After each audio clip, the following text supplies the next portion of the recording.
Chapter 26, Chapter 25. I popped over in Whiterun again, just finding a back alley to not draw attention. I felt like I left a bit abruptly after finishing my sword and I wanted to check back in with Thorm and show it off if I was being honest. I wonder if he would know anyone who was a good sword trainer? I wouldn't call myself a novice, but I was in no way a master. Even if the previous me was a master, which he wasn't, these kinds of things need to be physically built up, things like muscle memory and instinct thoroughly trained through combat. But until then I had a few more thoughts regarding my magecraft, specifically towards my application of runes. I had 3 spells so far that I considered mine. Bindings of Gaia, using the earth to bind the target with roots/vines. It corresponded to Midgard in the Norse mythology. Fires of Muspelheim, exactly as it sounds, intense fire that basically goes fuck everything in that direction. And the third one was Freezing Winds of Jotunheim, that produced a cascading freezing wind that emanated out from my position. This wasn't just to stay on a certain theme either, 3 spells so far that correspond to 3 of the Norse mythology's 9 realms. Once I completed them, there should be a noticeable increase in their abilities as I'm borrowing the weight of an entire worldview. There was a reason that mages tend to name things under godly domains or corresponding to certain figures when applicable. The concepts still existed and could be tapped into, as diminished as they were in the current era. There was a downside as well, they would then also be open to weaknesses that come with their borrowed identity. If I were to say, fight someone with a lineage that could be traced back to the Jotun, or giants, of Jotunheim, my freezing spell would have little to no effect even if you discounted any immunities that the individual possessed inherently. Conceptually, why would a Jotun be frozen by Jotunheim cold?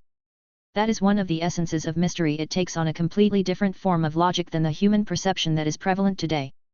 But I digress, I had a few more thoughts on some more spells.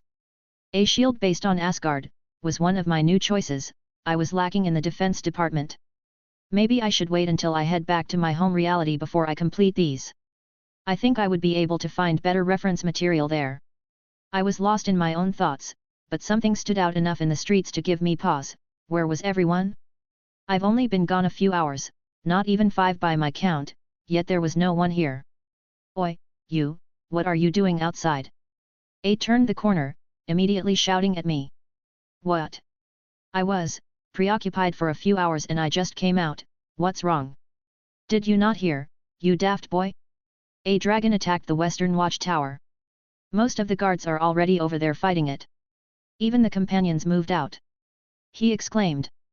The companions, all of them. That means, Thorm is out there fighting a goddamn dragon. Even the Jarl's personal guard is out there. He shook his head. Hurry and get somewhere inside, if it comes over here. I'm a mage, I can help. He paused for a moment, barely even giving the time to think. Fine, all right. There's another group to reinforce them about to head out, follow me. He hurriedly waved his hand over. There were probably less than 20 overall. I had no idea how long they had been fighting or how many had already been sent, but it seemed like it was all hands on deck here. There were even a few that didn't look like soldiers, not that they didn't carry themselves like they could hold a weapon, but clearly different attire. The leader didn't even bat an eye as I followed. I guess they were quite desperate here. Follow me, we're there to grab the wounded and provide relief. That means arrows on the flying lizard and potions to the main fighters. Don't crowd around the companions, let them do their job. Hell, there wasn't even a loose formation. We were practically sprinting towards the west. I saw the watchtower in the distance. I cast a reinforcement on my eyes to get a better view. I could see someone at the top of a half-demolished tower jump off onto the dragon as it shouted. Fuss ro da! The dragon bellowed loud enough to be heard this far away, blowing apart the remains of the large stone structure. Thorum! I shouted in disbelief, seeing the familiar figure of my friend having the brilliant idea to try and mount the goddamn dragon. Divines, that man is crazy. A man next to me shouted. He's a fearless one. Which companion was that? Maybe he can hurt the thing from on top. The dragon took to the skies, practically piercing the clouds, spinning and flipping. It didn't take long for Thorm to lose his grip and fall, and it was a long way down, so much so that he was barely even a dot with my reinforced eyes. I saw a few of the guards look away, not wanting to watch. I tensed up. Was this shock? For a brief moment my body wouldn't even respond. Wait, why was I even hesitating? Who cares if people know I'm a half-devil? Why was I even hiding this aspect of myself? Because I was embarrassed? Because I didn't like their origin. Who the fuck cares about any of that crap? I actually have people I care about now. My wings exploded out from behind me.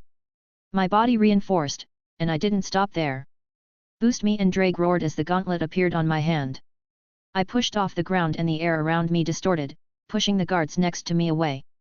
Fast, that was all I could think about. Faster. I saw his body falling, helpless, flailing in the air. Faster. Boost. I had no time to even consider the second boost as a boom erupted behind my back, accelerating to a speed unprecedented. You damn idiot, I yelled, catching Thorm only a few dozen feet off the ground, my momentum all disjointed as I crashed with him in my grasp. The dirt kicked up, stone and rubble burst out from our landing as I took the brunt of it. Will. He coughed, blood leaking from his mouth. I felt my wing bend at an angle it wasn't accustomed to as I stood up. The pain was something hard to describe. I don't think I can fly with it like this. No, I definitely can't. Even dismissing my wings was excruciatingly painful. Thorm also stood up, shacking, knees almost buckling under the strain as I shoved a healing potion in his hands. He looked at it, then to me, eyeing my wings before gulping it down. You have wings. He just said dumbly. Yet. It was all I could say in response, looking away. Is it weird that I have enough self-reflection to realize I'm self-conscious about my wings but can't actively get over it even if I recognize how stupid it is? Fuck, my wings hurt, no time to think about dumb things right now, I'll have a pity party later. He shook his head, wiping some dirt from his eyes. The others, the dragon went up into the clouds. It picks off anyone who tries to run away. We had to keep the wounded here. He pointed towards behind a large piece of rubble where I saw dozens of people sitting, standing, laying as wounds covered their bodies. That wasn't to mention all the corpses I could see and chose not to comment on, they were everywhere. Burned, frozen, impaled, or simply squashed under weight of a several-ton dragon. It's playing around. I could only helplessly admit. The way it destroyed the watchtower, it had the kind of power to do that, there was no reason it would leave these people here like this otherwise. We figured that out already. He grit out. I can put a shield up around them, how many others can fight? There is no one else. Thorm lowered his head. It only let me last this long because it found me amusing, in its own words. I've never seen Thorm like this before, it's like all the hope died in his heart. I felt an indescribable rage in my heart, it completely overshadowed the pain I was feeling. How dare this damn dragon harm my friend like this? It dares to touch something of mine? You have me now. I reassured him, gritting my teeth and pushing down my anger. He gave a sad smile. What's the plan? It's probably watching us now, I'll put a shield around the wounded so we can fight it out. I wasn't lying, it was probably watching us, if it was really just playing around, it would probably let us set up for more amusement. I withdrew the staff of Magnus from my ring. Moving to the center of the wounded, I saw their eyes fall on me. I recognized a few guards I had met before, the companions who I had talked with, and even the old man who was close to death had come up. He looked bad, running on fumes here. How many of them were even conscious? How many faces did I recognize that were now missing body parts? My mana swelled and burst out, enough to affect everyone around me. I liked these people, they were good to me. Skyrim, in general, was a place I wouldn't have mind calling home, and now something dares to make a mess here, right in front of me. The runes emerged, dozens, hundreds of them, all floating around as I coalesced the spell. Using the underlying concepts of Greater Ward, applying it in the same manner as a bound field. This mongrel, I'll tear all its scales off one by one. I tried my best to hold back a snarl as my spell came together. My calculations were quick and rough, this spell would not be any masterpiece, but it would be actualized to my needs, I would force it to a suitable level. I was more prone to using finesse, but in this circumstance I'm willing to brute force it. I anchored it with a divine construct. Shield of Asgard. I slammed the staff of Magnus into the ground. The runes shimmered and actualized, forming a translucent shield all around us. The dome giving a rejuvenating effect as a warmth overcame everything inside. The staff was absurd, amplifying the properties of the spell to a whole new level. I don't think I could break this spell without some serious effort and cheating. If it were any other situation, I may have been embarrassed by such sloppy spell casting. It was quite literally being held up by divine might. There was nothing I could do for now, my repertoire wasn't excellent when it came to defensive spells. I grabbed Thorm and cast the best healing spell I could muster. I saw his pale face visibly get more healthy. "Give me your sword." Thorm looked at me in confusion but handed over his steel weapon. It still had my original enchantments on it, but I swept my hand across the flat, casting a reinforcement. "This is temporary but should last long enough. It's a lot more durable and sharper now." I tossed it back. "This isn't the worst way to die." Thorm chuckled, staring at his weapon. "Ha!" I let out a long breath. "I never did tell you, I got myself a woman, and she's going to kill me when she finds out I picked a fight with a dragon." Thorm snorted in laughter. "If we could, I would give you a toast. What's her name?" "Meridia." I smiled, picturing her face. "Is she named after the Daedric Lord?" he asked. "No." He tilted his head, a look of understanding slowing covering his face. "Oh, you did have that job back at Meridia's statue by Solitude, didn't you?" "Yup." My lips slowly curled up as I knew he put two and two together. "I think that deserved 2 drinks at least." He laughed harder. "It may be better to die by the dragon's hands then." I couldn't help but chuckle. Well, her angry face is cute, it at least gives me something to look forward to. If there was something that could calm me down, it was the thought of her. "It's coming." He suddenly jerked his head up. I blinked, looking up. Thorm somehow detected the dragon before me. The colossal beast of scales and death landed on a large piece of rubble that had been the destroyed tower, opposite of us. "Hi Kos Nu." The dragon spoke, looking towards me. "Hi smell du duva, Kos hi diizima? Or los nii on duvakian, niad." I stared at the dragon, looking at its body while it wasted time. There were some marks and even some blood draw here and there. It looks like the people here did some work on the beast, but it was still practically unscathed. Must I use this language, then? The dragon once more took my attention. "Why do you smell like duva, little mortal?" "Because I fucked your mother." I replied without skipping a beat. Truly my days on the internet had not been wasted. Thorm looked at me, absolutely shocked. The dragon looked at me, just as surprised I blurted that out. "You mortals, such bravery in the face of death." The dragon finally spoke with a laugh. "It is why hunting you is so much fun." "Fun? All this is because of fun." I hissed, hearing it actually speak those words made my blood boil. "You will beg for death by the time I'm done with you." I growled. "Little not duva, does this make you angry?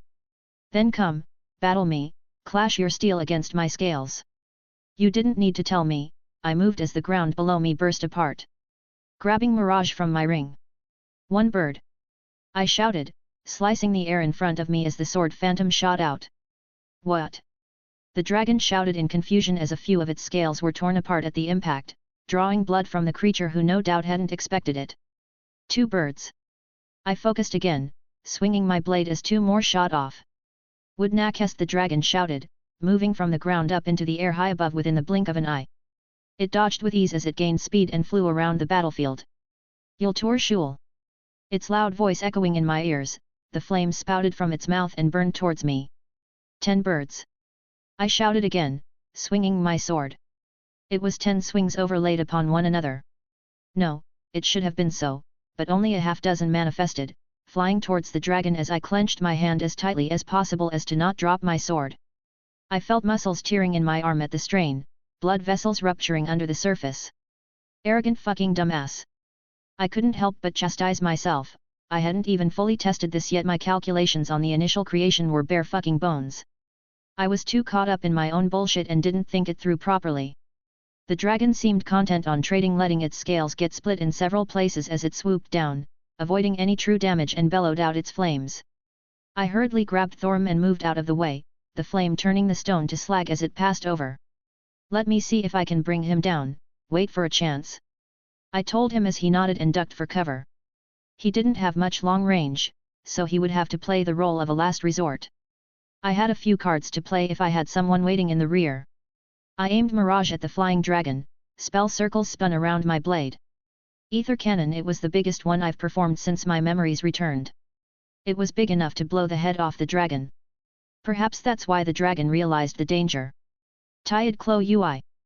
I could feel time distort around the dragon as its wings tucked it and it rolled under my spell, dodging it within a hair's breadth before unfurling its wings again and taking back higher into the skies. I frowned in annoyance, flicking my hand and sending another dozen spells soaring to it, all helplessly splashing against its scales. My runic circles were doing nothing but distracting it for now as lightning shot forth, fire crashed against its body and ice spears tried to impale it, all to no avail. My scowl deepened. I didn't have any more talismans to utilize the creation cycle and bolster something worth a damn, and it was keenly aware of my ether cannon now, something that would most definitely be able to harm it. Damn it, this was one of the worst opponents for the current me. Most my magic does nothing and my ether cannon is useless if I can't hit it, my wings making it so I couldn't take the fight into the air. I had thoughts about perhaps portaling high up then casting something, but that would just leave me too susceptible to counter-attacks. I briefly thought about grabbing the staff again, but the thought of Thorim losing all his friends made me hesitate. Distort I quickly cast, allowing a few dozen copies of me to flood out in every direction, giving me a moments of breathing room. Fuck me, I cursed under my breath, because I could swear I saw it smile as it intentionally went after all the fakes. Motherfucking lizard was playing with me. There is an obvious choice here. Drake finally spoke up. I didn't think you would offer it to me. I reined in my temper, getting impaired due to my anger would be unwise. I hadn't planned to. Until recently. I pulled out a health potion, drinking it to the last drop. I kept my spell barrage up on the dragon, to at least keep its attention. This would be easier if my wing wasn't crippled for the moment, this health potion not doing much to mend a metaphysical limb. And what changed? I grit out. The way you rushed in to save your friend. Really? I didn't think you cared about such things, is that why you allowed me a second boost? Were you inspired by the power friendship? I snorted, my body was already aching from that little tidbit, but I was ignoring it for now. It's not like I wasn't hurt in other places worse. I didn't allow it, you did it yourself. I told you before, I forced the boosted gear back into its twice critical status, that meant the normal conditions still applied. Desire and willpower, those are the two aspects that trigger sacred gears. You were acknowledged by the boosted gear, you pushed past the false facade and were able to access my power. I acknowledge you, Wilhelm Henry Schweinorg.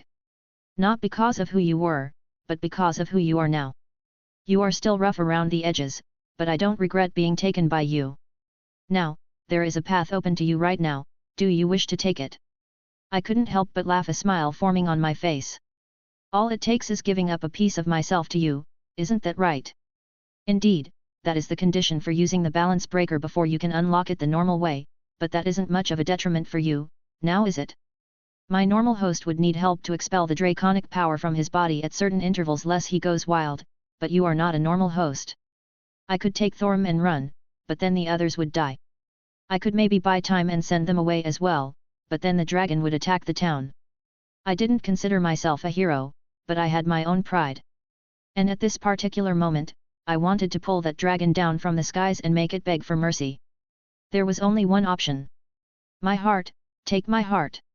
I said without hesitation. Good choice. As he said that I screamed in pain.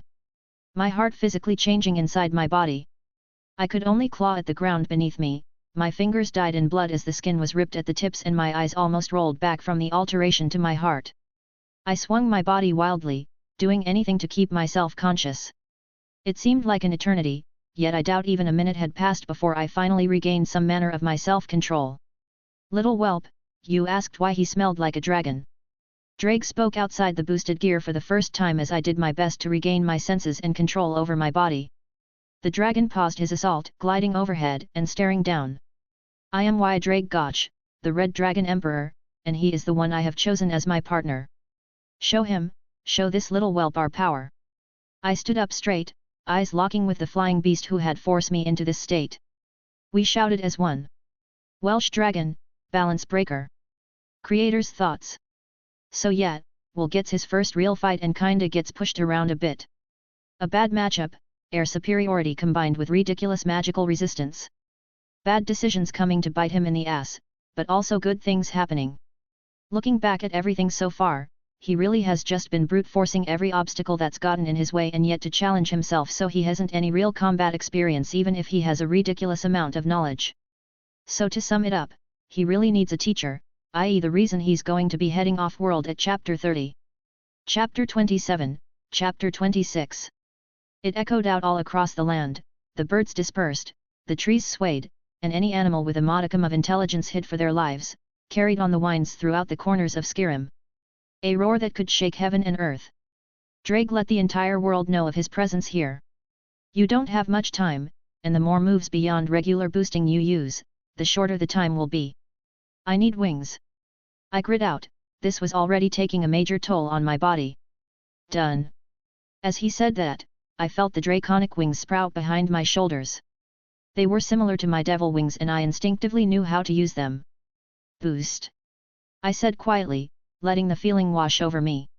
I looked up at the dragon again, he was still staring at me, utterly confused by what he had just witnessed. Perhaps it was the novelty of the whole situation that it couldn't comprehend, something new in its life, that made it just want to watch me for a few moments. Well, I would use this time well then. Boost. Boost. Boost, boost, boost, boost, boost. The limits on my boosting were gone. At the base stage, the gauntlet can only let me boost every 10 seconds, and before I could only do it once, but now, the only limits were what I could physically handle. Which admittedly, were not much when taking into consideration that I was not physically at my best. What a rush of power, it was almost intoxicating. If I didn't have experience wielding such massive amounts of raw magic, I may have been lost in my own temporary strength. I shot up, one moment I was on the ground, next I was staring into the dragon's eyes from only a foot away. The world was almost slow in my eyes at the speed I could now move at. Its eyes dilated ever so slightly, surprised was over its face. None of that. I said calmly, grabbing its neck, allowing my hand to dig into its skin, distorting the smaller scales around its neck. I held it for a moment before pulling on my newfound strength and introducing it to the ground, hard enough that a new crater formed on impact. You! The dragon spoke in rage and confusion. The dust and grime kicked up from the impact had been swept away at the flap of its wings. You are no Deva. There is none of Father's spirit within you. A boom erupted as I moved again, colliding with its prone form. I felt its scales crack under the force of my blow, the spikes that littered its spine were smashed and blown apart. I still held my sword in hand, and I flipped it upside down, stabbing it down into the dragon's hide. Slowly, pushing down into the dragon's body inch by inch. It roared, no true words coming out, but the recognizable sound of pain. Lightning cloak. I cast the simple spell, filling my sword with lightning and forcing it into the body of the dragon. This is fun, right? The spell faded and I cast another. Flame cloak. The fires poured down my blade and went inside the dragon's body. Its outer body was nearly invulnerable to normal spells, but its inside weren't quite as indomitable. What are you? Throlos impossible. I twisted my blade, ignoring its words, pulling up more of its scales as blood poured out of its wound. Are you angry? I shouted over its roars as it tried to force its body up, only to be met with a stomp of mine, forcing it back down, possibly even breaking a few bones. Then fight me, test your scales against my steel. I hissed. My gauntlet-clad hand reached down, digging into its hide and ripping off a section of scales from its body. I will devour you, mortal. It shouted its fury to the heavens. This town will know my anger, the flames will not disperse until everything is ash. The sounds of scales and flesh ripping apart was only overcome by the anger and agony produced by the dragon. I said you would beg, I don't like being made a liar. I grabbed hold of its wing, and I began to pull. Alduin dam hi wa oblivion hi insolent jor ant. It screamed, its arrogant voice practically dying as the pain was all that remained. I twisted and tore apart the tendons, flesh and muscle connecting the wings to the dragon, ripping, pulling apart the bones that held it in place. It was with a final tug and burst of strength that I ripped it free, tossing it to the side. My arm went almost limp, I felt an immense pain, stronger than I had before. It was the same arm that was hurt earlier and I put too much pressure on it. It made me hesitate ever so slightly, forcing me to take a moment to center myself. Fim Zegron, the dragon spoke as its entire body became ethereal. I have seen through you. This power is not yours, abomination. Let us see which one of us lasts longer. Did it notice in that brief moment my weakness? I guess a dragon is still a dragon. It was a good plan, I could tell its body didn't exist on the physical plane of existence anymore. I doubt even regular spells would be able to harm its body at this point, some kind of conceptual immunity that surrounded its body. I could perhaps overcome it with a sufficient ether cannon, but I didn't have the clarity of mind to cast something so complicated at the moment. I held my hand over the dragon's head. Penetrate. One of Drake's abilities he developed in response to his rival, Albion, creating an ability to reflect any attack. Penetrate does actually as it sounds, conceptually pierces through defenses. The orb of energy formed in my hand as it coalesced and discharged straight down through the head of the beast in a beam of crimson light. There was no wailing as its body thumped to the ground, the ethereal light slowly fading away as I all but fell off its back, entirely spent. I could barely stand, trying to push myself up off the dirt. My breathing was erratic, and I couldn't even use my circuits to pull out any magical energy. The last bit of my physical strength was used to merely turn over on my back. No. I said in but a whisper as I saw the dragon's body twitch. It shuddered under its own weight, slowing turned to me as life still flickered in its eyes. Impossible, I blew a hole through its fucking brain. Unless, its body was immaterial. Wait, was its soul animating its own body? The spell it cast, the ethereal thing it did that perhaps turn it into some kind of spiritual being for the duration, and since I killed it in such a state, the soul just stuck around in its body? The scale mail around my body began to unravel, starting at my feet. My balance breaker was coming to an end. Drag. I can't stop it, you're at your limit. Fuck. I wasted too much time. You must perish. The dragon spoke, though its mouth didn't move. It was like its thoughts echoed out. Well, it was good to have a backup plan in times like these. I of course held out my hand and gave him the middle finger before turning my palm towards the side. Transfer. The ability to transfer the boosts to another person or target. Out of the corner of my eye, I saw Thorim rushing over, and he just disappeared from the spot as his sword was now found in the eye of the dragon. His muscles bulged as blood vessels popped. His whole body shuddered under the strain as blood leaked from his pores. He couldn't handle this much power for long. The dragon's head whipped around, opening its massive jaw to try and bite down on Thorim. If I had to guess, the dragon was also under a time limit for whatever it was doing. Luckily its body was barely able to move. With the last bit of my magical energy, I pulled on the kaleidoscope and opened a portal right under Thorim. The dragon looked confused, swinging its limp head around looking for him, only for my friend to appear above and slam his sword down into the dragon's neck. He pushed and pulled with all his strength. I was certain I heard one of his bones audibly crack as he yanked his sword down, decapitating the beast. Even if the dragon's soul was animating his own body, there was a limit to that. The voice of the dragon's soul could still echo out. No. Mortal, you may have slain me, but my soul is eternal and Alduin will burn this world. Its soul was a very physical thing as a golden light floated around the dragon's corpse. And the strangest phenomenon happened, the light swelled and pushed into Thorim's body. What? Davakian? No! It screamed out as the light disappeared and the dragon's flesh evaporated, only leaving a set of bones on the ground in its place. Thorim fell to the ground, clutching his heart as he spit out mouthfuls of blood. Release, I quietly whispered as the remains of the scale mail disappeared and I removed the boosts from Thorim. He would be fine, he was still breathing even if his body was in a terrible state. He stumbled towards me, fumbling a health potion in his hand as he lightly drizzled it into my mouth. The warm sensation washed through my body, but it merely alleviated some of the more dire concerns. Did you just eat that dragon's soul? I asked my friend, finishing the last of the drink. He laughed, clutching his side in pain, falling down right beside me. I think so, I have some strange memories in my head now. Hey, did it taste good? He looked thoughtful. Like the best meat I've ever had. Wow, I'm a bit jealous now. We can always share the next one. He smiled brightly. I don't think it works that way, but what the hell, let's do it. I chuckled. Ow, hurts to laugh. Is it strange if I can't feel my arm? He lifted the limp limb up into the air. Oh wait, there's the pain. Idiot. I sighed, rolling closer to him and doing my best to fetch a health potion out of my ring. Drink. I hope it tastes like apples. He gave his signature goofy smile. I think he's a bit delirious right now. Do dragon souls count as narcotics? Yeah. Just drink up, big guy.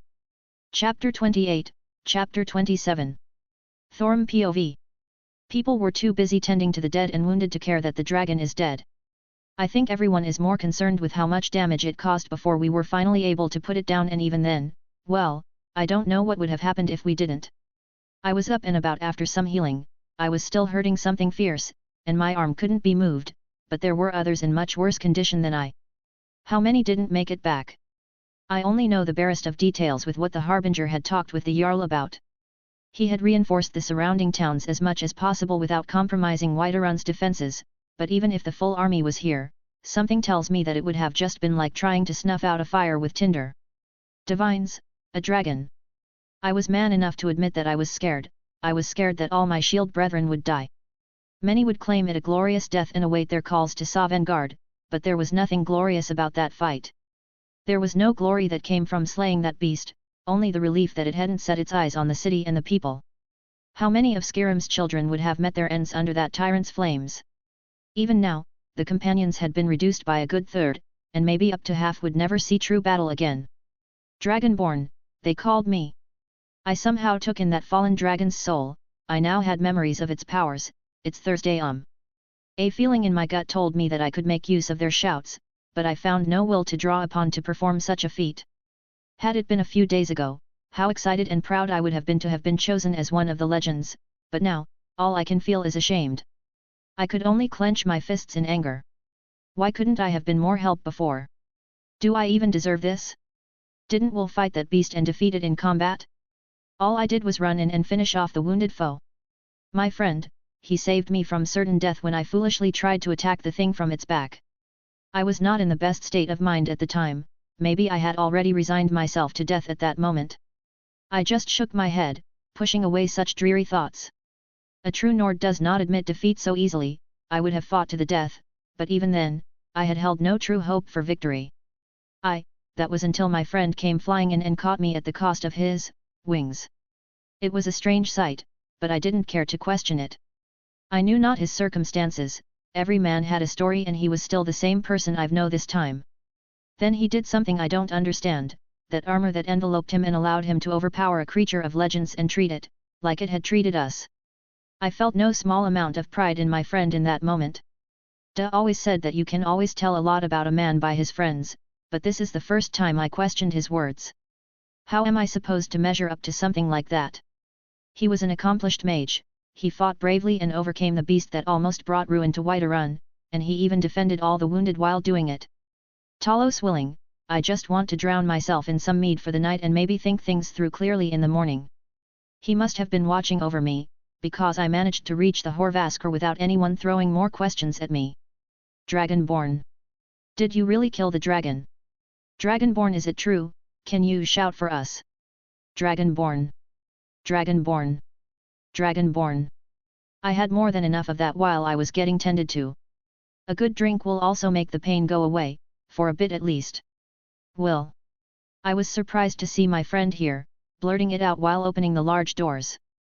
H was sitting there quietly in the corner, nursing his own drink. One would have been a fool to also not see the black wings that sprang out of his back. Thorum. He smiled brightly at me. Even now he looks happy to see me when I nearly cost him his life. How are you doing? I knew my eyes were drawn to his wings, and he looked a bit uneasy as I stared for a moment. Not dying, at least. He chuckled lightly, holding his sides, clearly still in pain. Though, my wings need to be out to heal properly. I hope you don't mind. Maybe that's why he never revealed them before? The look on his face said it all. He didn't seem to like them very much. Was he maybe some kind of Didra? Or divines forbid, I hope one his parents hadn't been forced. It would explain why he dislikes them, but I did not like to make assumptions about people. Might have taught me better than that. A few of the lessons involved the belt when I was a little shy about it as a lad. Every man has a story, I reminded myself. Is that magic? I never understood the mystical arts very well, even the basics were a bit hard for me. No, I was born with them.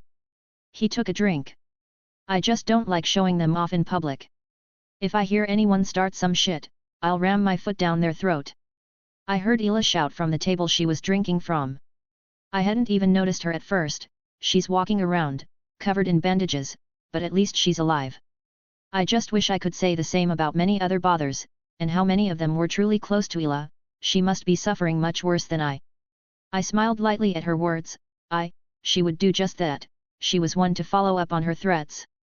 I have no doubts that a good portion of the companions would do the same, not to mention the soldiers would not look favorably upon anyone harassing Will. Has anyone? Ela answered again. Some idiots yelling about some Didrishite, saying things like sending the monster back to oblivion. I saw Will wince out of the corner of my eye. It seemed obvious, to even someone like me, that he didn't feel comfortable about his wings, yet. You revealed them to save me. I felt a pit in my stomach, how much more was I going to bring him down? Will usually had a confident look on his face, even staring at death in the face he only showed rage or focus, never cowardice, never fear. But the way he looked right now, well, it was only at this moment that I was reminded I had several years on him. He wasn't much older than a boy, not that I could speak much myself. You're my friend.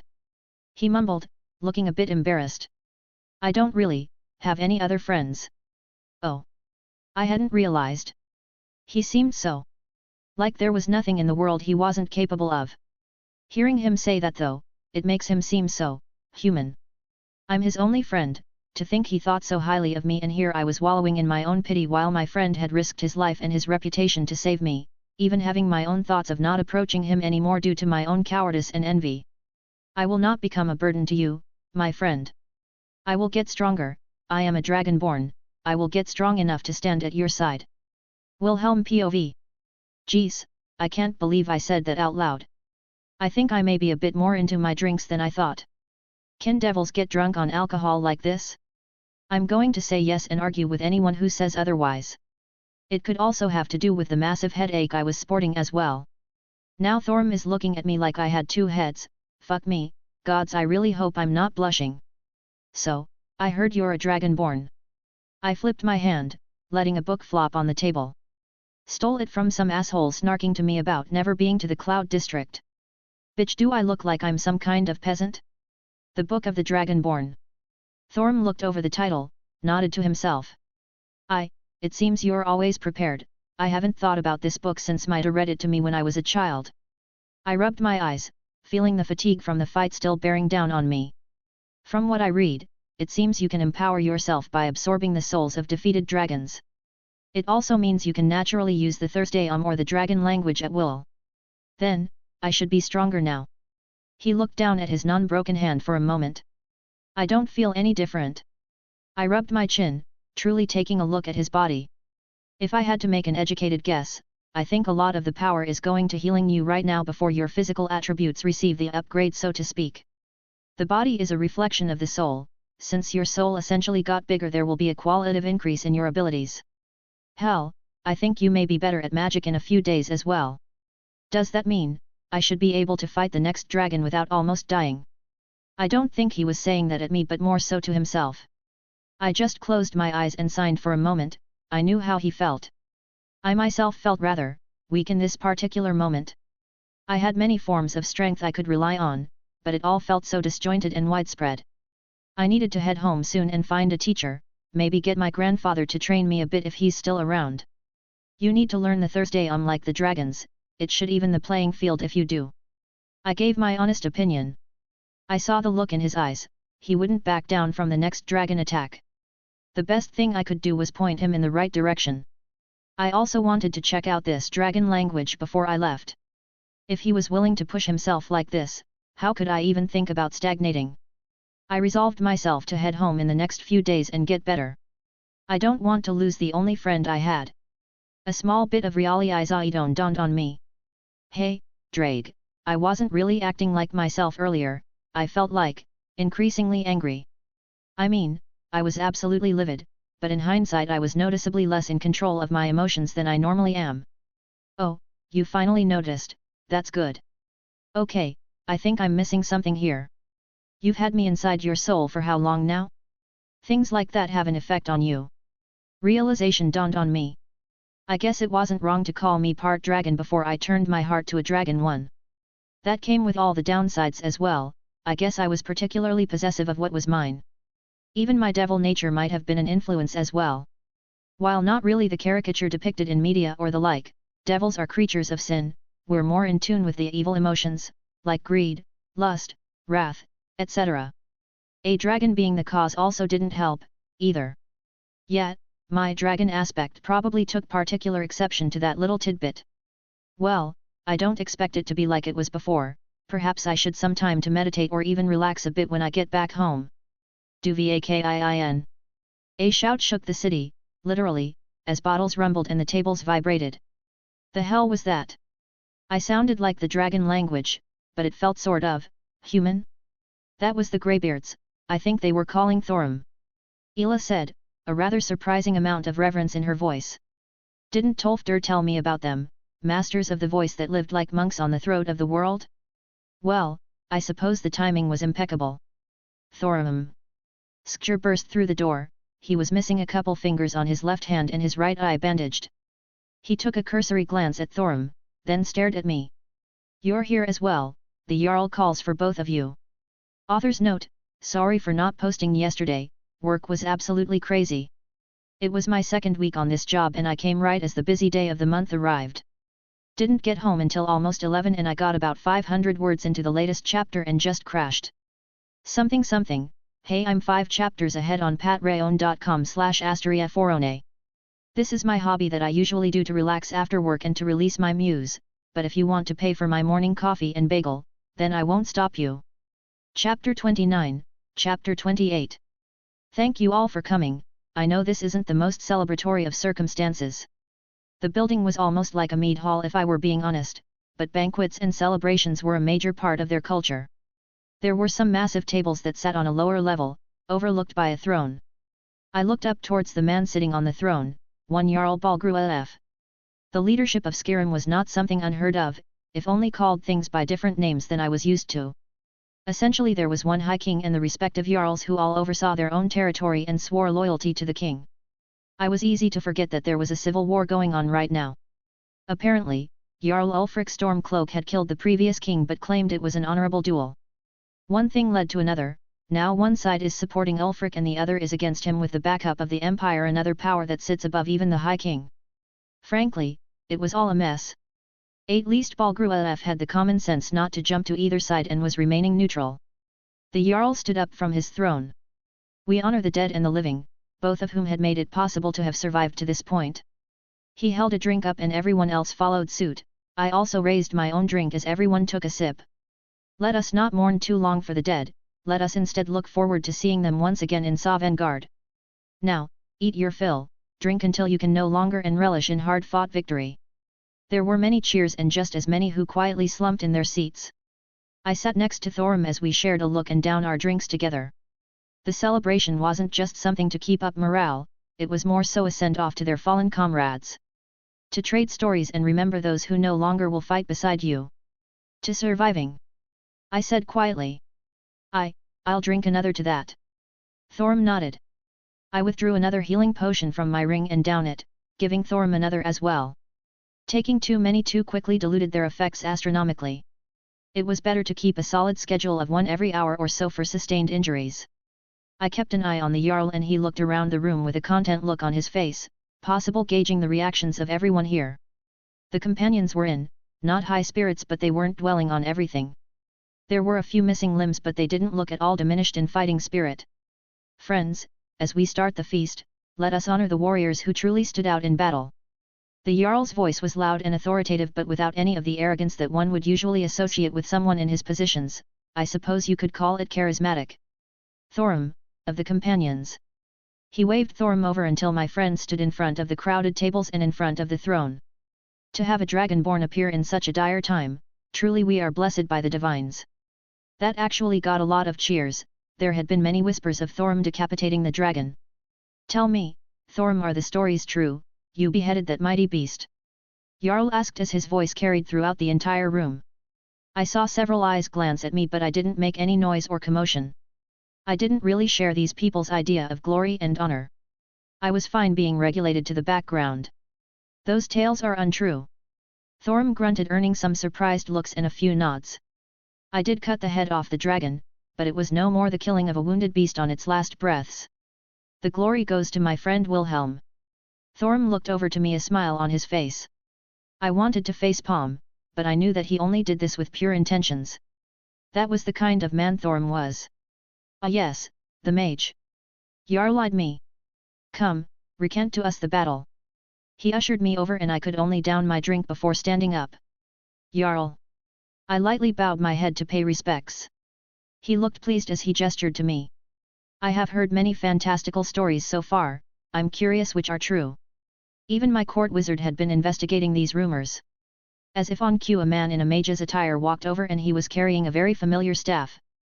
I was curious to where my staff got off to after the battle. I made sure to explicitly confirm my ownership. I would rather not have to remove any heads to retrieve my property. I had left it there to continue to watch over the wounded. I didn't exactly fear it being stolen, but someone trying to steal it would be quite annoying to deal with. Indeed. The court wizard spoke up. A curious artifact. I had run only the simplest of tests, yet the output of any spell was extraordinarily greater than the staff I use normally. I held back my eye twitching in annoyance. Who did he think he was experimenting with something that belonged to me? I appreciate you returning it to me, I said as bluntly as possible. His hand tightened around the shaft. I could tell right now he had no desire to truly give it back. I feel this staff will be very beneficial to my research against the dragons. I would not be against buying it off you. Not for sale. I frowned. Surely. Farengar, enough. The Jarl spoke up. There is a time and place for such business. I could almost hear him clench his teeth in frustration. I think he was about to try and sneak away with it while I was busy dealing with the Jarl. Cute. I reached out with telekinesis and yanked it out of his hand. Thank you for returning it to me. I gave the most innocent smile possible.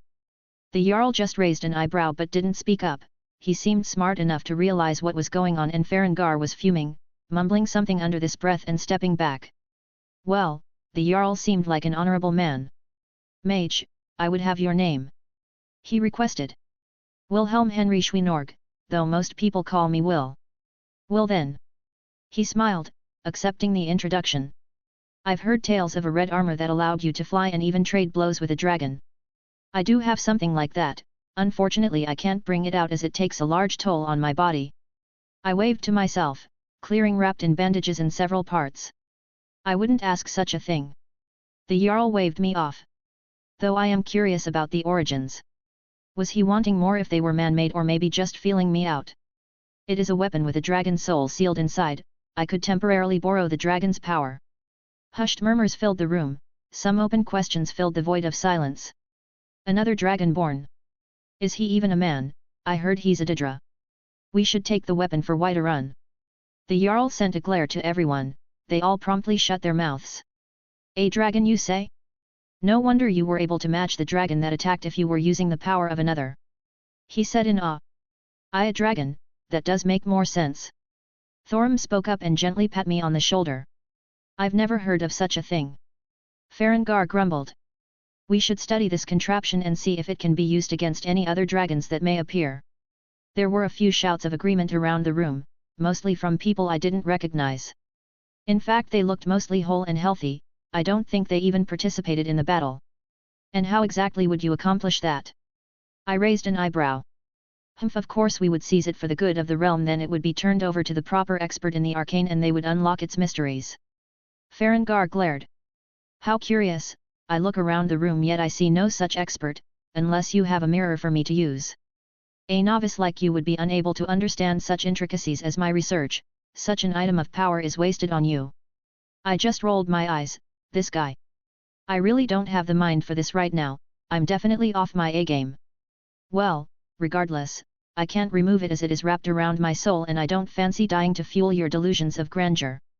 Better just nip this in the bud right here, and I didn't really owe an explanation past this.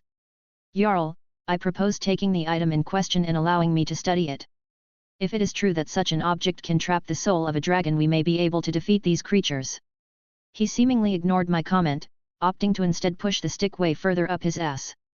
Oi, did you not hear me? I said I would die if you tried to take it. I just shook my head. What an idiot. One life vs the lives of many. He said simply, over the hushed silence in the room. I think I practically froze at the comment. It wasn't some kind of anger that overflowed, no, it was the sheer stupidity of saying something like that so plainly in the gathering of so many people that made me utterly dumbfounded. Foot, Meat mouth. It was at the moment that many people stood up, hands on their weapons, all staring at Farengar. Thorim took a step forward, getting between us. I was not feeling any danger from this mage, but the fact that Thorim stepped up like that was pretty cool. Not to mention many others around the room were ready to make a move. But my attention was focused mainly on the Jarl. He didn't stop Farengar from spouting all that nonsense. While I don't think he agreed with his court wizard, I think he wanted to see how it would play it. Farengar, why you go back to your research? The Jarl finally spoke up, easing the tension that filled the area.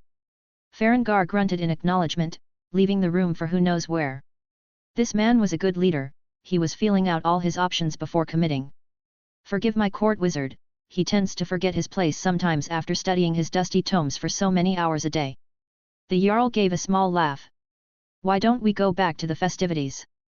Well, if you want a recount of the battle, I only showed up near the end. Why don't you have Thorim start, and I'll pick up where I arrived. May as well move past this, I just wanted to finish this up and head out. Thorim, I don't think he was really in the mood to celebrate, but he laughed and joked with everyone as he retold the battle. I guess it was important to honor his comrades even against his own desires. I nodded along and interjected at a few points here or there, but never full explained what I did. I was kind of put on the spot to give some context, but it didn't mean I had to reveal my entire hand, and no one seemed to call me out on my non-human nature. I guess actions speak much louder than words here. Fascinating! The Jarl exclaimed.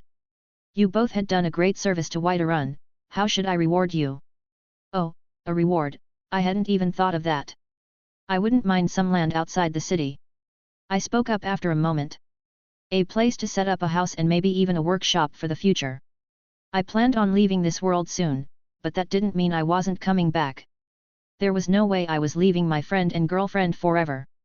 And I had quite a few ideas for a plot of land that I could call me own. There were some preliminary thoughts for maybe anchoring the same space over several worlds, sort of linking that area together. I'll think on it more later. That is doable, I can bring you a parchment that shows the available land later. He nodded and even looked a bit grateful at my request. I think the gold was a bit tight for him right now, so I didn't ask anything that would be a drain on his resources, earning me a bit of goodwill in addition to actually wanting the land. And you, Dragonborn? The Jarl asked. I'm not sure I deserve a reward, Jarl. I merely finished off the dragon while Will did most of the work. None of that. I smacked his shoulder. Jarl snorted in laughter. Thorim, your humble nature does you well, but you proved invaluable in the fight, it would bring me dishonor to not award you anything. He tapped his chin. How about I name you Thane of Whiterun? There was an abrupt murmuring and whispering going on. Thane, I think I remember something like that. Almost like a knighted position, no real influence but sort of an honorary title that acknowledges great services to the city. Well played, Jarl. It would tie him to you without forcing him under your thumb. I would be honored, Jarl. Thorim tilted his head down in acceptance. Wonderful! The Jarl exclaimed to the excitement of the crowd. There were many congratulations being shouted towards Thorim. I could already see the greed in some of their eyes, they would try to get close to the Dragonborn and new Thane. From the looks of some of the companions, I felt like I didn't need to worry about him though. They probably dealt with these kinds of politics before, or rather how to avoid them in the first place. If I had to guess, I think it involved a lot of punching. Now, what are the plans for both of you, now? The Jarl asked. There it is. He's probably wanting to make sure his city is still defended or knows that he can call upon us. Thorim looked at me a bit unsure of himself before answering. I want to head to the Greybeards. He declared. Yes, I believe everyone in Skyrim heard their call earlier. Jarl nodded and I don't think he could argue with him on that. What about you, Will? I was going to seek out my grandfather for training. I kept my expression even, not giving him an open to try and weasel me into staying here. You're going to leave. It was Thorim who spoke up, realization dawning on him. You told me you aren't from Skyrim. He said with a small bit of understanding. Yeah, my grandfather lives far away. I sighed, I believe he should be around or some iteration of him on the timeline if I can calculate everything correctly. I don't like how weak I felt during the fight, so I need to get stronger. Thinking about it, I'm really just all over the place right now. I see. Thorim looked a bit dejected, but I think he understood. Don't look so down. I slapped his shoulder. I'll take you up the mountain and check out these greybeards with you before I leave. I gave him a smile. What about your, woman? Yeah, going to have to deal with that at some point. I grunted. I did not enjoy seeing Meridia upset, not angry, but genuinely upset that I was in danger again. Would rather fight another dragon again. Smart man, fear your woman over a dragon. Jarl laughed, seemingly accepted that we would both be gone, some small laughter over the crowd. I think he felt relief that Thorm would be close by. I'll be back in a month at the latest. I reassured Thorm, who nodded. Well, this is all settled. The Jarl clapped his hands. Everyone, drink, be merry, and make sure you don't leave my keep sober. I managed to disappear a bit into the festivities. I thought I saw the court wizard eyeing me some more and didn't want to be annoyed by him. I also had a few interesting things I noticed about myself. Hey Drake, did giving up my heart make me stronger, because I noticeably different? Yes, but you should also be noticing your devil nature finally kicking in. My devil nature. My devil nature. I see, how could I forget? It seems like the more physical aspects of my body is finally acclimating to being a half-devil as opposed to being just a human. Devils are magical creatures as observed by how their wings operate. I never had any magic due to my unique circumstances. I guess everything was suppressed below the surface and now I'm slowly coming into it all.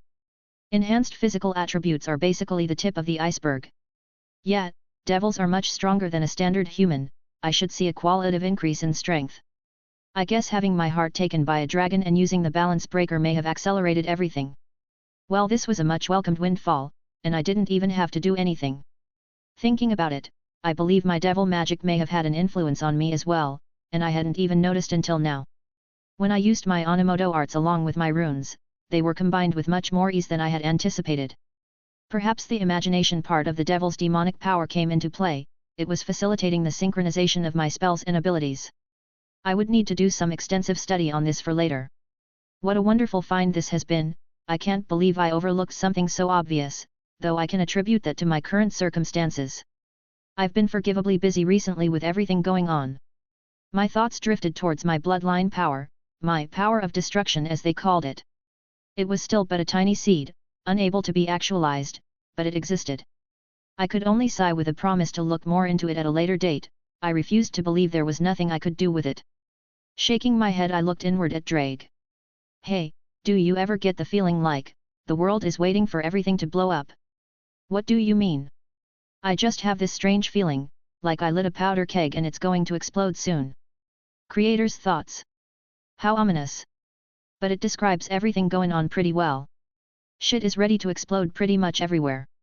Chapter 30, Chapter 29. Thorm and I had departed early in the morning. He wasn't as intoxicated as he appeared last night.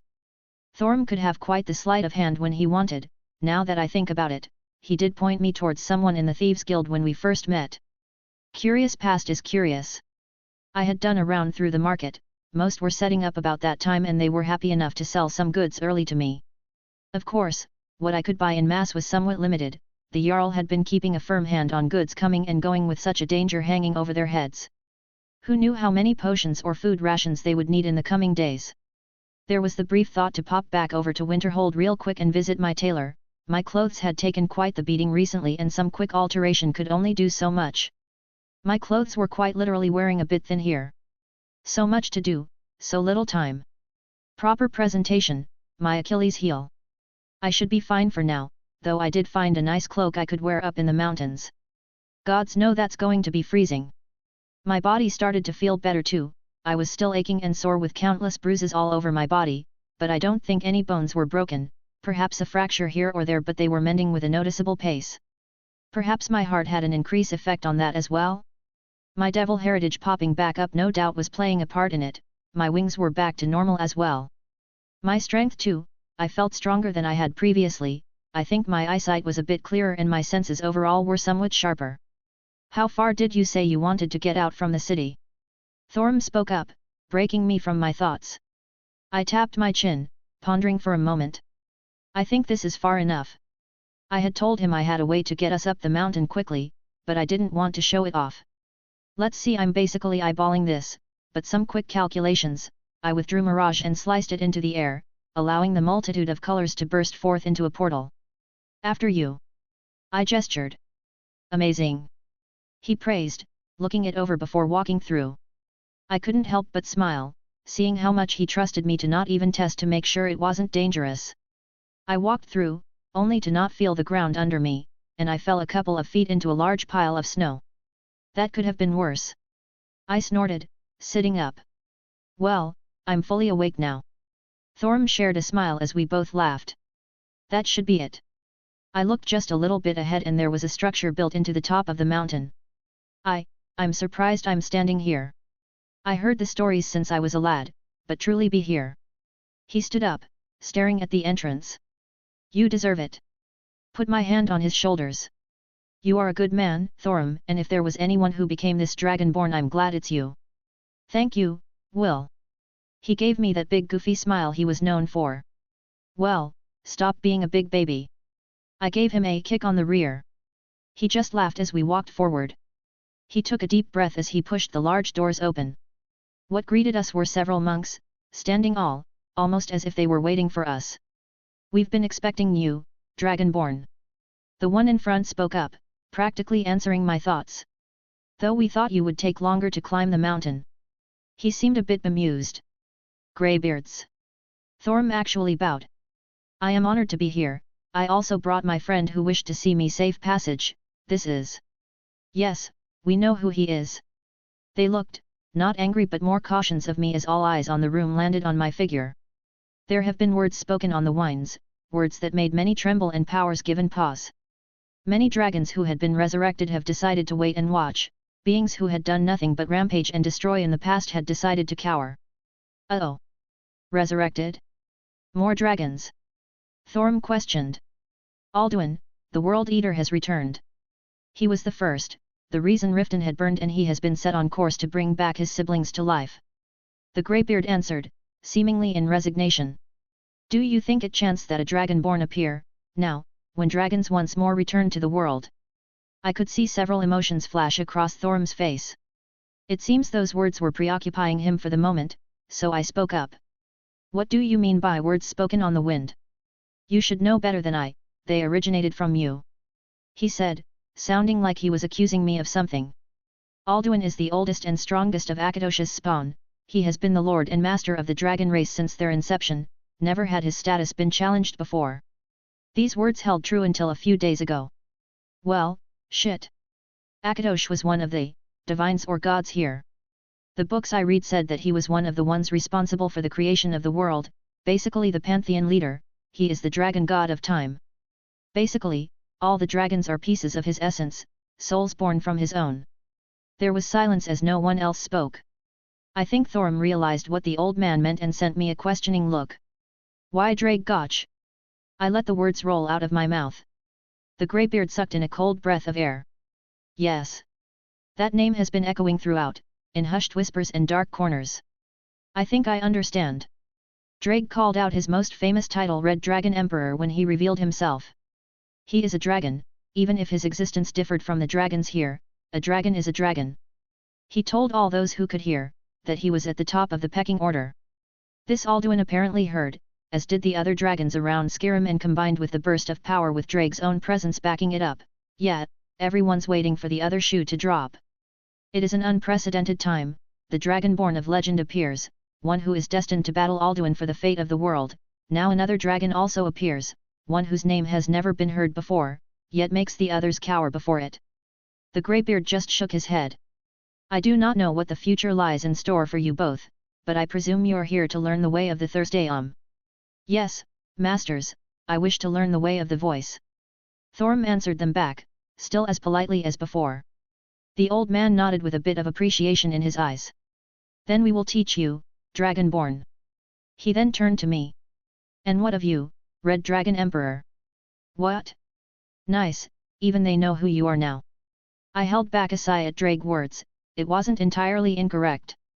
Drake's users did inherit his title each time they popped up, I'm just surprised they opted for calling me that. I'll stick around and see for a bit. May as well own up to it. Yes. Let everyone here know my name. There wasn't much fanfare to be had, no tests for worthiness. According to Arngeir, the greybeard who had spoken to us, they usually proposed a test to newcomers, but the direness of the situation they forewent such formalities at this time. Legends speak that when a dragonborn takes the souls of another dragon, they also consume their history, their memories. You should have some knowledge of their Thursday do you not? Arngeir asked as the other monks took spots around the courtyard he led us to. I do, I wasn't quite sure what to make of them. He scratched his head. It also left me a bit dizzy and acting unlike myself. Oh yeah, he was acting like his was extremely drunk for a while. Foreign memories getting shoved into your head, it would make you somewhat erratic for a while before they settle down and you acclimate to them. I had first-hand experience with that. I wouldn't say I had the best attention span, but for the first couple days for me, I could barely concentrate on a single thing. New ideas and inspiration kept dragging me every which way. I do feel better now.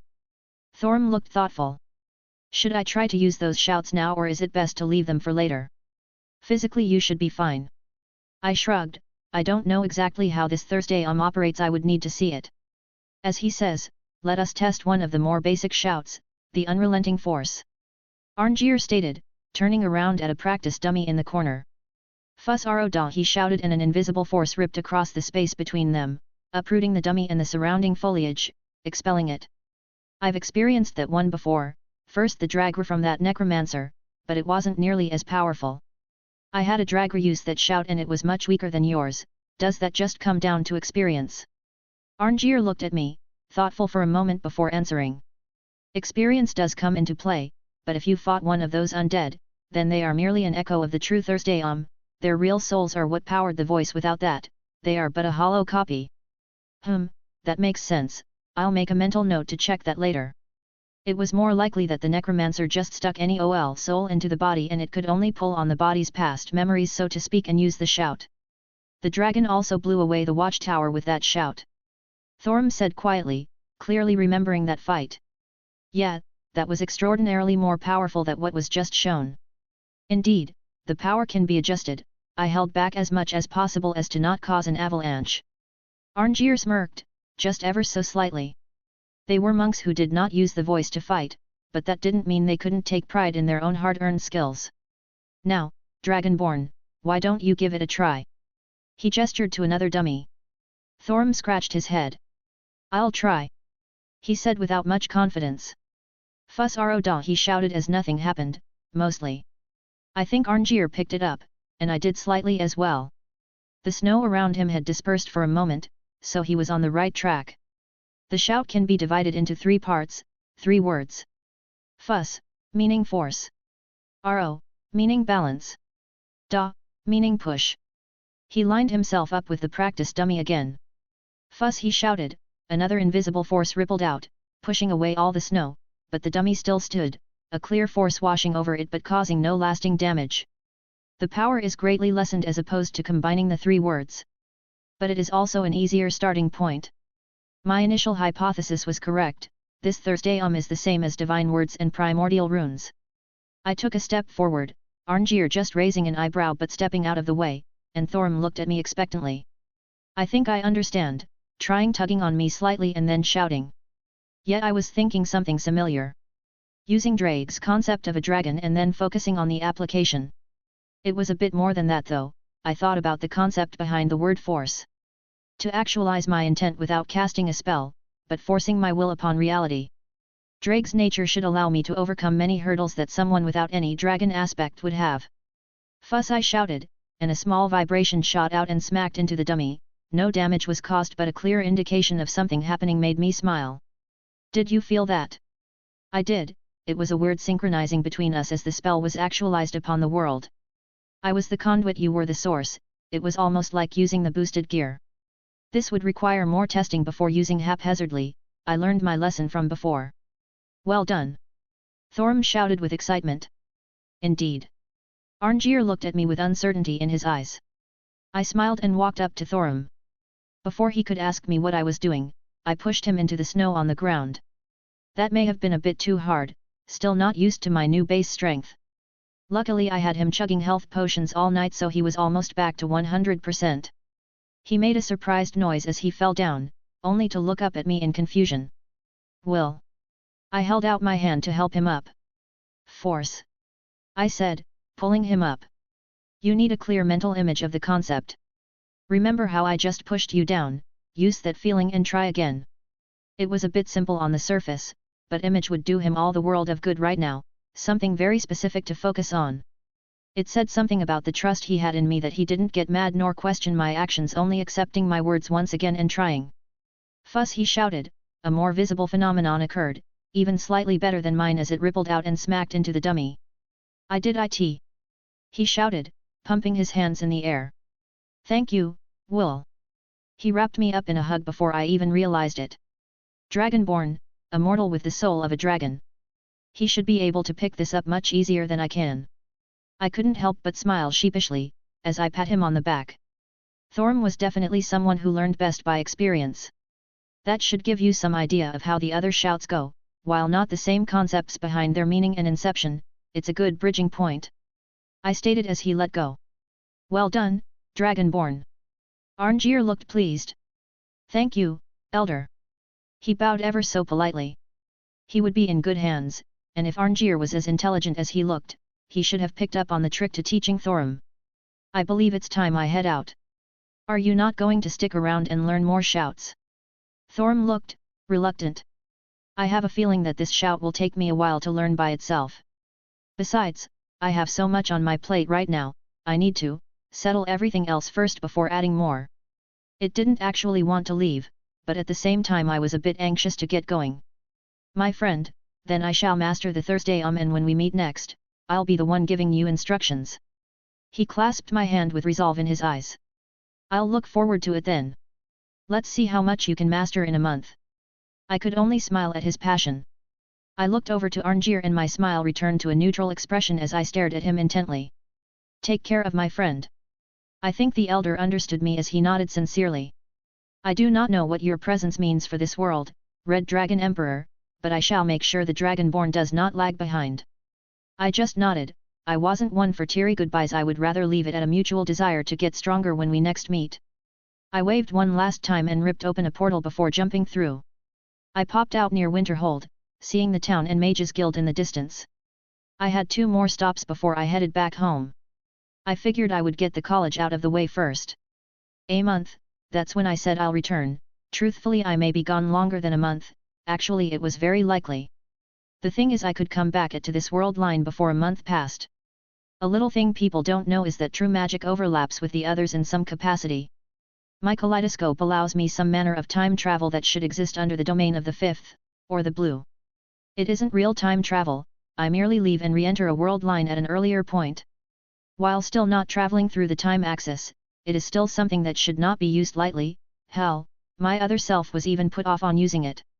Dangerous wasn't even a powerful enough word to describe it. If I entered an Earth at the year 2000, then re-entered somewhere before that point of time, things become extremely complicated, because the past then became my future. I wouldn't be doing quite that, I would just be coming back not long after I left. My future would still be my future even if it wasn't the same length of time that everyone here experienced. It kept the flow of the world stable. All things remaining the same, even if I was away for years I could probably re-enter this world line and have only about a month passed. For now, though, I just wanted to clear up any loose ends at the college before going to see Meridia. Chapter 31, Chapter 30. I took one more look around the college. My time here was short, but I enjoyed it. The casualness of the institute dedicated to magical knowledge. I compared it once to the clock tower, just more whimsical. Perhaps I exaggerated a bit. The clock tower was much more cutthroat. Death and worse were a real possibility every day that one studied. No lords here that hoarded everything substantial. New blood was welcomed and even desired. I could understand the differences between needs that each world had, but I couldn't help but admire this place more. Oh, and I was not looking forward to the overt racism at the clock tower. Something told me I would need to quite thoroughly establish the pecking order once I return home. Archmage, I wish to speak. I said, walking the courtyard idly. I could feel the magics take hold of me and I didn't resist as I was teleported. Wilhelm. The Archmage greeted, as my vision opened up to his quarters. To what do I owe the pleasure? I suppose there are a few things I wanted to speak to you about. I flicked my hand, retrieving the staff from my ring. I got this thing, I assume this is what you were speaking about. Marvelous. He admired. I could see his magicka pulsate every so slightly, truly taking in the sight of the staff. The staff of Magnus, just as powerful as I remember it. He sighed, moving his hands as various objects, books and materials began to sort themselves around the room. I assume that you found out the truth then. I tilted my head in confusion. Pardon. You don't have to spare me your thoughts, I'm well aware of my own sins. He casually waved me off, but I still confused. I really have no idea what you're talking about. He seemed to understand that we were on different wavelengths. You traveled through Labyrinthian, did you not? Kinda. I gave a sheepish look. He let out a long sigh. What exactly happened when you went there? Fought a skeleton dragon, some undead mage started talking to me, tried to drain my magicka, so I cut off his hand and took the staff while he was trapped in a stasis spell powered by a couple ghosts. He just stood there for a moment and blinked before erupting in laughter.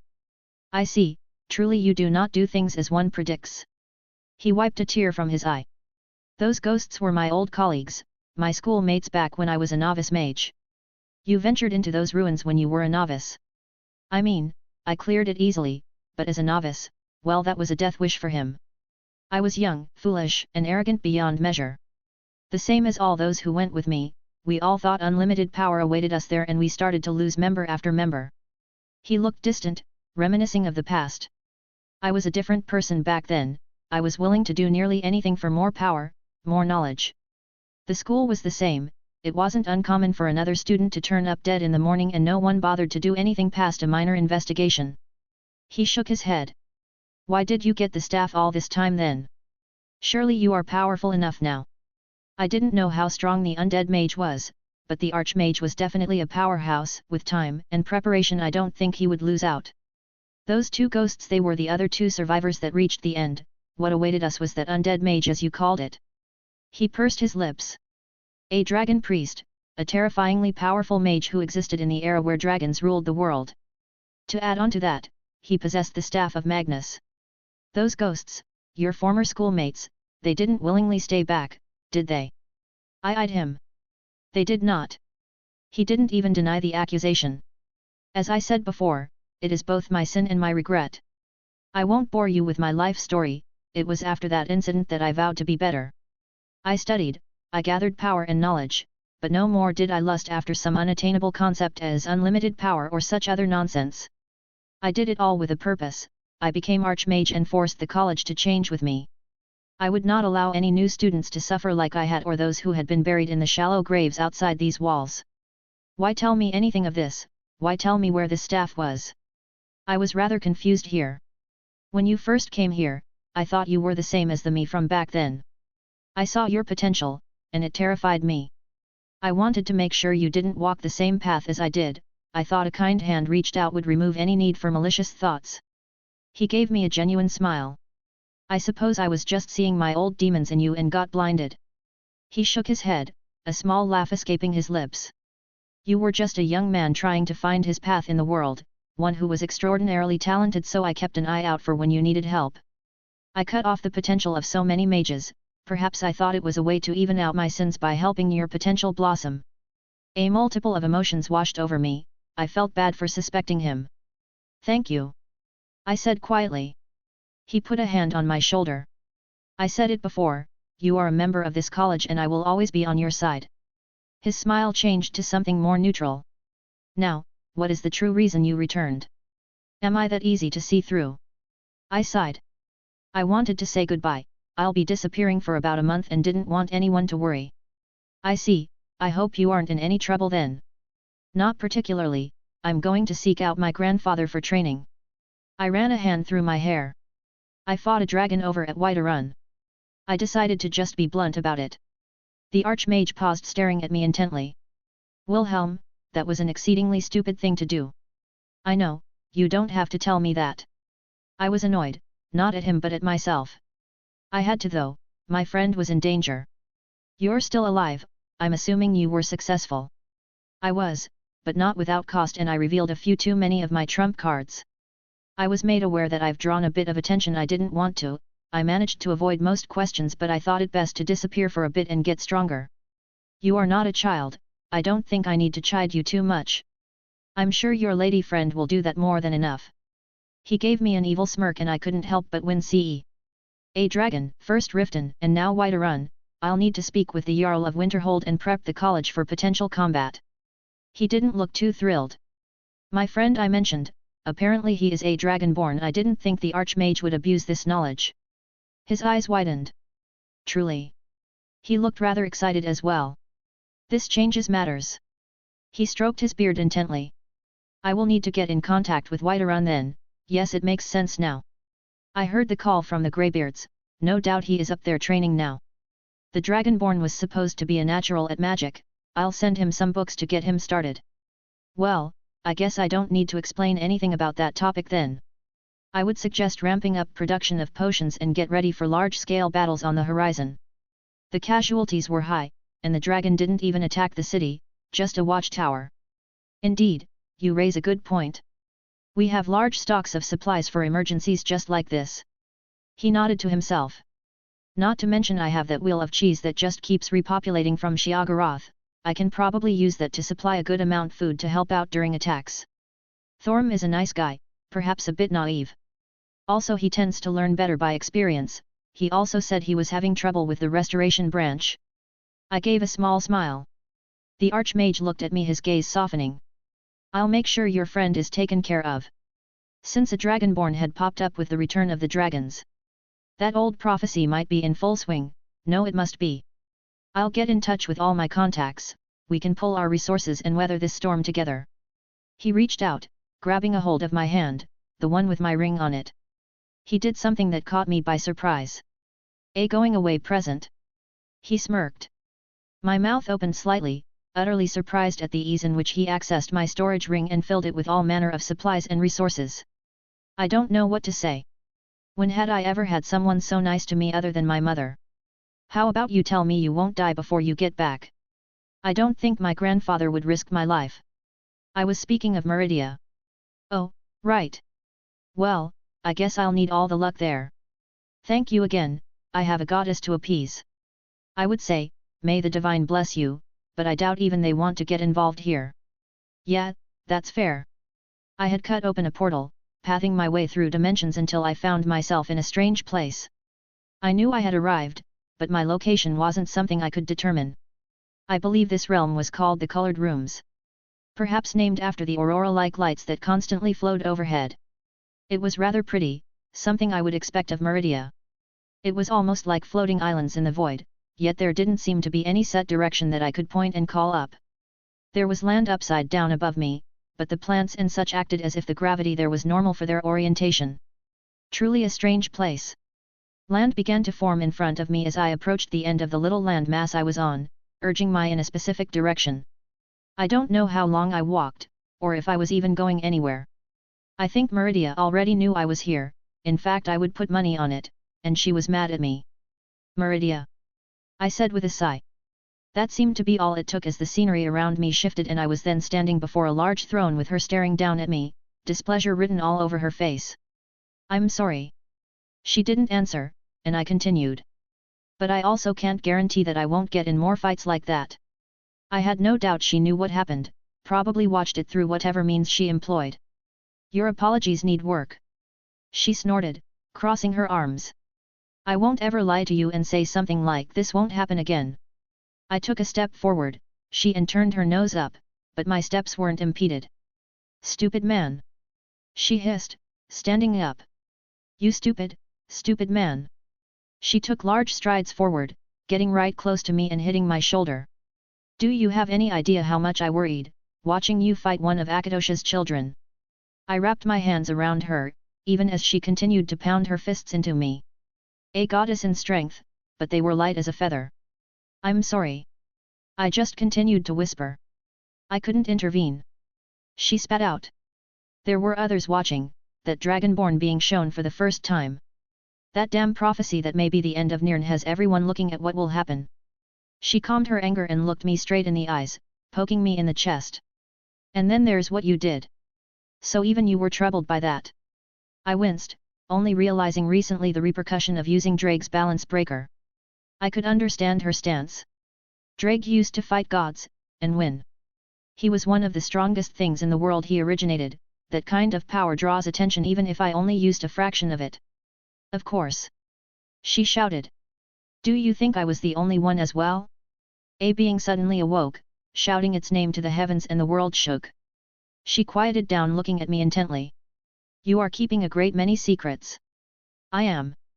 I answered without hesitation as I grabbed her hands in mine. She just snorted, accepting my gesture. Would you tell me if I asked? I would. I replied without hesitation. I want to know, but I want you to tell me of your own volition. She said quietly. Stay in my realm, you will be safe here. My gaze softened as I saw her worry. I can't. Stupid. She spat out, pulling away. What will you do then? I fear that it isn't only just the other Daedra that will seek you out, perhaps even the divines will also make an appearance. I was going to disappear for a bit, seek out my grandfather for training. I didn't hide my plans from her. And you would be safe there, undiscovered by those that wield the same power as I.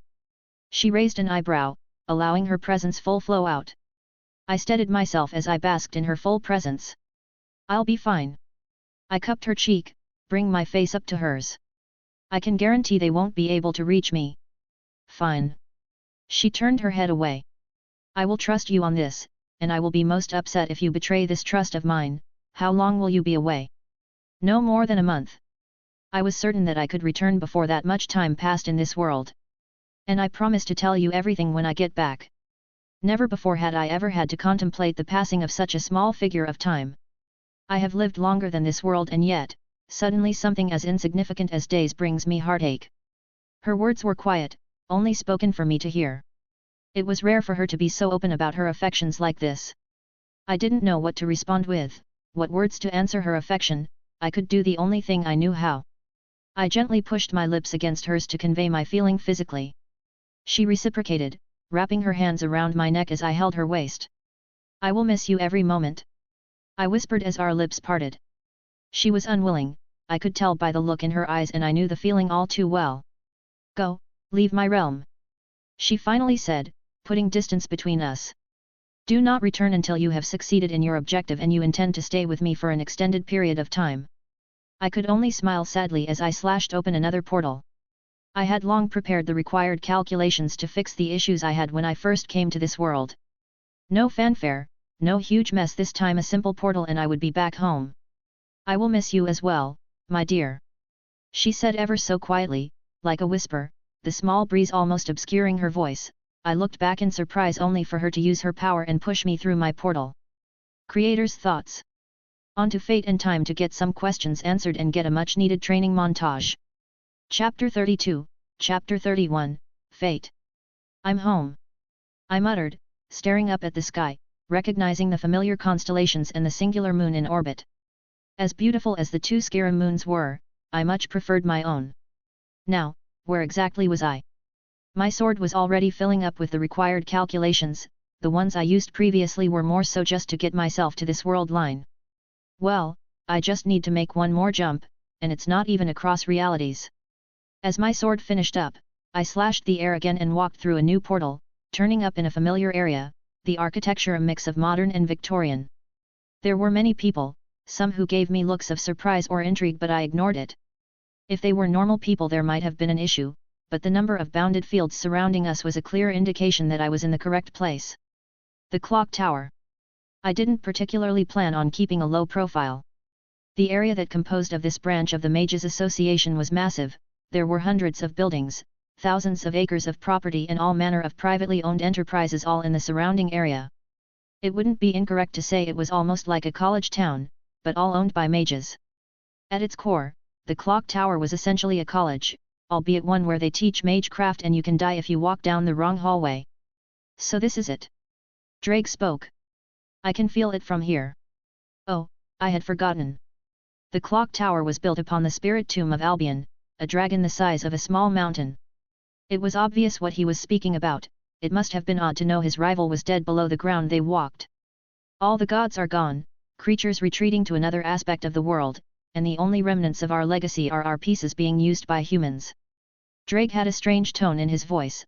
I sensed no anger, only resignation. I suppose that is the way of the world. I let him quietly contemplate as I walked. I wasn't in any hurry, I may as well go for a nostalgic walk through the area.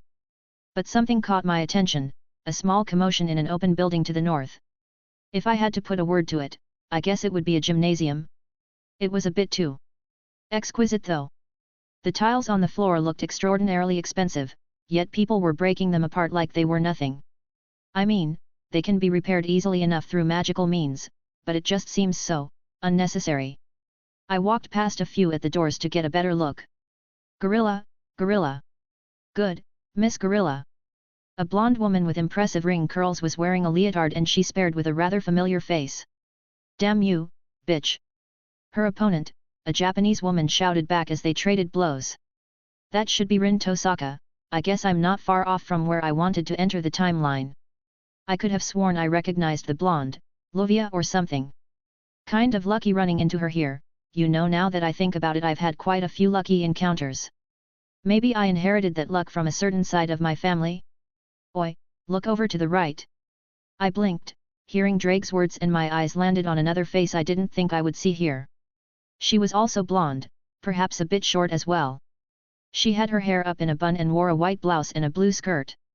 She was quite pretty. Yet, no wonder Drake pointed her out. She give off a familiar presence to you. I whispered to myself.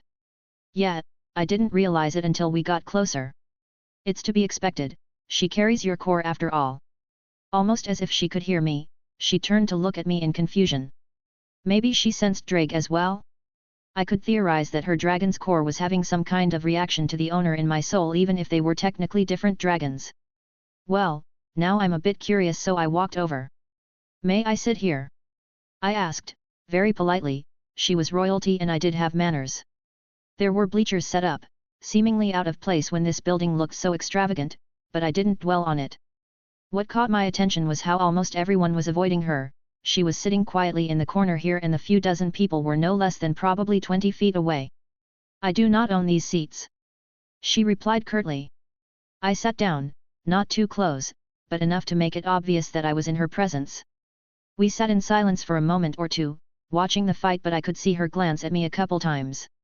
It's a shame that Miss Tosaka is going to lose, I said idly. My new companion froze, but she didn't look upset. I could guess that she realized the outcome of this little spat as well. How can you tell? She asked, not as an accusation against me, but more in a curious way. Her martial arts aren't bad, Bajiquan, if I'm not mistaken. I nodded to myself, reaffirming some of the vague memories I had in my head. She was prominent. How many versions of my previous self had a Tosaka as their student? Maybe I would even call her good, but it's unfortunate that her opponent had mastered reinforcement to a higher degree. Magecraft isn't always the definitive indicator in combat. She furrowed her brow slightly, before getting her expression neutral. That is true, especially in this case. If all was equal, I would say that Miss Tosaka would win 9 out of 10 times. Her style of martial arts is a good counter to her opponent, who focuses on grabs, throws, and locks in wide movements. While Miss Tosaka seems to favor such large attacks herself, she also was keen enough to mix in some subtle jabs, and smaller movements to grab the momentum. My composed companion smiled ever so slightly. If it's as you say, then shouldn't Ri Tosaka win this bout? It comes back down to reinforcement. Her opponent is on a higher level of mastery with that little spell, meaning her reaction speed is slightly higher, her body is sturdier, and her attacks hit just a little bit harder. I shared her small smile. You should know better than most how much that little advantage can mean in a fight. She pursed her lips. I think she was mulling over what I meant by that. I doubt with her nature, she would have revealed her true identity, especially in this place. It is as you say, I do not believe Tosaka can win this fight. She sighed. What are they even fighting about? I asked. I believe Miss Edelfelt is still unhappy that Tosaka had become the wizard marshal's student when she had not. Ah, that's her name. Luviajlita Edelfelt, member of the Edelfelt family. That means she's been here for a bit at least. She's probably around my age. Ah, some scheme to maybe draw the wizard marshal's attention? Or is Miss Edelfelt just venting her frustration? Mayhaps it is both. Her lips quirked upward slightly. I do not partake in the politics that happen here, so I would not be able to comment on it anymore. Not partaking in the politics, yet you are so easily able to navigate them. Years of practice don't just disappear, it seems. Of course, I can only guess that the last thing you would want to do as a servant would be to delve back into politics again.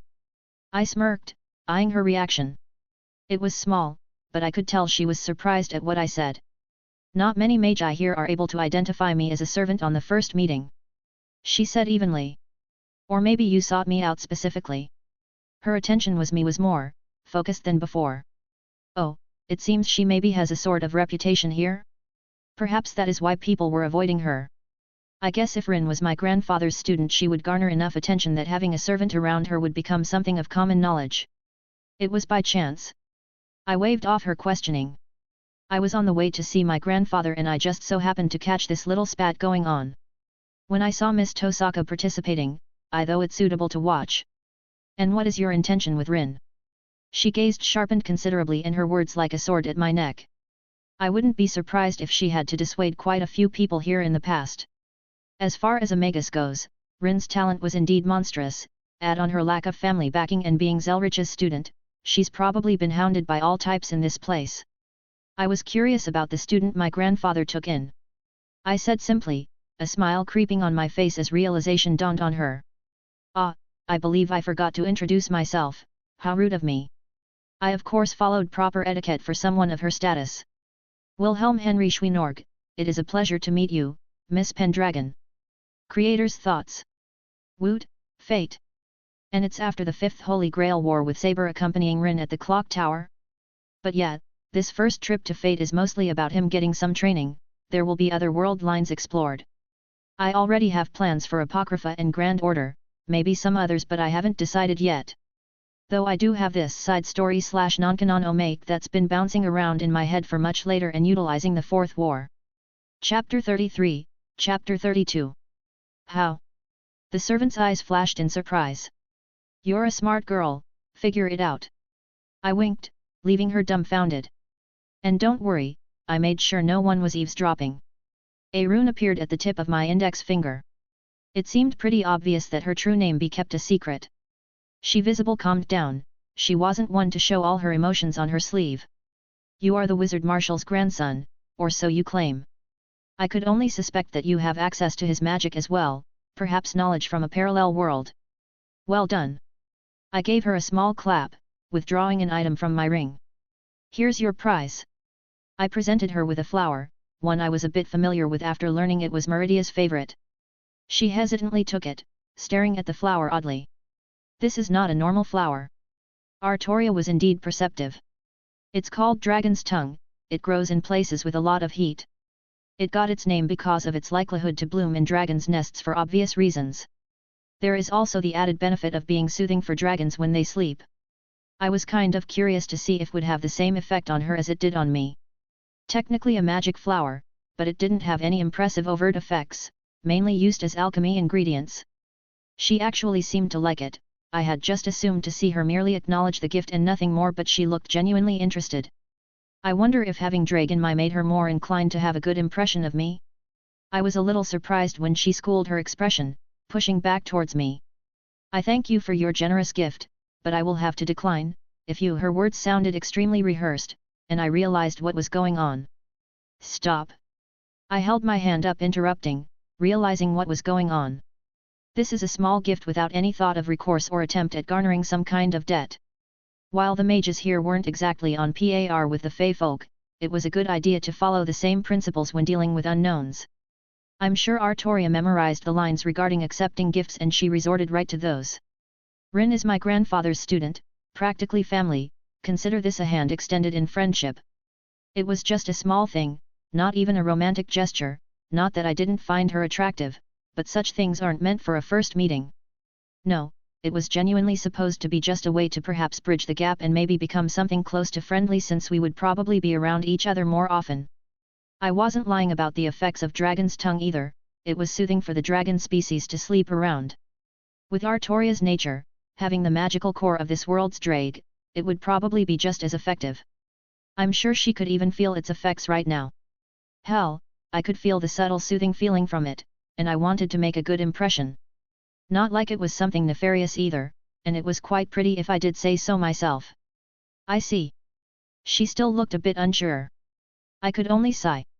I couldn't really blame her, this place was a nest of vipers. Most here were willing to do anything to get ahead. Saber! A familiar voice called out, walking towards us. Both me and Artoria turned to look at Rin, who had already changed back into her normal clothes and walked over. It seems we were a bit distracted. She was sporting a few bruises around her face, but nothing too bad. Who are you? Her eyes narrowed as she stood in front of me. Her tone was, even, not too disrespectful but definitely suspicious. Wilhelm Henry Schweinorg, I am your teacher's grandson. I stood up and introduced myself proper. There was no need to be pompous or difficult, I wasn't lying with my comment about us practically being family. I have it on good authority that Zelretch considers her a granddaughter. She just blinked, looking between me and Artoria, who gave a small nod. He never told me he had a grandson, I didn't think he had any relatives. She looked at me intently, as if trying to grasp any deceit. Ah, trying to accuse me of being a liar without insulting me, she's learned well so far. I'm sure there are many things he hasn't told you yet, he has lived a long life after all. She looked skeptical, but it was also one of those circumstances where she couldn't really call me out on it. Reen, another voice shouted, walking over. Lovia strode over, flanked by several guards who looked like they belonged to her family.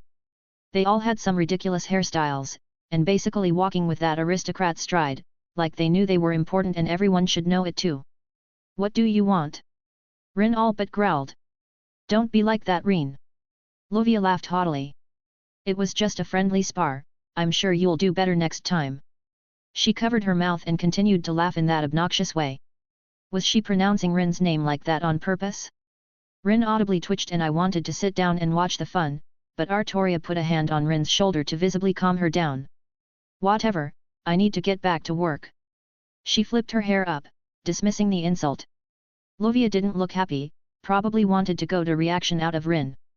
Her eyes turned to me as her lips curled up. Reen, who's your new friend? He's Wilhelm, first-generation magus. I answered, earning a look from Rin. We exchanged a glance before I answered again. Me and Rin just so happened to share a circle for magical research and would be seeing much more of each other in the future, so I wanted to introduce myself. She looked at me strangely, perhaps because of my first-generation magus remark. Lovia's eyes practically sparkled. Oh ho ho, Reen, I thought you had standards, but I suppose that is another aspect you are lacking in. Lovia gave the very definition of a haughty laugh. Oh yes, here comes the hazing. If it wasn't the subtle racism directed to those with Asian descent, everyone loved to look down on the new blood. Technically, I was a first-generation magus, but on the other hand, my bloodline could be traced back to before humanity. On my father's side, of course, hell, I'm technically related to Big G himself. Rin narrowed her eyes slightly, staring for a moment before she smiled brightly, holding back a laugh. It's actually my first time coming to the clock tower, I said enthusiastically. My acting skills were top-notch, and now that I'm back in my home, I should really check out the local theatre scene, it would be a good break from what I've been doing recently. I see, and what, may I ask, is your magecraft focus? Lovia could barely hold back the glee in her voice as she kept glancing at Rin. It wasn't exactly a secret what one specializes in, though digging any more than that could be seen as rude or even downright malicious. Well, if she wanted to keep making her hole deeper, who was I to stop her? Well, I quite enjoy runecraft. I smiled brightly. Ho ho ho. She covered her mouth, laughing some more. Runecraft, is it? What an old craft to pursue. Yeah, the older families here look down on runecraft due to its inability to perceivably reach the root. The Akashic records, commonly referred to as the root, is the origin of all existence, containing all knowledge past, present, and future. It is the focus of every true magus and the purpose of their research. I just nodded along, completely ignorant of her subtle jabs. Indeed, runes are a craft that dates back to the age of gods, they are a truly powerful avenue of research. Yes yes, of course. She continued to snicker, stealing glances at Rin, who just scowled and crossed her arms. Though I saw a small glint in Artoria's eye, I think she noticed what I was doing and didn't make a move to stop me. I guess even she was a bit put off by this girl's attitude, yet she had too much pride to step past her own position to do something. It's always nice to meet someone who appreciates my craft. I smiled happily, trying to mimic Thorm's own smile. I'm really impressed with the facilities here, they even allow for such vigorous sparring between colleagues. Lovia's eyes seemed to brighten. You're right, they do allow for sparring between colleagues. Since you're new to the clock tower, why don't you introduce yourself with a spar? Alistair here does so love a friendly bout. She tapped the large gentleman standing next to her on the arm. He was a little bit bigger than most Nords, practically all muscle. It was impressive, really. Well, it's my first day here, I don't know. You are Reen's friend, I'm sure you know your way around a fight. She snickered. There was a crowd gathering around us at this point, a bunch of whispers directed at me and some not-so-subtle laughs echoing Lovia's. Well, it looks like she took the bait. Okay, you convinced me. Let's have a friendly fight. I held out my hand and smiled towards Alistair. He stared down at me, not saying a word. It was rather intense. I don't think he's allowed to speak unless Lovia gives him permission. Such is the way some of these families raise their extra members. Alistair, dear, why don't you repair the arena while I give our new friend a rundown of the rules? Lovia said ever so kindly. Do whatever you want. Reen snorted. Reen, don't be like that. How about we make a friendly wager? I have a few recently cut gems. She took a couple of shiny gems out of her sleeve, practically waving them around. They appeared to have not been used yet, meaning that her family's magic hasn't touched them, so they were safe for outsiders to acquire. Unless of course, you don't have any more yourself? But how could that be? I'm sure someone of your stature has many resources available. I could tell Reen was about to lose her temper, she did a good job of keeping a straight face so far. Actually, I forgot to give a present for our first meeting, how rude of me. I withdrew a bag from my ring and presented it to Reen. To be honest, I did want to give her a gift for our first meeting since she was grandfather's student, I just didn't plan on doing it so openly. Reen hesitantly opened the bag, I could tell she cast her own diagnostic spell on the fabric before opening. Good girl, make sure no one tries to pull a fast one on you. This! She exclaimed looking down in shock. Artoria even peeked over and her eyes widened ever so slightly. I heard you specialize in jewel craft, I believe these may help you in your research. Reen lifted a handful of jewels out of the bag, I think she completely forgot where she was as even Lovia looked completely shocked, staring at the bag, then at me, and even down at my ring. I guess she noticed where I took the bag from. Too late, you dug your hole, time to get buried. I don't hate Lovia, merely more of a dislike, which is why I wasn't plotting her death or anything like that. I would settle for a small bit of humiliation, I knew she wasn't a bad person but she also wasn't the picture of innocence either.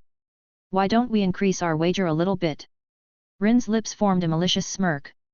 Of course, I would completely understand if you couldn't match up to my wealth. She flipped her hair haughtily, mimicking Lovia's mannerisms. Lovia practically snarled in frustration.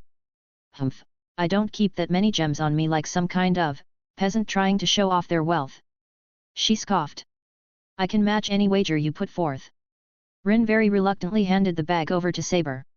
Saber, you keep hold of this until the fight is over. Of course, I shall make sure all dues are paid out.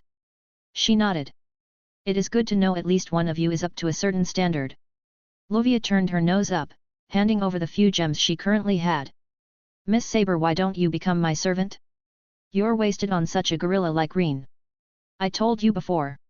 She's my servant. Reen practically shouted in annoyance. Ho ho ho, you see this Saber, your master is such a barbarian, not that I could expect much else from an Asian. You wanna go blondie? I wouldn't mind a second fight today, the first one left me unfulfilled. Ray. Gorilla, keeping roaring, Miss Gorilla. Reen. No. Stay out of it, Saber, this bitch has it coming. Ahem. I cleared my throat, earning their attention and a small nod of thanks from Saber. Of course, only someone uncouth would interrupt a fight that is already predetermined. Lovia waved her hand flippantly towards Reen. Just get your gems ready, bitch. Reen snorted. How uncivilized. Lovia scoffed. Now, I believe it is time to explain the rules of this battle. She turned to look at me. The rules are simple, no killing. She clapped her hands happily. And that is it. Yeah, they don't really babysit people here, but they also don't like to do the dirty deeds out in public like this. They at least want their students to not kill each other so openly. I believe my opponent is ready for me. I saw Alistair waiting patiently at one end of the arena, the entire thing looking brand new as all the tiles were now fixed and in place and there wasn't a speck of dust to be seen. Well, time to establish the pecking order. Creator's thoughts. Never really liked Luvia, but I don't intend to make her some young master archetype, beyond what she already is. Also for those who are asking, Shiro does not exist here, this isn't a standard world line which will be explained later. That being said, I think Rin and Luvia's rivalry would be a bit less friendly without Shiro in the middle of it. Chapter 34, Chapter 33. There was actually more to the fight than just don't kill your opponent, no doubt Luvia was trying to be dramatic.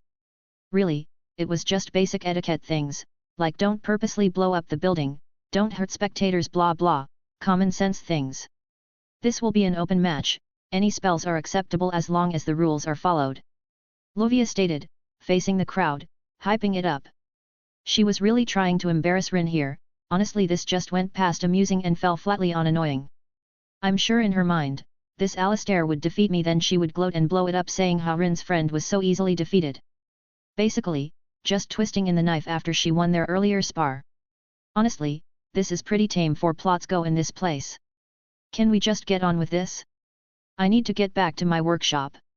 Rin replied with detachment, much to Luvia's annoyance. I smiled slightly, realizing that Rin also knew exactly what buttons to push on Luvia. Humph, let's see how long you can stay so relaxed. Luvia frowned, turning back to the arena. Let me introduce our fighters. On the left we have Alistair Edelfelt, third son of the second branch family.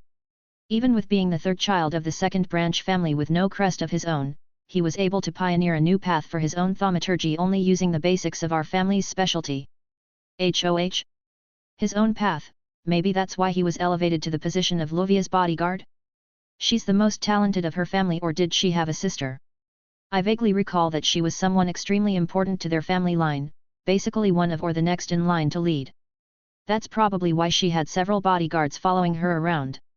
A branch family member, and not even the first child, no doubt he received very few resources and had to rely purely on his own skills and talent. My interest was piqued now, a new path I'm curious what he's used their jewel craft as a foundation to achieve? The barest of basics was known about jewel craft across the magical community, the non-science would probably have a little bit more than that to work with. And how about a welcome to a new member of our prestigious institute, coming from the east, a first-generation magus and a runecraft practitioner, Wilhelm. She exclaimed, intentionally iterating my background. Well, wasn't that the unholy fucking trifecta of nonsense that the people here look down on? I could hear the laughs and jeers directed toward me and feigned ignorance, but I definitely remembered faces. I looked around and caught Artoria's eyes. I raised an eyebrow as she looked back at me. Only receiving a small nod, but I could pretty much understand her message. It seems like I have her blessing and I do want to leave a good impression. Bounded fields sprang up around us, a defense mechanism that allowed the fighting to not carry over to any bystander. Not something absolute but it was the bare necessary for a type of facility like this. Well, the facilities here were something admire, while not all that impressive on the surface, the ease of use and application was noteworthy. Begin! Luvia shouted as all the mechanisms fell into place. Well, bonus points to my opponent, he didn't act cocky and immediately acted, reinforcement covered his body and I mimicked the action, but instead of charging right at me, he dashed to the side and threw a handful of gems into the center of the area. No, that wasn't quite right, they weren't quite gemstones, they were pieces, like a few were shattered into dozens of smaller ones, topazes if my eyes didn't fail me.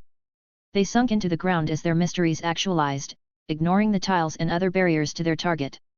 It only took a moment for something to rise up. Golems, now that's a surprise. I said honestly. And they even looked above average, curious. I know it takes a bit of effort to make golems of this quality, and you did so instantly. Alistair came from my side, every step he took practically dug into the ground as he charged with an overhead fist. I ducked, knocking his fist away and used his own momentum to throw him towards the wall. Surprisingly, he was able to fold into my own attack and reorganized his fall to catch himself from suffering any damage. I suppose it has been a while since I fought someone in hand-to-hand that could move at these kinds of speeds, perhaps I'm rusty? I felt a small smile form on my face as he moved back and ducking close to the ground and trying to sweep my legs by swinging both arms. With a stomp on the ground I cast an earth wall right in front of me as his arm smashed it to pieces. With a wave of my hand, several runes appeared, floating in air in front of me. As the wall crumbled, they actualized, forming into flames and firing off like bullets towards my opponent, who nimbly dodged each one. Once again, I'm impressed. He shouldn't be any more than 1 or 2 years ahead of me, yet he has a good amount of experience and spellcraft under his belt. This time he chose to duck behind the pillars holding the ceiling up. Hats off to my opponent, his golems didn't allow me breathing room as they also moved to surround and attack. He also didn't re-engage, opting to allow his disposable minions to wear me down and gauge my reaction. Say what you will about the Edelfelt, but they sure train theirs well. Harass, immobilize, swarm. I could tell his strategy, and it was both well made and a solid plan. Curious thing you are, I said idly as a massive stone fist swept down at me. These things lumbered 1 or 2 heads over me, but they were a bit impressive on their feet. Their coordination wasn't bad either. Were they perhaps mental commands from their caster or pre-programmed already? They weren't stumbling over one another as they all closed in on me. Well, this would be uncomfortable if I allowed this to happen. I allowed runes to swirl around my hand, forming into a dozen runic circles covering every side. Lightning, I lazily called out as the large bolts discharged towards the closest ones, demolishing them with a frightening ease. There were shouts of astonishment from the peanut gallery. I held back a smirk as I noticed Luvia's surprise. Now aren't you a gift that keeps on giving? I couldn't help but grin as I saw the bodies reform without any inherent damage to the golems. I love to see new spells, especially ones like this that were very ingenious in their applications, but I think all good things must come to an end. I believe I understand now, I stated, weaving through the mass of stone limbs swung at me. Distort, a simple illusion spell I learned from Skyrim. The numbers of me in the arena now number in the 20s as I confused the animated earth constructs. This spell was quickly turning into one of my favorites. Topazes, I said decently loud, making sure to gather attention on me. Jewel craft and the Kabbalah. You use the connection topazes have to Yezid of the Sephiroth, a common enough application but quite intelligent. Specifically, you pull on the Tree of Life to grant the golems life at the obvious cost of the magical energy supplied via the topazes. This also has the added benefit of not allowing them to die while the topazes still supply them with magical energy, but at the same time they are time limited, but in a trade-off their abilities are almost supercharged for the duration. This concept is mostly used in healing, but you are using it to sustain life via magical battery, and thus they are essentially immortal until either the gem is removed or the magical energy runs out. My praise wasn't unwarranted. This guy was truly talented.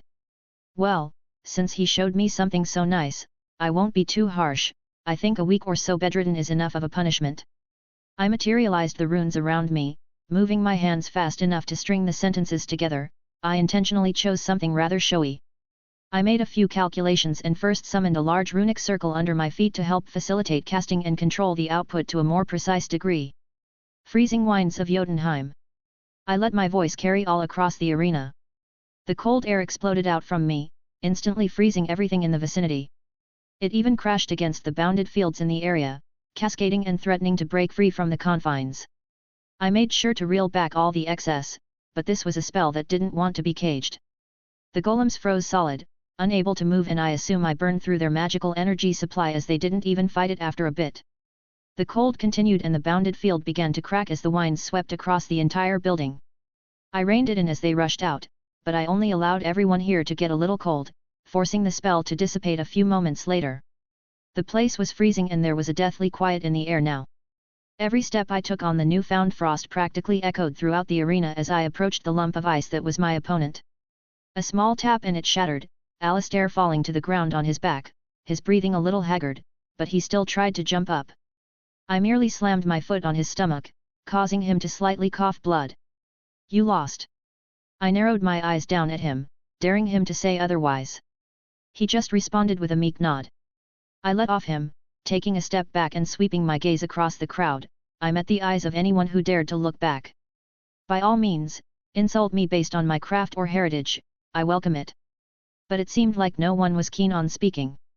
Well, Alistair should be fine if you want to go retrieve him. I walked over to Luvia with a smirk on my face. I didn't want the guy to die. He hasn't even said a word to me, merely following the directions of his family head or whatever. And he was quite talented. It would be a shame if he died like this. You, how? Lovia looked utterly dumbfounded. How unthoughtful I seemed to have forgotten to full introduce myself again. I gave an exaggerated bow.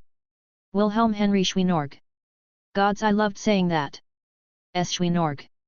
She stuttered as her face paled. And there it is. The peanut gallery also was having a conniption. I think I saw a few that were throwing around insults previously bowled out of the area. Good luck with that, I can be a right petty bastard sometimes, pray you don't meet me again. How was that? Pretty good, right? I looked towards Rin and Artoria. The latter of whom just nodded like she expected it. Yeah, she probably saw through me already, but Rin seemed a bit surprised at my power. But I think she just pushed all that away as an evil smile grew on her face and she turned towards Lovia. Her face. It was priceless. Rin laughed heartily as we walked down the halls. And then you were like, excuse me, I wouldn't want my Asian barbarianism to contaminate you any longer when she tried to apologize after hearing your name. Yes, she was getting on my nerves. I just nodded. I wasn't going to hold Rin's hand all the time and try to meddle with her issues, but some lines needed to be drawn. She should keep her head down for a while now, at least I won't have to hear that bitch's laugh until her family is done punishing her. Rin happily jiggled the bag full of jewels. And she has to pay me even more gems. I wish I could see the look on her face when she has to go to her family and beg. Well, I'm glad you like my present. I just smiled, recalling a few memories of this girl from my last life. It was amusing how she never even considered declining the gift I gave her. Are you really Zelretch's grandson? You said you were a first generation. She looked at me as we turned a corner. We have no blood connection, if that's what you're wondering. I said honestly. But yes, we are related, and the best way I chose to address it was being his grandson. It makes it simpler for all involved. She just signed. You have that same I know more than you look that the old man does. Really? I need to check that out in the mirror and learn how to do it intentionally. I wonder if he's home. I said quietly as we approached his room. It was more like an underground mansion. The place was hard to describe. A lot of the infrastructure was actually underground as it got closer to the tomb with the better atmosphere for experiments. Let's see if I remember how to do this. I began tapping the door in various places. There was no handle, it was magically locked in a very intricate way, but it seemed like it was the same as I recalled. There we are. I said as the doors disengaged and all the traps and defense turned off. I guess you really do know him then. Rin finally acknowledged. I don't think anyone would be brave enough or stupid enough to actually try to break into here. You'd be surprised. I said with a small chuckle. He didn't get that mask of a prankster without good reason. In fact, it all started with some idiot breaking into my workshop and stealing an old prototype for his jeweled sword. You throw one guy into a dimension filled with some very affectionate tentacle monsters and suddenly you're a prankster. Wonderful, he isn't here yet. Why is that wonderful? Rin looked at me in confusion and Artoria followed us inside. She seemed relaxed enough. I guess they've both been here long enough to not tiptoe around everything. But she also seemed rather relaxed in my presence, not nearly as on guard as I would have imagined. This was technically Zelretch's workshop, but really only one room was dedicated to that, another was for Rin's own workshop and various other living spaces. Hell, there was a room that was specifically Zelretch's office, the target of my attention. Because I can now raid his liquor cabinets. Will you now? A voice grabbed all our attention, and I felt a chill run up my spine as my eyes widened. The family face that I saw 1,000 times when I peered into the mirror of my memories, the same eyes, the same look. I didn't even fucking sense him, I didn't feel any speck of his presence as he used the kaleidoscope to appear here. Master. Rin said respectfully. Rin, I hear you got into a fight today. He smiled ever so gently, but dear God did it give me anxiety for some reason. It was like an invisible pressure weighing down on me. He's strong, Drake spoke up. Your memories don't really do it justice. Yeah, I was really a monster in my previous life. It was nothing, just a stupid spar. Rin huffed in annoyance and Zelretch just chuckled, turning towards Artoria. What a beautiful flower. He flipped his hand revealing an elegant vase with some water already inside it. It would make a lovely decoration. Thank you, Wizard Marshal. Artoria said respectfully. And my grandson. His eyes bore down on me.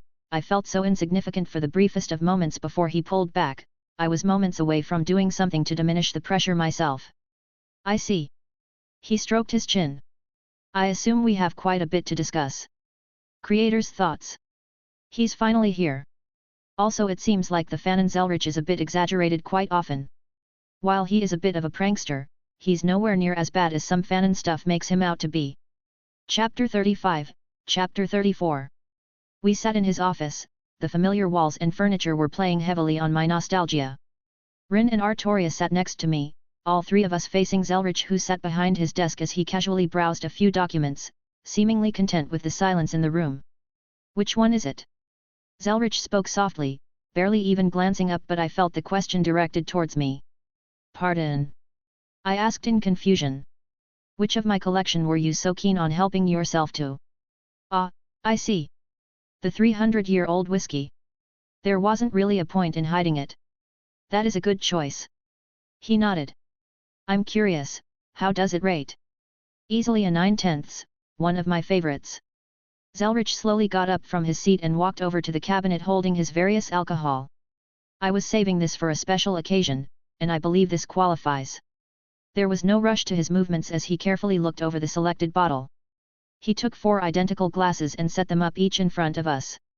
How would you suggest taking it? He inspected the bottle and the liquid within. It's not bad clean, but I prefer it with a couple drops of water. I thought for a moment before mentally checking my ring. I have some glacial water, never touched by pollution or human hands. I offered, taking out a bottle I filled back in Skyrim. It was just a whim back then. I had some free time, and such pure water was a bit hard to come by without decent effort to produce. Wonderful. He took the container and admired it for a moment before pouring everyone a smidge into their glasses. It's an acquired taste, don't force yourself if you don't like it. I said lazily towards Rin and Artoria. I admit, I have not tried any alcohol from this time period besides some of the more readily available stock. Artoria lightly picked up her glass, giving it a curiously sniff. She probably only had anything cheap so far, probably sake considering where she was summoned to, and Rin didn't strike me as someone who would be a connoisseur of the harder varieties of liquor. This is supposed to be 300 years old. Rin looked at her glass. There doesn't exist a whiskey over 200 years old. I said with a small smile. At least, one known to the public. From a parallel world line then. Rin hazarded a guess. Actually, it's native here. Zelretch corrected, taking a sip, leaning back and appreciating the taste. Your recommendation was spot on. His eyes glanced to me but for a moment. Then how is it 300 years old? Her eyebrows furrowed, hesitantly taking her own sip. I saw her struggle to keep it down and I didn't want to laugh. I wouldn't make fun of her for that, some people simply don't like the taste. When Miss Ayazaki joined the clock tower, I approached her for a joint experiment. I had some thoughts that needed confirming and the application of her own magic would be invaluable. Zelretch quietly explained. You may know her better as the Blue, but being as one of the few prominent figures of Asian descent, I don't doubt you've heard her name a few times. The Blue, the 5th true magic, the name for the other magician, just as Zelretch is called the Kaleidoscope. Truthfully, I don't know much about the Blue, but I do know that time travel lies in its domain. What, so you sent some alcohol back in time? She muttered, looking a bit put off by the taste. Zelretch let out a small chuckle. Indeed, though the objects we sent back were irrelevant, but that didn't mean we couldn't benefit from the procedure as well. I believe Miss Ayazaki also still has her own bottle she hasn't opened yet. I will need to make a note and give her my recommendation. Wait, if this was the first time you opened it, how did he know what it tastes like? Rin pointed her figure towards me. Oh, she picked up on that. I thought for sure she wouldn't notice. I praised with a smile. Zelretch also smiled. I had chosen her as my student for a reason. Time travel? Artoria asked, tilting her head. A good guess, and while technically correct, is wrong. I replied. I'm not native to this world line and I was born about a decade from now, year-wise. I have some investment knowledge if you are interested. I said with a laugh. That may come in handy. Zelretch shared my amusement. I noticed your runecraft application, I'm surprised you chose that path. It was something I could immediately achieve. Something of note within my resources at the time were lacking. I frowned, thinking back to the world I was born in.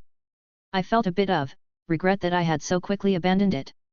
Though I do not regret my decision, I have found myself content with the craft so far. The runic arts are a very practical path to choose, I don't blame you for that decision. Zelretch acknowledged, not looking at all put off by my choice. I've never seen someone utilize runes like that before. Rin furrowed her eyebrows. Mostly just for single enhancements or small spells. Most rune users don't have nearly infinite magical energy like we do. I pointed out. A single rune is akin to a spell that requires a couple words to actualize. I had put forth dozens to hundreds of runes into a single spell. Others can achieve this, but most can't throw them around like I can when I can just refill my reserve so quickly. Rin let out a long-winded sigh. I still haven't gotten that far in my studies. She was talking about the infinite magical energy I was assuming. Technically it's not infinite magical energy in the way that the heavens feel is used. It could be said that once you master the kaleidoscope to a certain degree your mana regeneration is basically yes. Really, it's only limited by our own physical ability to handle. It was the reason magic circuits lost a lot of their relevance. Most mages had to be conscious of their spell usage, but a master of the kaleidoscope can throw around spells all day until their body finally collapses under the strain. I finished off my glass and Zelretch was kind enough to pour me another glass as I finished my first. I noticed Rin pushing hers away whereas Artoria didn't seem to prefer the taste either. Here. I said, offering 2 bottles of mead I withdrew from my ring. How do you keep doing that? Rin asked, inspecting the bottle. Taking stuff from nowhere. I smirked. I'm sure your teacher can do something similar. I've been working on the kaleidoscope for months now and I still have no idea. He won't tell me anything, except to figure it out myself. Rin huffed. This is good. She took a second sip. Mead from the world I came from, found nowhere on earth. It reminds me of the drinks from my time. Artoria spoke softly, also enjoying the beverage. I'm glad they like them, this is a joyous occasion so it should be celebrated with drinks at least. I felt a little bit of pity for Rin, she's still in that learning stage. There needs a bit of self-discovery before he could actually start pointing her in specific directions, otherwise her own potential could be stymied. To answer your question, it's my ring. I wiggled my finger. It is an impressive piece of work, the space is folded seamlessly, if a bit amateurishly as well. Zelretch praised. It was the archmage at a college I joined in another world. It was apparently his first attempt at such a thing. Impressive for a novice then. Well, he was a rather impressive mage, all things considered. I have no idea what you're talking about. Rin frowned in annoyance. A folded special dimension attached to my ring. Essentially I have a pocket space I can access that stores stuff. I said simply. I even have this too. I took out my hat to show off. May I? Zelretch asked as I gave a nod and handed it over. He inspected the workmanship and even stuck his hand inside the space. What an amusing piece of work. If the ring was amateurish, this is childish at best, yet someone managed to finagle it together into something that works. He handed it back to me. Thank you, for the drink. I finally said, it wasn't good to hold back on etiquette even if it was towards myself. How could I hold back with such a sincere gift towards my student? He smiled lightly, conveying his gratitude. Oh, that reminds me, I was going to give something else. I forgot about the other stuff. I didn't really want to hand this over in public, let's see. I shifted through a few things, taking a couple books out, inspecting them and setting them on the table. Jewel craft is a good path, but it also lacks in some areas. Let's see, Lesser Ward would be good for a shield that doesn't need to waste gems on. A basic healing spell is good for every mage's repertoire. I set down a spell tome on healing as well. Oak Flesh, a body strengthening spell that works on a different paradigm than reinforcement so they can be used in tandem. I set that on the desk as well. I actually have a couple versions superior to Oak Flesh, but it was a good starting point. Detect Life, good for dangerous situations. Another good spell I grabbed on my way out. Rin looked at me like I had 2 heads, Zelretch just blinked, taking a book and cracking it open, reading a few words. Interesting, I don't recognize the origin. He looked genuinely happy. I could understand, finding new and interesting things was always a happy occasion at that point in my life. I may have fudged my first application of dimensional travel and ended up on a world line outside of Gaia. I sheepishly rubbed the back of my head. He closed the book, giving me a deadpan look. You're lucky you didn't die. Do you have any idea how difficult it is to travel to a world not parallel to our own? What am I saying? Of course you know. Actually, I think there may be some holes in my memories, I don't have any knowledge of going outside of Earth. With some self-reflection, I realized there were quite a few holes in my memories. Zelretch tilted his head, seemingly shifting through several thoughts before thinking about something intently. I see, I suppose that might be expected considering your unique circumstances.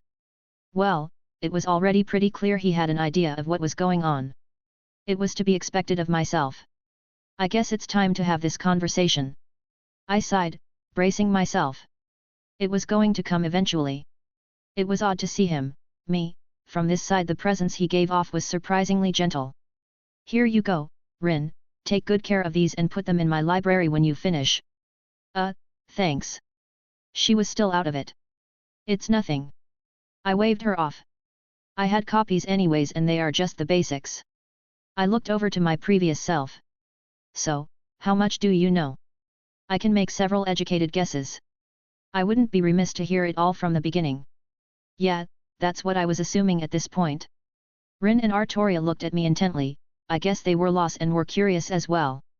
I guess it started about a month ago when I awoke memories from my previous life and realized I was reincarnated. Reincarnation. Rin and Artoria shared the same remark, astonishment clear on their faces. Yeah, it was a bit wild for me when I realized what was happening. A lifetime's worth of memories flooding into the mind of a normal 18-year-old kid. I was a bit of a mess those first few days. I just ran a hand through my hair, thinking back to it. How did your memories awaken? Zelretch asked. Do you not know, didn't you set this up? My eyebrows scrunched up in confusion. I had no memories of this myself, but I attributed it to the holes, but this was in no way by chance. Something like this could not be anything but artificial intervention. To be honest, I haven't done more than just write down some thoughts on what you went through. I haven't even developed a proper hypothesis yet for testing, he admitted without any fanfare. That is, not what I wanted to hear. Is it possible a future him or rather me did this? While I doubt he would have had events play out like they did, I had assumed he had a more direct hand in my existence. I think we're both missing context then, I guess we'll figure this out together. I sighed, getting answers to my questions wouldn't be as easy as I thought. It started when an exorcist attacked me after I accidentally walked up on him. An exorcist? Why would an exorcist attack you if you were just a normal person then? Rin blurted out. Oh, did I forget to mention that? My mother is human, my father is not. I shared a look with Zelretch. Apparently, he didn't know what I was either if I was reading his expression correctly. A phantasmal species in the modern era. Artoria looked a bit surprised, but I didn't see any judgmental looks. Interesting. Well, the world I came from, the age of gods never ended, even if the world was pretty similar to this one. It wasn't that simple, but it was enough to describe the situation. Curious. Zelretch scratched his chin in thought. How? The age of gods, doesn't that mean magic and miracles should be more open and widespread? Should thaumaturgy even exist there, since humanity would be closer to the root, but then how would it be modernized to something resembling this world if that was the case? Were there new layers of reality that overrode pre-existing world views into something that allowed for coherence? Did the phantasmal species develop alongside humanity? Would the collective unconscious still favor us? Rin blurted out. That would explain your non-human blood. Are you an Oni then? A yokai of some sort? Kind of close, but you are thinking incorrectly. Wow, she really was wrapping her head around this. Those were some good questions. It's sad that the answer is kind of lackluster. Are you a demigod? Artoria asked. Divinity. Rin practically exclaimed, reiterating the question. Are you a demigod? Wrong direction. I snorted, holding back a small laugh. What do you mean, wrong direction? Rin questioned. You are thinking me something divine, and you are thinking in the wrong direction. Are you part demon then? Artoria said plainly. I admired her ability to hold her emotions in check. I don't think most people would look so natural accusing someone of being a demon and actually believing it. Well, not really. I wasn't, but the difference was mostly academic. I watched Artoria furrow her brow, trying to think through it. Rin wasn't faring any better. I waited until she started taking a drink to answer. My biological father is Satan, I'm a half-devil. PPPPFFFFFTTTT. A large amount of liquid squirted across the table, landing on Zelretch's face. There was a pregnant silence. Zelretch just blinked as liquid dropped down his face. Artoria looked utterly dumbfounded as she looked at me, and even Zelretch seemed a bit taken back. I just smiled innocently. It was technically correct, the best kind of correct. Creator's thoughts. Didn't feel good yesterday, so I missed the chapter, but here you go. The conversation continues and more questions are answered about his origin. Chapter 36, Chapter 35. Zelretch quietly wiped his face with a piece cloth he pulled from wherever he stored things. Explain properly, he said evenly. Fine. I shrugged. It wasn't like I was just going to leave it there. The world I was born in, the original demons are all dead. The term Satan is used similarly as president or prime minister. There are 4 Satans, of which my biological father is one of. I'm actually descended primarily through the Baal and Gremory lines of Solomon's 72 pillars. I don't know how to handle this, Rin said flatly. If it makes you feel better, modern-day devils aren't much different than humans, they don't go around stealing souls or anything. Well, mostly, I'd rather not get into the whole mess with evil pieces. But they're honestly better than their demon ancestors. I'll freak out over this later then. Rin snorted. I'm pretty sure the church would go ballistic if they found out. Yeah, probably not a good idea to mention outside. The church does have a few monsters I would rather not tangle with right now. It would probably be worse than the world lines that the old man is a dead apostle. Wait, what? Rin blinked in confusion again. Not relevant right now. Zelretch cut me off. I believe we are getting sidetracked. Well, there isn't much more to my story. That was basically a month ago and I found myself in a world I didn't recognize, but I was able to gather some resources and figure some things out. Curious. Zelretch looked thoughtful. I had some preliminary thoughts about such a phenomenon, but I had yet to truly put any effort into researching it as a plausible avenue. Why were you even looking into that? Rin asked. That's a good question I hadn't thought about yet. I was more concerned on the how and hadn't even touched the why yet. Nice job, Rin, you really are perceptive. Zelretch stood up, moving towards a shelf in the corner, looking through a few books. The spider, he said simply. My eyes widened, I hesitated ever so slightly. That answer caught me completely off guard. I thought it through and a realization dawned on me. Was I supposed to be some kind of weapon then?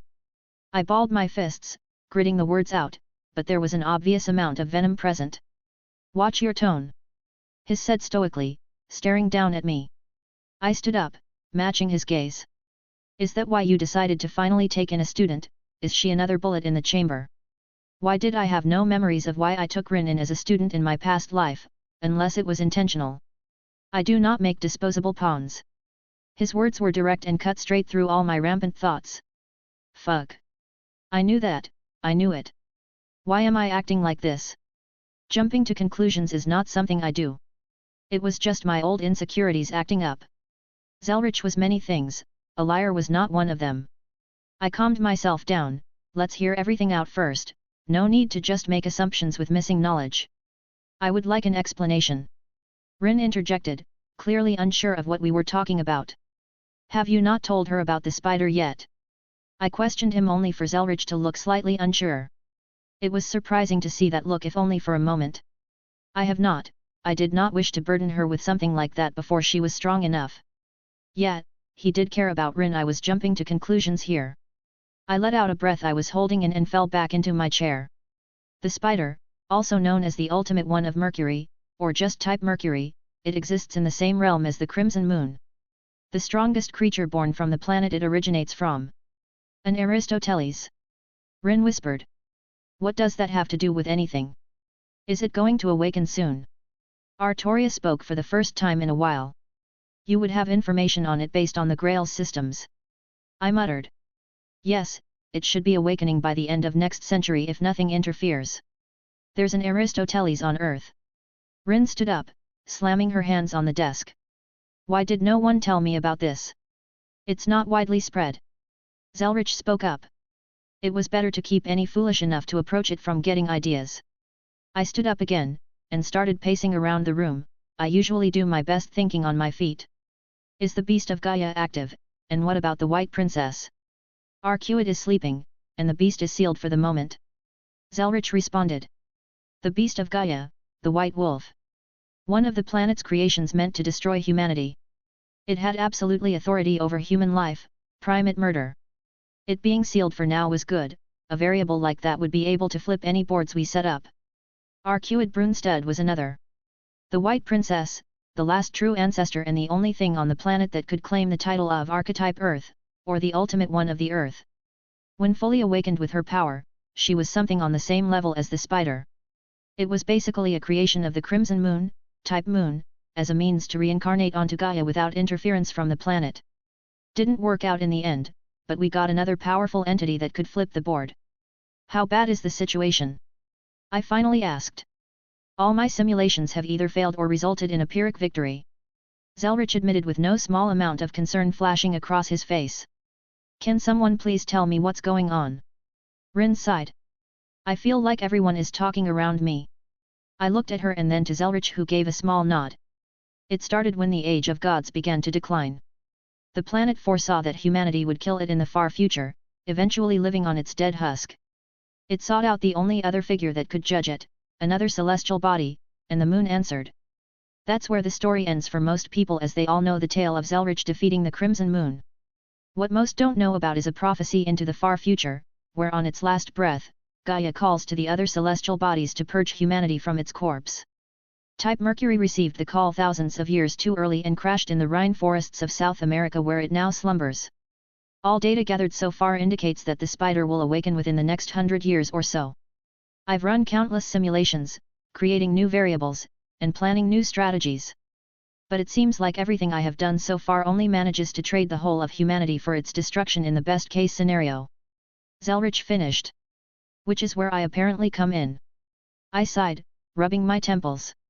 You're a reincarnation of Zelretch. Rin replied quietly. It makes sense now. Zelretch smiled. Indeed. He looked over to me. I had a thought a few years ago, about Amy, that wasn't bound to the same rules as I was. Rules. That was it, that was what I was missing, so obvious. Zelretch is the kaleidoscope, he has a certain authority that comes with that, things I couldn't do while he still exists.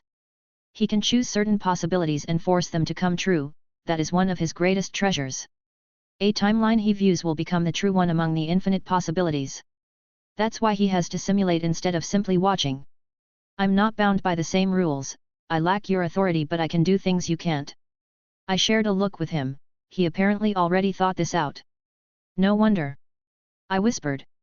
It's more than that, you aren't me, he smiled, almost grandfatherly. I'm not you. I repeated, not quite sure how to feel after hearing that. What are we but our experiences?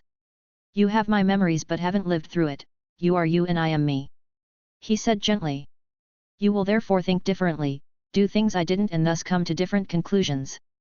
I am not Kisker Zelretch Schwinorg. I am just me. And I was okay with that. I guess it's too late to ask you for some training. I snorted in laughter. He smiled but shook his head.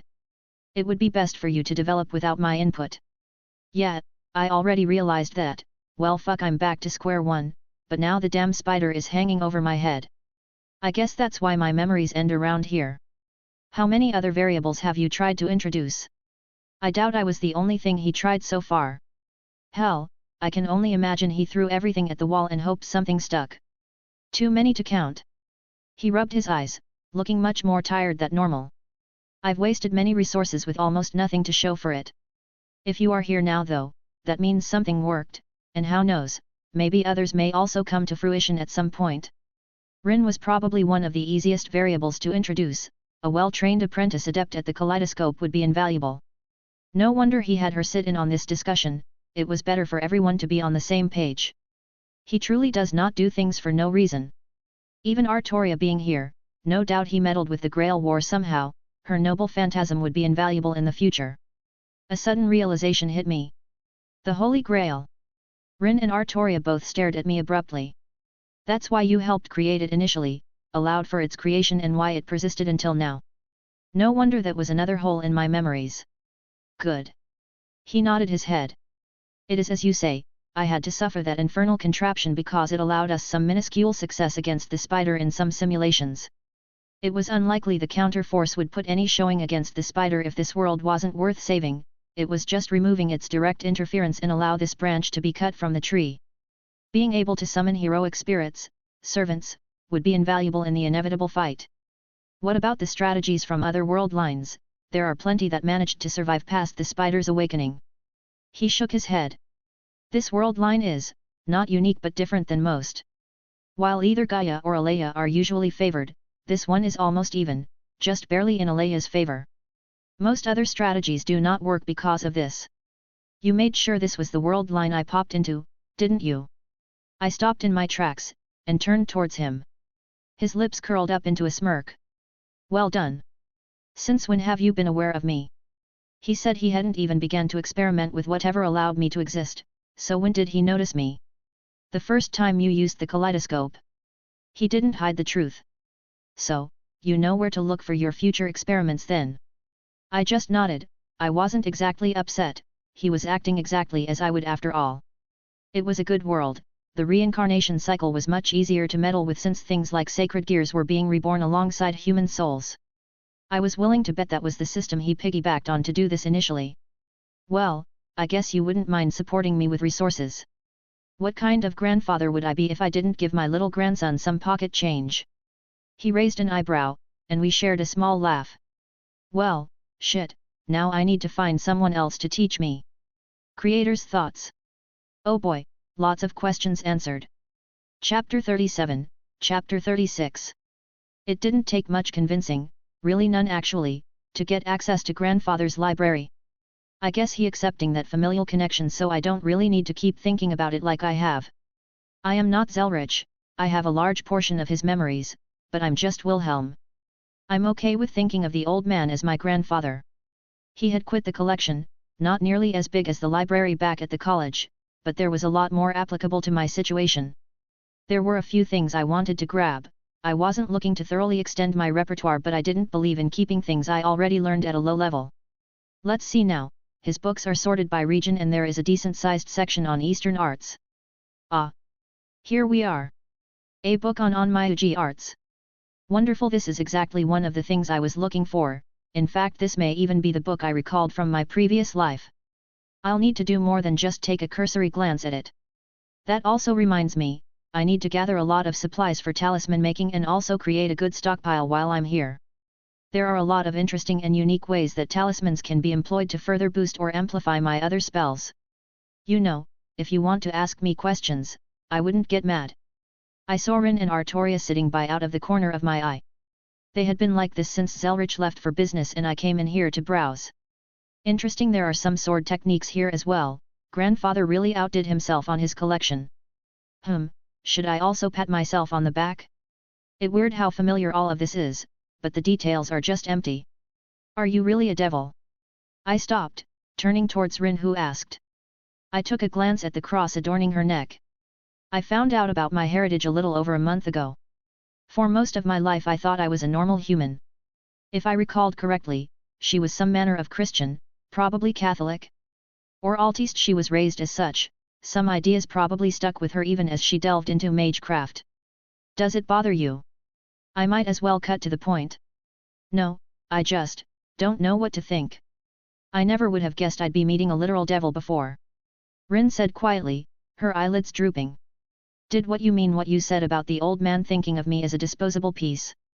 Well crap, did I make her feel like this because of my own poor words? Rin, why do you think you were even there to listen in on that conversation?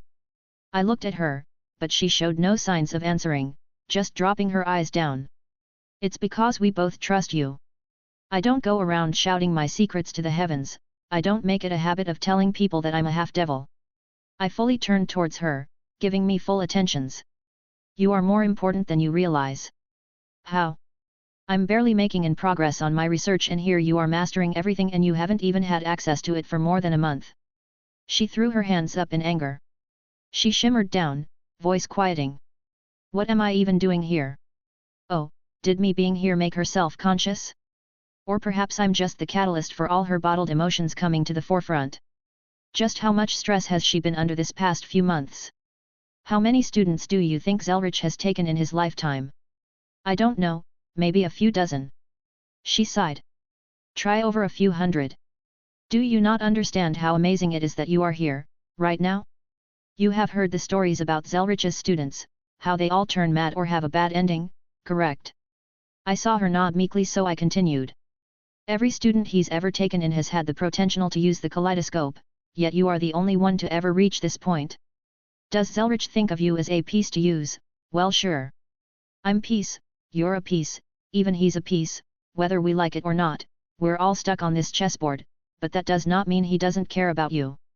Now a disposable piece would not be privy to his secrets, not be told of what his plans are for the future and how bleak it was looking. You are one of his people, take pride in that fact. She looked deep in thought. I just left it there for her to mull over, changing the conversation back to where it was previously. What about you, Miss Pendragon, does my heritage bother you? I questioned, turning back towards the bookshelf. I do not see how it changes anything. I had non-human knights serving me during my rule. If I could survive Merlin being a half-incubus, I don't have any trouble being around someone who is a half-devil. Her tone even. Hey, are those stories about one of your knights being a giant true? I turned around rather excitedly. I was quite the fan, but I didn't want to come off too strong. She smiled slightly, almost reminiscent. A half-giant actually. She corrected. It seemed like a lot of that going around. Though I guess those with human blood are more prone to interact with humanity. He was quite gentle, he didn't like to hurt people and stayed away from the front lines. He liked to hunt the phantasmal species that invaded human villages. I remember meeting his parents once and was surprised to see them happily married. What about you? Rin interjected, sliding her knees up to her chest while sitting. What's a devil family like? I wouldn't know, human mom died when I was young and I'm a bastard, father never made an appearance. I shrugged. My parents died too. Rin said quietly. But I guess you already knew that. An awkward silence. She was being rather open with me. Now that I think about it, her time here was probably hard. I'm like 90% sure that one Shiro Emiya doesn't exist on this world line. How her Holy Grail war went, I have only guesses to work on. I think Artoria may be her only friend here. I could only imagine all the shit she's had to put up with here. Well, this conversation got depressing. I broke the awkward silence that was in the room. All right, I've decided. Decided what? Rin picked her head up. We're friends for now on. I just nodded to myself. Wait, what? Indeed, you have occupied the coveted third spot on my friends list. If you perform better, you may be promoted. What do you mean you decided we're friends? She stopped for a moment. What the hell do you mean third place? I'm Altiste first place material. She flipped her hair back. Do you have any idea how many people would kill for me to be in their first place? She crossed her arms. Third place. She scoffed, but it wasn't hard to see that little up curve of her lips. Perhaps you should take notes from second place. I waved my hand towards Artoria. I saw Artoria's lips curl up ever so slightly. I can provide you pointers, Rin. When the hell did you two get so close? Maybe if you were a more attentive friend, you would have noticed. I shook my head, clicking my tongue. We have even shared each other's deepest darkest secrets, like how Artoria steals your shampoo every morning. How dare you? Artoria stood up, scandalized. I told you that in complete confidence. You have been demoted to second place on my friends list for this treachery. She turned towards her female companion. Congratulations, Rin, you have been promoted. It seems like the King of Knights can joke. You both are stupid. Rin muttered, a small smile on her face, and I heard Artoria give one of the cutest little laughs. Better not be stealing my shampoo. She grumbled, only getting a bigger smile from us. I ran my finger across several book spines, reading the labels before stopping on one that sounded interesting. Splitting the Sky, it was a martial technique from China. Interesting, let's add this to the pile I'm taking. Alright. No more adding stuff, I got enough to work on. I was going to be firm in my resolve, damn my short attention span. Well, I got pretty much all the books I wanted, a few more I grabbed off the shelf while I was talking to them, what else? Basically I just need supplies, any equipment I can find on short notice that's worth taking. I could probably check out my grandfather's stockpile of mystic codes, but I don't think there's anything up to what I need. Sudden realization hit me. Hey Rin, you're still the second owner of Fuyuki, Right. Second owner, basically the hidden side authority for the designated area. Any outsiders had to come through her if they did anything in her territory, and she was tasked with watching over the ley lines. Yet, why? She scrunched her eyebrows, seemingly trying to figure out my thought process. Well, shit, if she wasn't I would just ignore any other owner, but I already declared her my friend, I can't really cheat her now. Hypothetically, if there were items of value, ownerless, in Fuyuki, how would you propose splitting such a bounty if I were to uncover them? Hypothetically. She narrowed her eyes. I would demand 70% in payment for whatever you start digging up in my territory. Damn, what a heartless bitch. I approve. 40%. 65%. 30%. What, you can't go back down. You know what, I feel like going on a midnight walk, I do so wonder where I'll end up, perhaps a nice seaside city out east. Damn it, fine. 50%. 50%, but I get first pick. Humph, whatever, it's not like I'm doing any work. She huffed. What are you even getting? I don't think there's anything impressive there, the old man already confiscated all remains of the Grail. Well, since you already agreed, I would direct you to your companion who fought in the Fourth Grail War. I handed the floor over to Artoria. She just blinked at me in confusion. I recall my time in that war, but I do not know what you speak of. You don't recall a certain blonde archer shooting noble phantasms into the river, possibly deciding not to recover them for some reason. I smirked. Noble phantasms? Rin practically shouted. No. I demand a redo. No take-backs. I quickly opened up a portal and jumped in. I heard an angry shout on my way through, probably nothing important. Creator's thoughts. So, I was almost done with this chapter, fixing stuff and whatnot, then Ink's tone decides to log me out, making me lose everything I had changed up to that point. Fun times. Chapter 38, Chapter 37. I stepped out onto the roof of one of the tallest buildings in Fuyuki, staring up at the bright moon in the sky. What a beautiful night it was, breathing in the air of my home just made it all the better. I may have been born on that other earth, but I would forever consider this place my one true home. You know, when I was still a whelp, I once tried to fly to the moon. A smile crossed my face. How did that turn out? I got pretty high, until I couldn't breathe anymore and passed out, falling back to the earth. Luckily, I was still durable enough to survive, even if I wasn't all that strong back then. Okay, the thought was amusing, imaging a small drake trying to fly up into space then crash back down. Why did you even try to fly up? A human told me a story about a rabbit living on the moon, and I was hungry. I paused as laughter escaped from my lips, I could even feel Drake laughing along with me. What were you doing that far east? I finally calmed myself. The story of the Jade Rabbit, or Moon Rabbit, whatever, there are several stories concerning rabbits on the moon, but they all originated around here.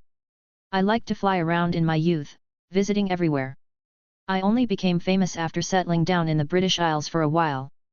Hey, you learn something new every day. With a smile on my face, I looked down towards the river that split the city in two. It didn't take much effort to open a portal down there, one moment I was high up in the sky and the next I was walking next to the riverbed. It was surprisingly unpolluted for being a river in the middle of a city.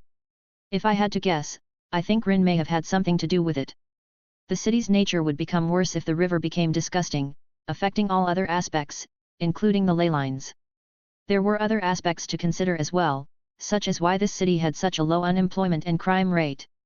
Negative emotions festering can also be troubling for those who practice the magical crafts. So many little things that one must take into account when setting up a foundation for generations. It was a miracle that the corruption of the Grail was pretty much contained to only a small part of the city and was content to not spread out. Actually, there were so many little miracles that occurred here, I had to wonder if the old man did something. My memories in general were blurred when it came to a lot of things around this particular period of time, and I don't think this world line is one I was too familiar with. I don't know if that was intentional or just cosmic chance, but I only could vaguely remember the general outline of things, or some unimportant details. Stop. Drake spoke, as he practically stood up inside my soul. Something strange is around here. Curious, could it be what we're looking for? I don't know, but I can tell it's dangerous, like it especially hates me. Can you feel it? Like a prickling feeling on your neck and your hairs standing up on your arms. I stopped and sat down cross-legged, letting my eyes shut and trying to filter out all the other sensations in the night. I felt something, almost like a small thorn in my heart as I reached out towards it. I see it. I finally spoke. I stood up, facing the direction the feeling was coming from. With a sigh I mentally prepared myself to dive in. Well, I need some new clothes anyways. I breached the surface of the river, swimming back over to land, tossing a couple objects onto the grass. Water breathing. I didn't think that spell would come in handy so soon, quite a unique little piece of magic. Really made you feel uneasy though, breathing in oxygen from the water through your skin. What a good haul. I admired the 2 weapons I managed to dredge up. Impressive, so these are noble phantasms. Yup, though only one of them has a legacy that remained over the years. The other is just a no-name spear.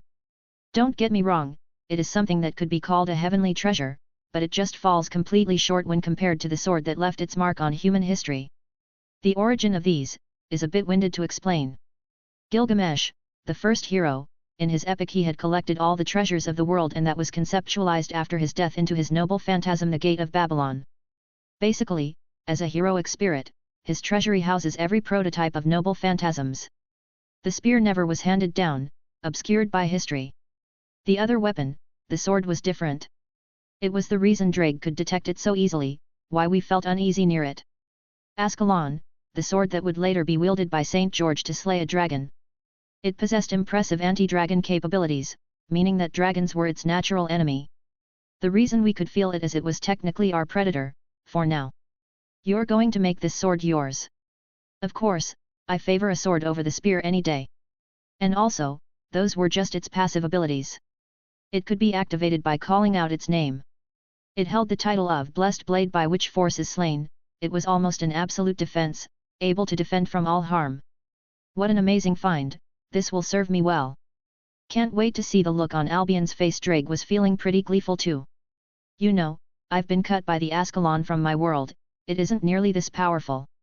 That one also contains what you call anti-dragon properties, but it's different. It exists more physically, whereas this is a miracle backed up by humanity's belief. Noble phantasms are crystallized legends. I would be surprised if your version could stand on equal footing.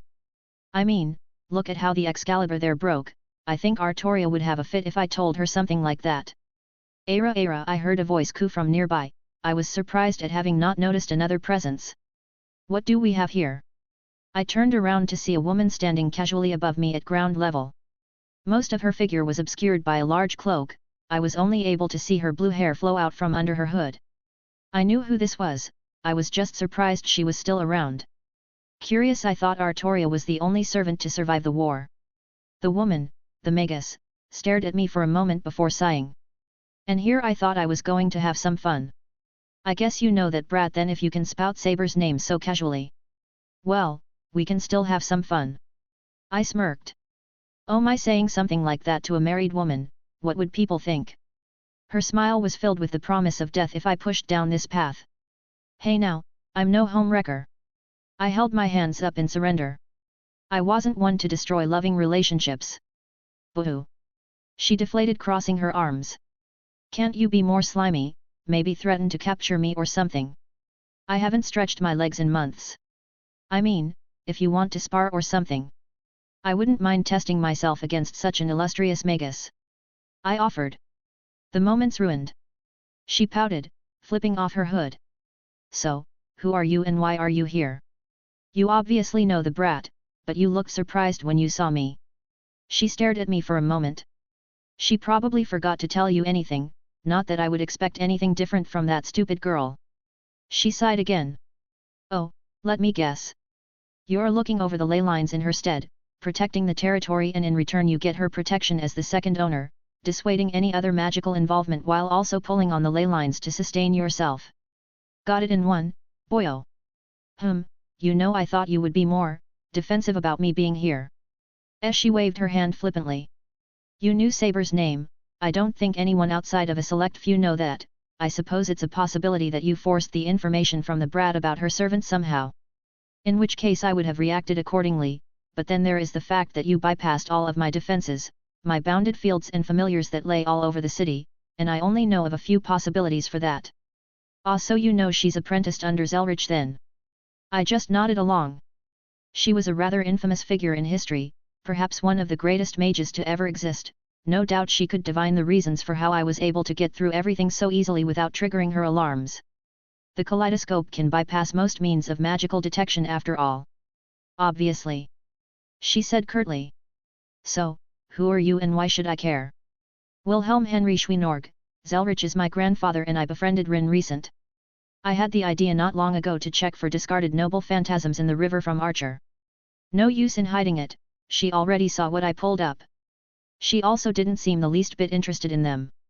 Whatever, don't cause trouble here and disturb my home life and we won't have issues. She turned around to walk away but I spoke up again. How about I walk you home? I offered. She turned her head eyeing me. I wasn't kidding before, kid, I have a husband, well fiancé but same thing. I'm not going to abandon the man I love just because you flash that cute smile. I promise my intentions are entirely friendly without any intentions of romance. I actually want to have a conversation. She was a magus that lived in the age of gods. When will an opportunity like this come again? All right. If you were lying to me, I would have blasted you back into the river. She shrugged. Actually, I am a bit curious about the magic of this era. I wouldn't mind having a discussion while I walk back. It is a bit away. Medea of Colchis, also known as the Witch of Betrayal. It might seem weird that I was being so friendly to someone with that moniker, but I knew for a fact that she wasn't needlessly cruel. She found her own happiness. She wasn't going to become some caricature of an evil witch for no reason. That's a shame, she would look quite good in a dress like that. Our talks took a strange turn. I know. But she's so stubborn. If I could just get my hands on Saber one more time. Medea cackled evilly. How have the sales been otherwise? A bit surprising that Medea has gotten into clothing design, but hey, if it makes her happy, more power to her. I get a few orders every now and then, enough to pay a few bills, but my darling pays for mostly everything still. The modern identification systems are very inconvenient for me finding work somewhere. She frowned. You can always contact Rin, the Mages Association no doubt has ways to get you an identity that the country recognizes. I offered. And be forced to owe her a favor. She looked at me like I was an idiot. Ah, the price was probably expensive for a service like that. I just shrugged. Well, how's your talent with men's clothing? Fair, I guess. Why? Well, I was going to start looking for a tailor here, and one who could work with exotic materials I bring back would be convenient. Gods know I need some new sweets. She raised an eyebrow. I expect payment for something like that. Of course, what do you take me for? Do I seem like a cheapskate? Well, this night hasn't been a complete waste then. I'll start thinking up some designs and start working on sketches. We approached the stairs leading up to the temple she made her home/workshop. Well, here we are, thank you for accompanying me home, your presence wasn't as revolting as I assumed it would have been. And I may even welcome you back if you return. What a poisonous tongue she has, I'm a bit jealous of her fiancé right about now. Mistress, you're back. A figure walked down a few stairs to greet us. Oh, if it isn't my drunk guard, did you scare away more birds today? Medea said sarcastically. Your words cut deeper than any blade, mistress. He stated. I knew who this was as well. I didn't expect Medea to exist, but him to be here also? You guard the entrance. I eyed the man dressed as a samurai. His presence practically screamed deadly, like a blade that would be drawn at any moment. I felt my blood boil just being in his presence. I wanted to test myself against him. Of course, I keep out all who would intrude on my mistress's lair. Okay, he was fucking with her, I could tell by his tone and the way Medea looked at him in annoyance. And what if I insist on intruding? I took a step forward. Why, I would be forced to physically stop you. His eyes flashed, I could see the desire to fight as it mimicked my own. Interesting. Boys. Medea rolled her eyes. Whatever, don't destroy my yard. She said casually, ascending the stairs. It's the temple's yard. The samurai spat back. Semantics, she flipped her hand, dismissing him. We both watched her disappear up above before turned back to one another. So, want to fight? I asked. Please, I've been dreadfully bored. He materialized a sword in his hand. Good. I pulled out Mirage from my ring. I really wanted to fight you. I couldn't help but smirk as the air around him changed, ready for battle. Sasaki Kojiro, the fake assassin servant summoned by Castor Media during the war. Maybe this I the person I was looking for? If you want to read 5 chapters ahead, go visit my patreon.com/asteriaforone. Creator's thoughts. Spoiler, it's not, but hey, cool samurai is cool. My headcanon is that Media would have evened out a lot in the years she's lived with her fiancé. Chapter 39, Chapter 38. It was obvious that we were both looking for a fight here, nothing malicious, but I think we could both tell what the other wanted almost immediately. A heroic spirit, even a fake one, wasn't something to be trifled with. The man who encompassed the legend of Sasaki Kojiro enough to be summoned as a wraith. He was donned in samurai garb and had a long sword in his hand.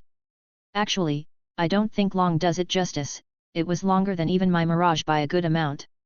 It looked deceptively brittle, like all it would take was a simple swing to shatter the thing piece of metal, yet I knew without even relying on any past knowledge that the blade was more than enough to slice through steel without issue.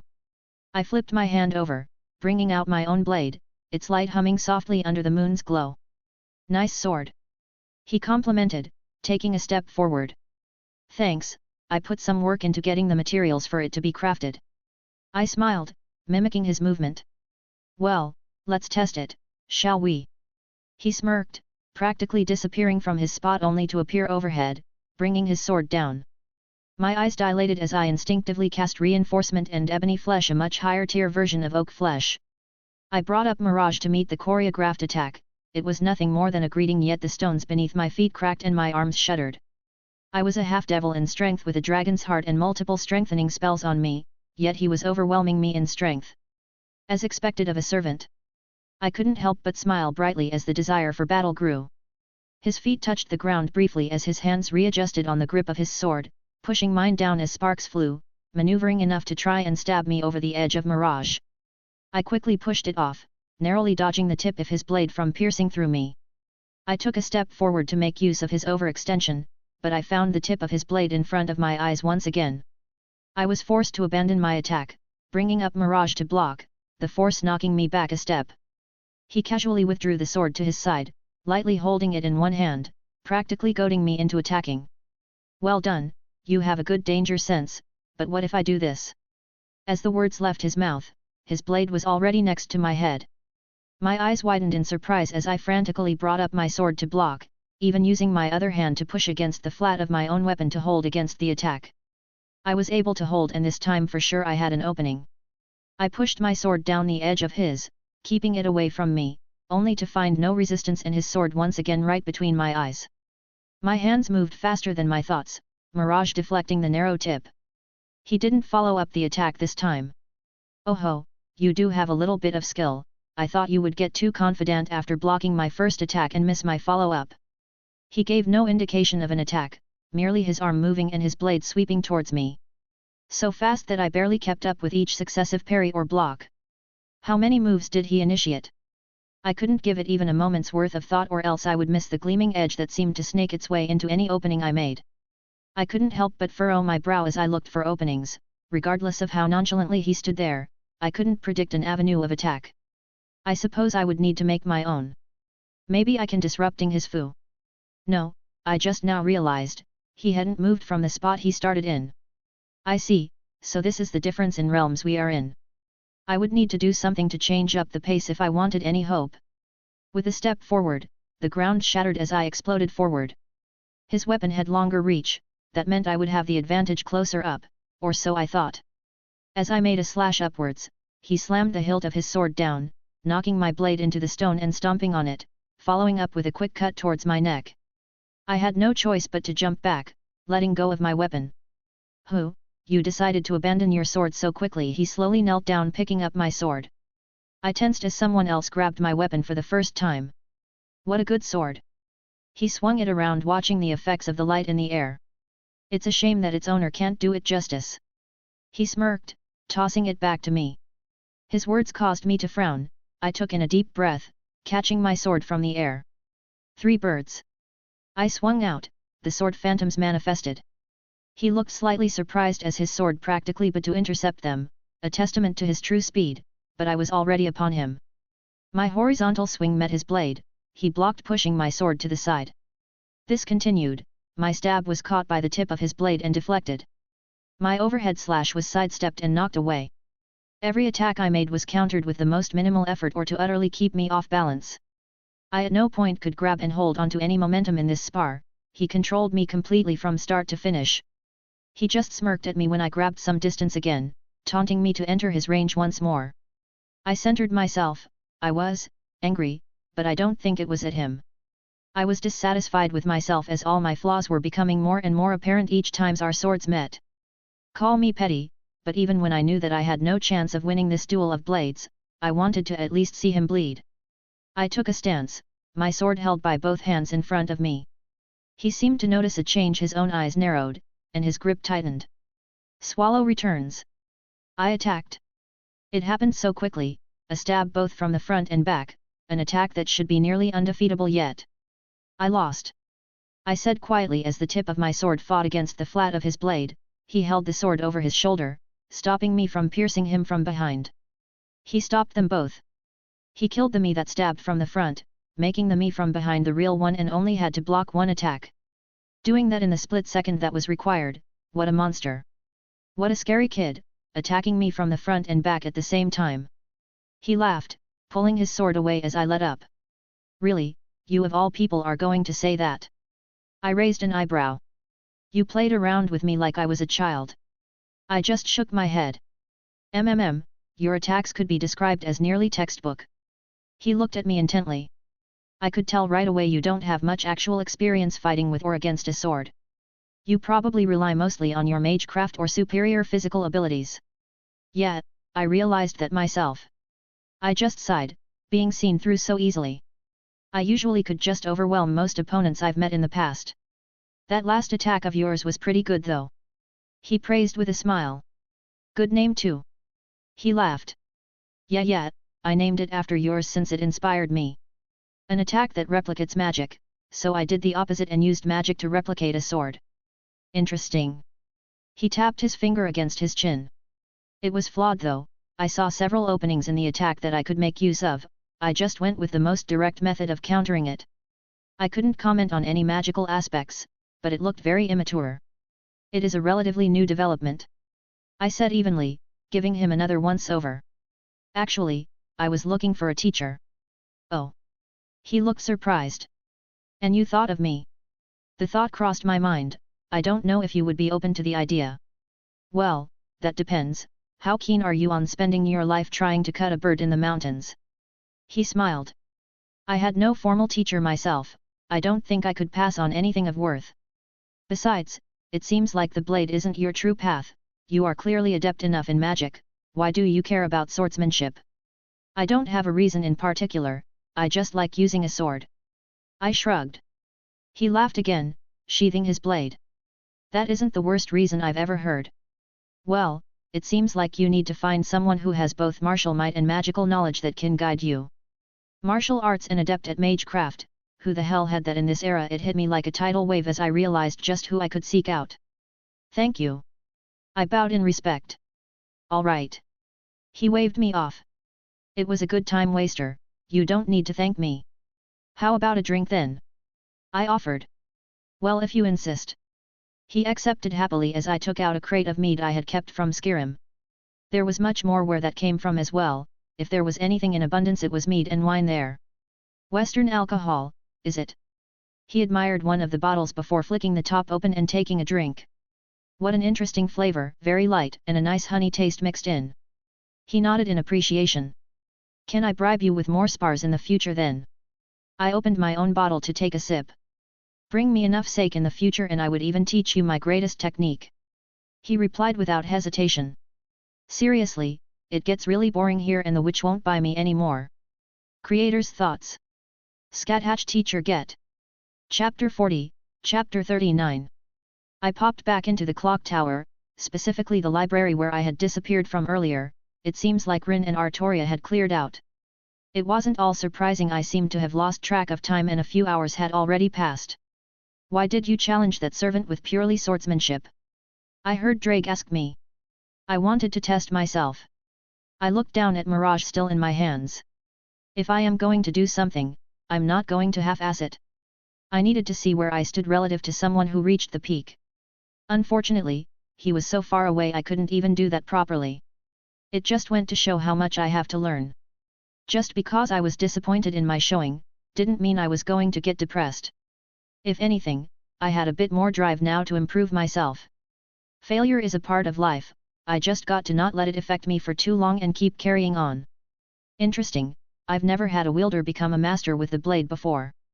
I can see the truth in the samurai's words, you don't have any experience, you were mostly relying on your memories to know how to attack and such. Yet, he treated me like a child flailing around a pointy stick. I've just been forcing my way through every issue either through superior magical prowess or just pure throughput power. I wasn't one to shy away from my own faults or failures. Magic and sword, each one takes a lifetime to truly master, yet you are intent of using them both. Well, I have a long life ahead of me.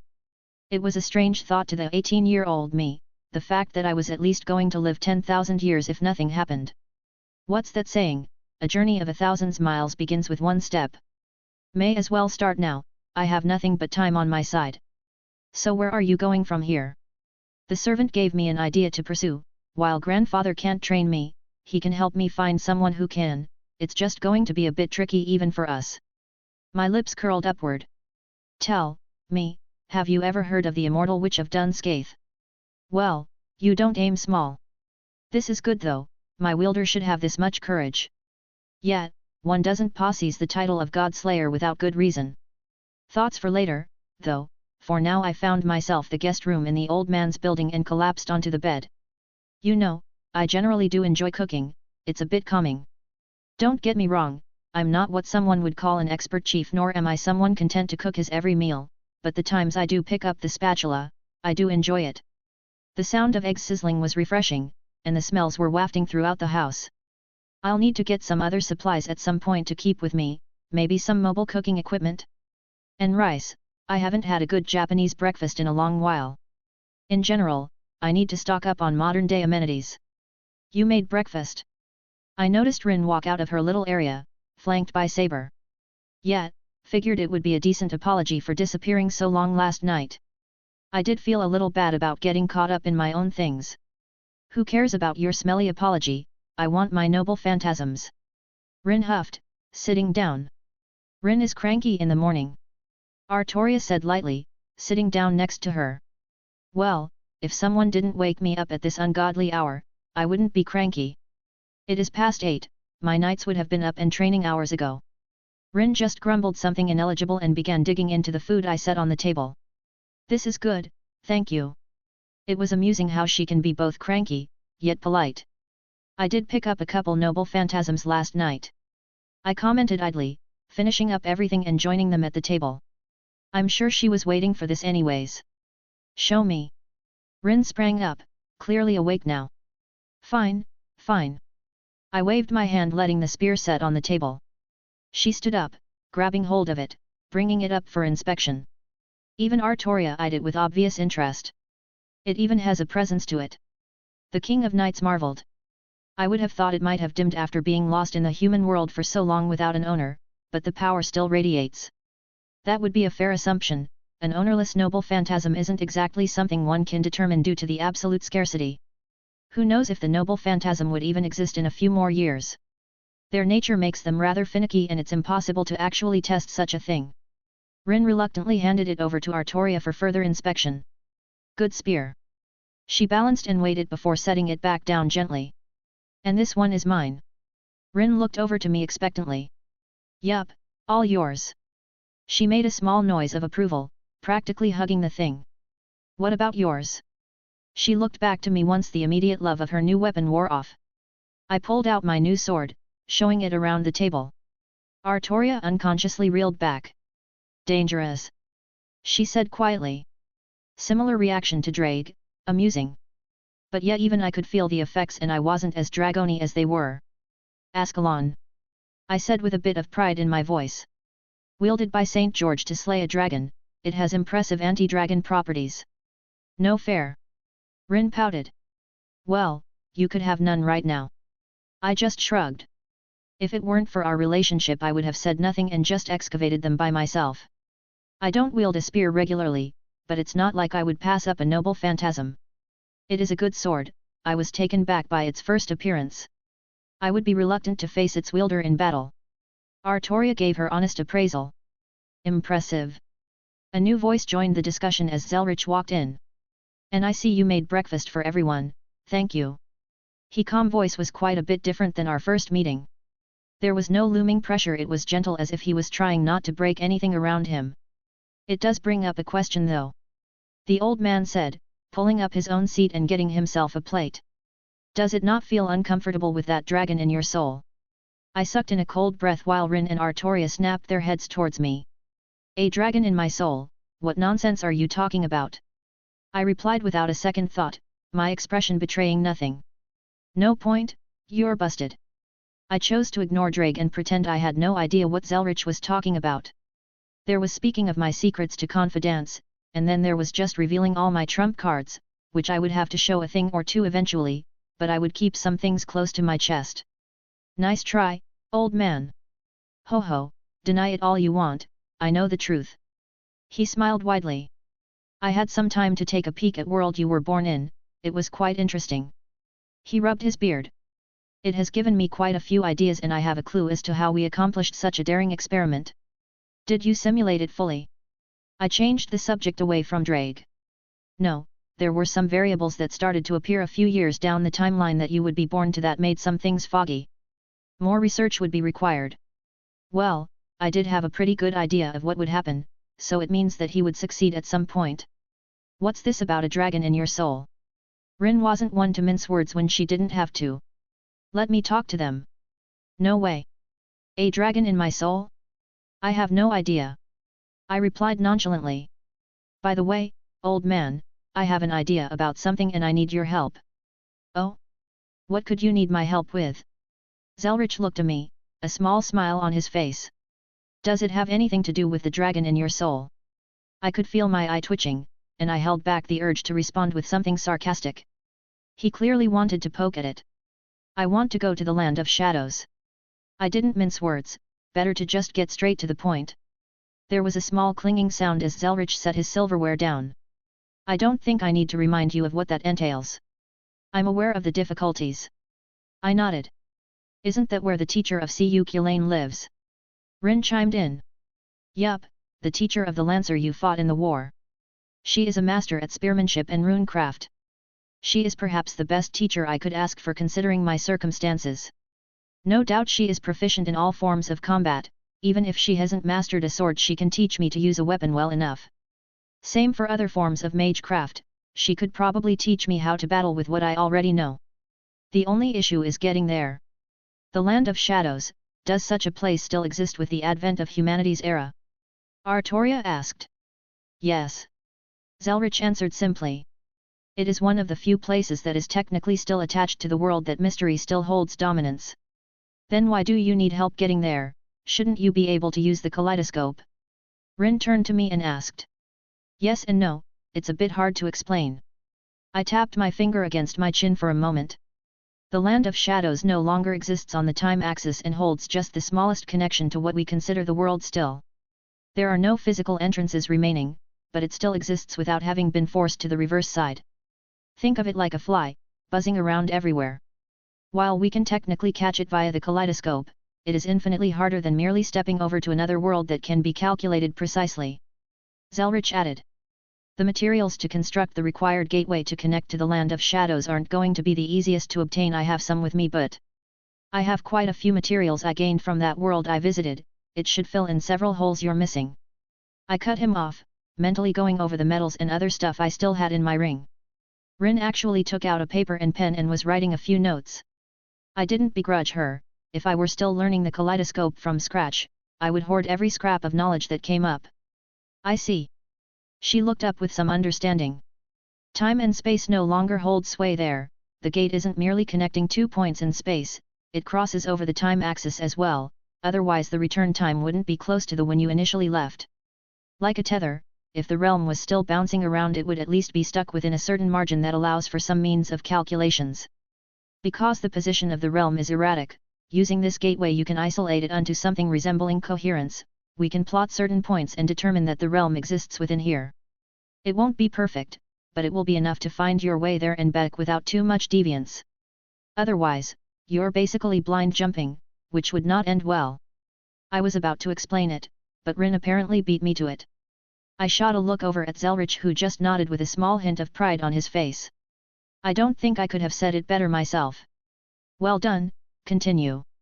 Zelretch ushered. Rin looked a little unsure of herself but kept talking. The most important piece would be something to sustain that kind of powerful connection. She seemed a little pensive, like she was deep in thought. I'm sure the old man could do it, or even use his sword as a battery, but I doubt he would want to stand there for so long. Otherwise, something is needed that can not only sustain that kind of power being transferred and maintained, but would also not break down under the constraints that a realm operating with mystery would present. I don't know how the world will react to such a large influx of mystery, but I doubt it would be pleasant. Wonderful, absolutely wonderful. Zelretch gave a small clap. You have made marvelous progress on your studies so far. I think I saw Rin blush ever so slightly.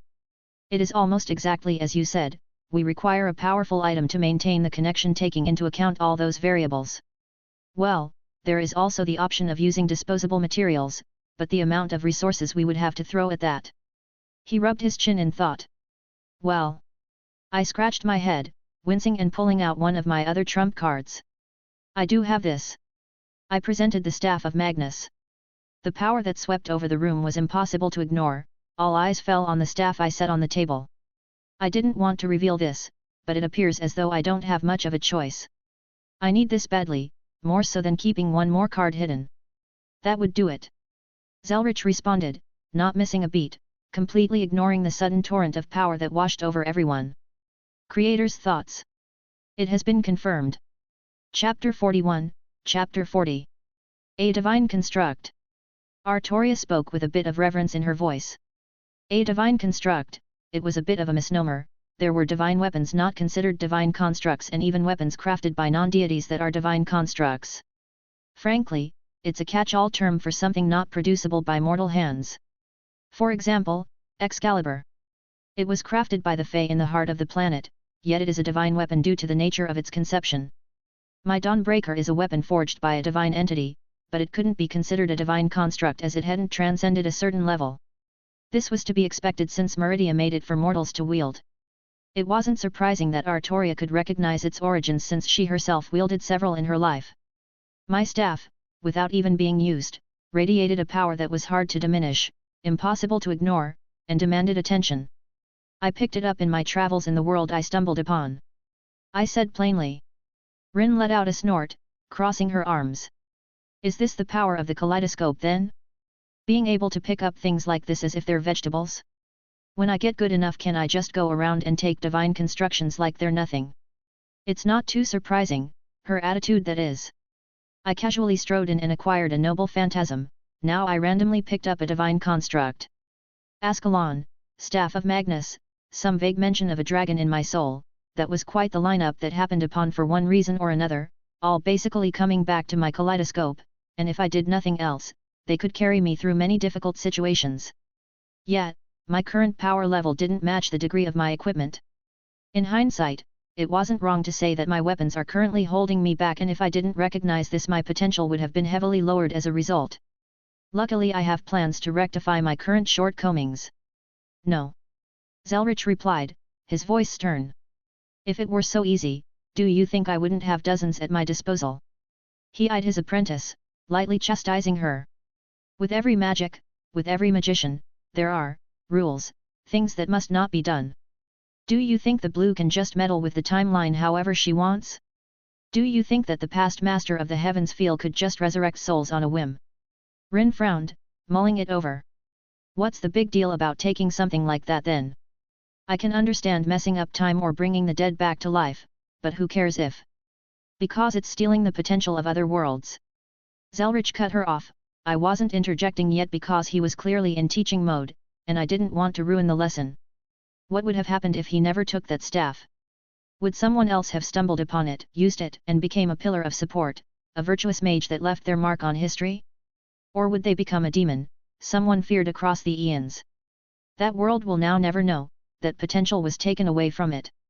There was a new silence that permeated the room. Rin looked deep in thought, casting a few glances at me. He never does miss a learning opportunity, even at my expense. Then again, he would often use his own failures to point out the correct paths. How different do you think the world would be if I had decided to take Caliban before Saber had pulled it from the stone? He swept his gaze around the room. I can guarantee you that the magics that held it would have been unraveled by me with some effort. His eyes landed on me. I do not need to tell you of the debt now owed to the worlds you have taken these items from. Karma that has been sowed must be reaped. I knew this, maybe my greed had gotten the better of me at certain points, but it didn't mean I was unaware of what I was doing. Every action has an opposite and equal reaction. Equivalent exchange. Karma. It was practically a cosmic rule that permeated every corner of existence. If I just ignored everything and continued to be greedy, then I would probably meet a bad end. Zelretch nodded. I won't lecture you on the morality that comes with your magic. You know what you should do and what you shouldn't do, what debts need to be paid back. I could only sigh, slumping my shoulders. I get it. I waved him off. I already had plans on going back and making sure everything was fine. Good. He acknowledged my intent. He turned back towards Rin. Don't mistake this for not being able to gather your own resources. There is a difference between taking a divine construct and acquiring treasures. He gave a small smirk. That's true, I have gathered quite a few spell tomes, treasure, and magical reagents just from the last world I visited. I had a similar look on my face, one we both knew all too well. How much alchemy materials did I have in my ring right now? Potions, metals, gold, jewels, so many things of value that I could take without a second thought. Now you're just rubbing it in. Rin grumbled. But why can he do it and you can't? Zelretch operates on a slightly different set of rules. He has a certain authority, but at the same time he can't leave in any meaningful way, and his actions ripple across reality. I explained, choosing my words carefully.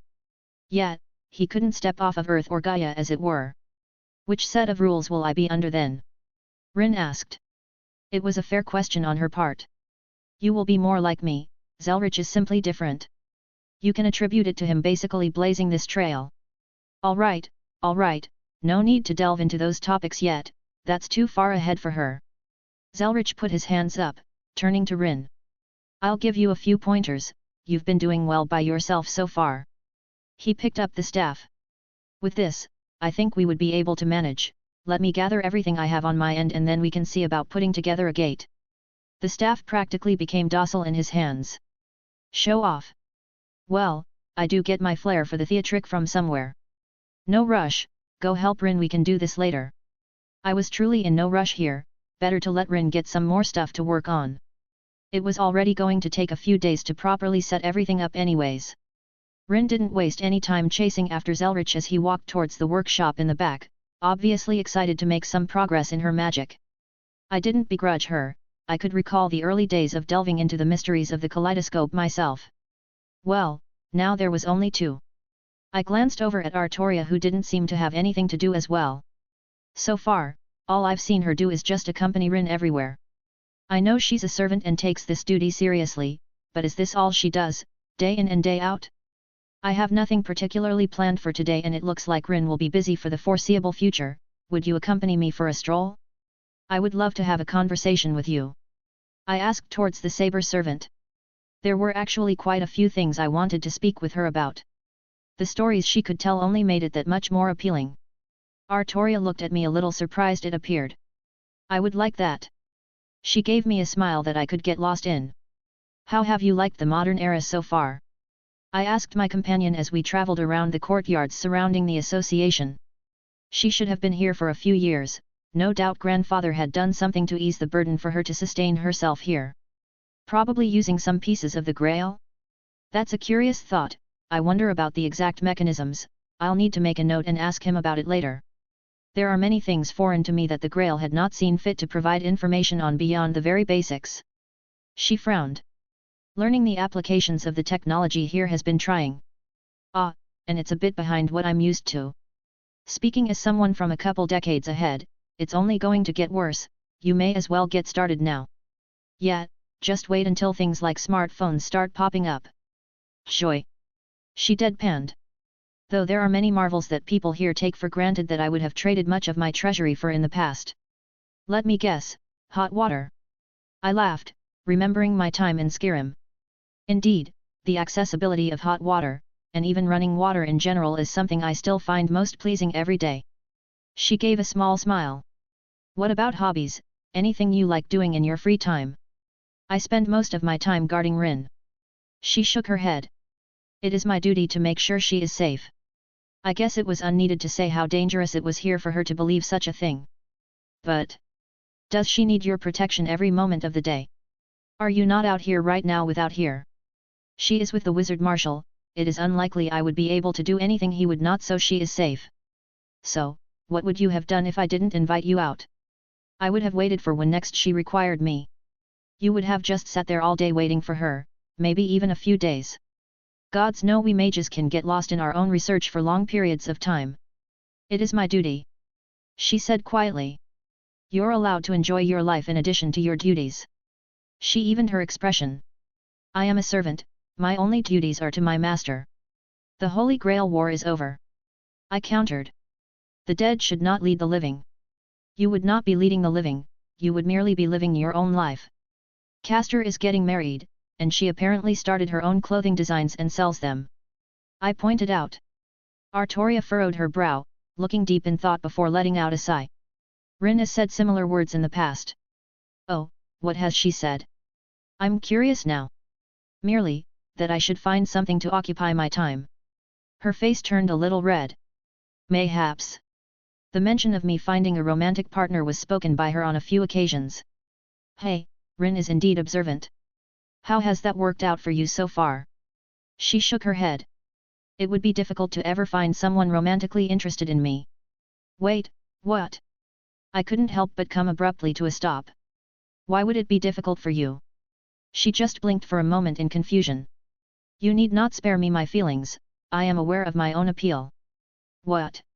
I'm sorry, what? Do you think you are unattractive? She looked unamused but continued. If you wish me to be blunt about it, I'm... No. I cut her off.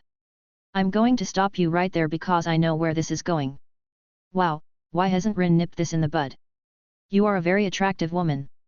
I am attracted to you, and I would be overjoyed to invite you out to a romantic evening, a date, if you were so inclined. This is not how I thought this evening would go, but I did have a bit of a liking on her. I would love to get to know her better. Well, strike while the iron is hot, they say. Who knows if we would ever amount to anything, but I would rather try and fail than have a small regret. I do not require pity. There seemed to be a small bit of anger in her voice. Did she think I was actually pitying her? I rubbed my temples, trying to think this through. My memories on Saber's life weren't super detailed. But I could piece some stuff together. She lived her life as a man, did that skew her own self-perception? Did she think she was undesirable as a woman because of that?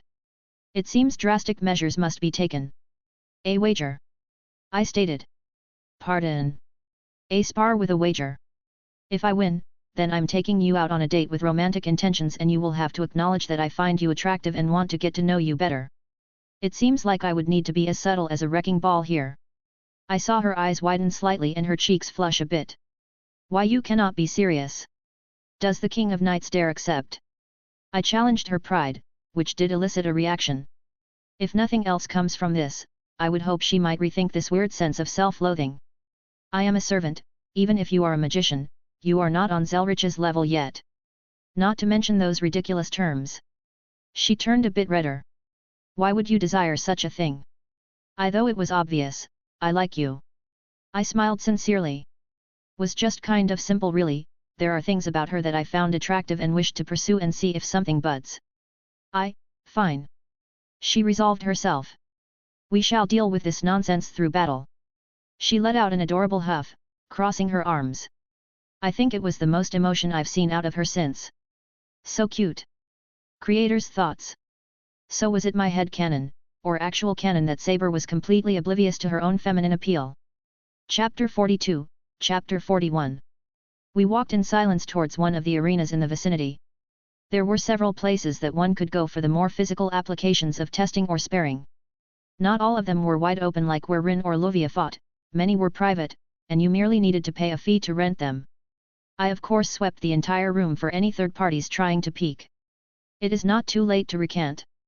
Artoria gave me a look, stepping to one side of the arena. Then accept my words as truth. I retorted. She frowned. It seems I must end this foolishness with action. It seems I must beat some sense into you then. I replied, realizing that she was quite the stubborn woman. There was no call to action, no indication of the battle starting. She stared at me and I could see that she was content to allow me to make the first move. Of course, she was a servant, she probably felt it would be bullying if she immediately came after me. I raised an eyebrow, bringing out Mirage. My glass sword beamed with enthusiasm as the iridescent colors cascaded from a small swing. She responded by summoning her armaments, the attire of a knight covering her body, her regal form looking all the more splendid covered in steel. She held something in her hand, something impossible to see with the naked eyes. A weapon, a noble phantasm. Only by using my acute senses could I just see the faintest glimmer, the smallest fluttering of wind around her true weapon. Invisible air. Elevated to the level of a noble phantasm, used as almost a sheath for her true sword. It was condensed wind-based magecraft, so many layers applied upon one another that it made the weapon invisible. I shook my head, it wasn't time to get lost in thought regarding her weapons. Reinforcement. Ebony flesh. I didn't stop, the boosted gear appeared on my hand. Boost. My body was filled with power, strength beyond what should be possible for a mortal. She looked at me in surprise for a brief moment before steadying her expression. I frowned slightly as she just sat there, allowed me to cast all these spells. She wasn't taking me seriously. This wouldn't be a repeat of the fight against the samurai, I was playing to win now. I had a strange thought, I pointed my finger right at her. Turn undead. Her body twitched ever so slightly, and I just tilted my head in amusement. Honestly, I didn't think that would work, I was just curious at the result. It seemed like that was enough of a call to action, because she moved fast. It was all I could think about as I pushed myself backwards and cast a distort. Images of me filled the room, surrounding her. I summoned hundreds of ice spears in the air to fly down at her. She swung her sword up, knocking them away with a burst of magical energy, only a few even getting close, but her innate magical resistance made it so she could shrug them off without a conscious effort. Every movement of her sword, dozens of my illusions dispersed. She unveiled an unfathomable level of swordsmanship. I merely touched the tip of the iceberg with my spar before. Abruptly, her eyes turned right towards me, even with copies of me everywhere she could find me so easily. What a frightening instinct! Ha! Artoria swung her sword down on me, so quickly that I had no time to retreat. Instead I met her attack with my own weapon, a shockwave bursting from the epicenter. The ground under me cracked and splintered as I was pushed, my knee touched the ground, barely fending off her strike with my own sword. Surrender. She pushed her sword down just a bit harder, my arms tensed under the strain. You surrender. I grunted, forcing a smile on my face. Boost. Her eyes widened as I got a second wind and knocked her weapon back with the new burst of strength I had. Spell circles began to swirl around my blade, lighting up with the obvious signs of spell casting. A multitude of colors burst out as I tilted the point of my sword right at her in that narrow opening. Ether cannon. A golden light met my spell as a cascade of different colors flew out in every direction. The conclusion was obvious, I had barely pushed her back a few feet and her golden sword shined bright. I hadn't had time to charge up anything substantial, but it was still an impressive spell. Unfortunately it was all for naught. Beautiful. I admired the naked sword before my eyes. Excalibur, the sword of promised victory. I see you're taking me seriously then. You have a surprising number of tricks, but they will not defeat me. She gripped her weapon with both hands. We moved simultaneously, swords blurred at insane speeds. Every swing, I was on the losing end of the exchange. This wasn't surprising, I knew she was still faster and stronger than me. How many more boosts would I need to match her? I could only lament my lack of skill compared to her. I was practically cheating using my equipment to catch up. An overhead slash, I blocked it with my gauntlet, sweeping Mirage from the side even if my arm shuddered under the force. She simply countered by sliding her sword off and deflecting my blow. She pushed into my space, shouldering me in the chest, the force almost made me spit blood. My feet dug into the ground in an attempt to keep my balance. I had a small window so I gathered runes on my hand. Bindings of Gaia. The roots sprang up, surrounding her, but I didn't finish. Several runic circles ignited around me, crackling with powerful magics. Lightning! I called out again, not even giving the roots time to fully actuate. I rained all manner of spells down, fire sprang up from the ground, ice bombarded from the sky. My lightning bolts continued to fire off as each spell circle finally ran out of magical energy. In that brief moment, dozens of spells are collided with that singular location. Her form obscured by all the magical effects, only for a golden blade cut through everything. I could barely see her spin her body, slicing through her bindings and mitigating every spell that came her way. What ridiculous magical resistance! You are a very impressive mage. If I were not a servant, perhaps your spells would have reached me. She looked at me, the ground torn asunder where she stood, but otherwise untouched. I felt the ring on my ring and pulled out another item. I saw her eyes narrow as she saw the second sword I was holding. She took a true stance this time, her weapon lifting up to her side, parallel to the ground. A moment later, she moved, using her body's momentum and spinning on her heel to put all her weight into an overhead swing. I had no choice but to block with both weapons. I could feel her small hesitance towards my second sword. I knew how she felt, as it was also something I could feel just holding it, but it was able to provide some sort of suppression on her. Boost! I surprised her again, gaining the momentum back. She must have been wondering the limits of my gauntlet at this point, but I doubt I can take her by surprise again. I knocked back her sword, stepping into a stab that was without her usual strength and speed, deflecting with Mirage and swinging at her with Ascalon. She recovered faster than expected, blocking my new noble phantasm, the sword she deemed the bigger threat, but Mirage followed up, moving towards her neck at insane speeds. She took a half step back, the tip of my weapon missing her by a hair's breadth. To her absolute skill, she did not even dwell on it, knowing the path of my sword without a second glance. But this was my only chance. I dropped Mirage, much to her astonishment as I opened my gauntlet-clad hand. Pierce! Her guard was completely destroyed. She twisted herself in an odd way to avoid the nearly point-blank burst of power. I wasn't done. Fuss! My voice bellowed out, completely disabling her footing with the invisible force rippling out and slamming into her. Her back-legged stomped into the ground, as to not be blown away. I followed up with a swing of Ascalon. What happened next was so quick it was a blur even to my eyesight. She moved at a much higher speed than she had previously, able to regain her composure so quick. My sword flung into the air, trailing down a fair distance away, stabbing into the ground, and I felt the warm touch of her sword at my nape. You have lost, Artoria said with no small amount of pride in her voice. I think she's really the competitive sort. You went easy on me. I just sighed, realizing to the extent that she held back. Every time I took it up a notch, she matched me, and even at the end she pushed way past my limits. Perhaps, but you reached me regardless. She replied, the smallest line of blood dripping down her cheek. Fighting a servant and managing to draw blood, it is no small feat. If I were willing to blow this place up, I may have been able to do more than that, but alas, this is my current limit. And it wasn't like she couldn't do the same. If she wanted to, her casual swings could easily bring this building down. In hindsight, there were a few more things I could have done, perhaps more kinetic force behind some physical attacks. It made me wish I had the staff for this particular moment, but what can you do? Well, I lost. I fully admitted. We had never agreed on a prize if I had won. She dismissed her armor and sword, returning back to her normal clothes. What do you want? I tilted my head. It wasn't like I would duck out of a true defeat. If I lost, I lost. I would pay up any reward she wanted at this point, and it's not like she would ask something ridiculous from me. You fought valiantly.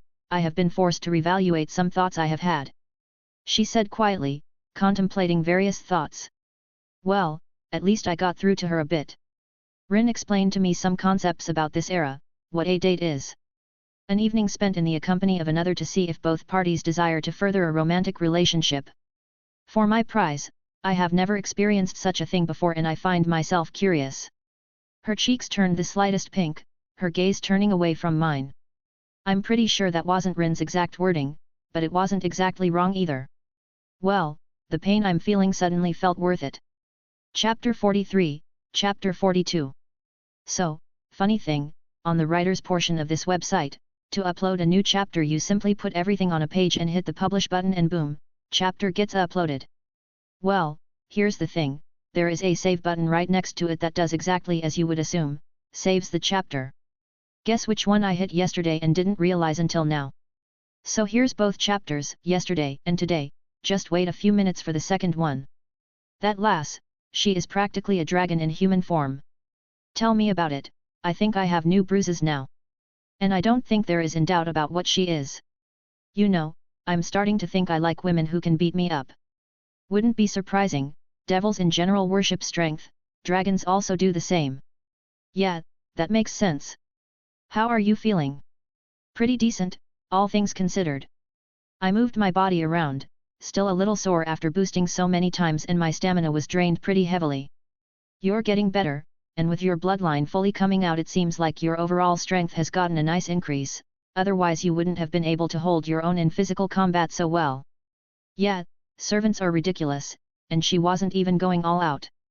If she were serious, a single swing of her sword would have demolished the building with ease. And that wasn't even taking into account her unleashing her noble phantasm or utilizing her other skills. I seem to recall she has an ability that could give her a large boost for a few moments at the cost of a chunk of magical energy. It was also good to get another perspective. Adding in my magical repertoire showed me a few more flaws in my combat abilities. The most obvious thing, there was such a huge divide between my martial and magical abilities, and I don't mean in the realm of strength. It was like, I couldn't combine them in any meaningful way, they both were just, there.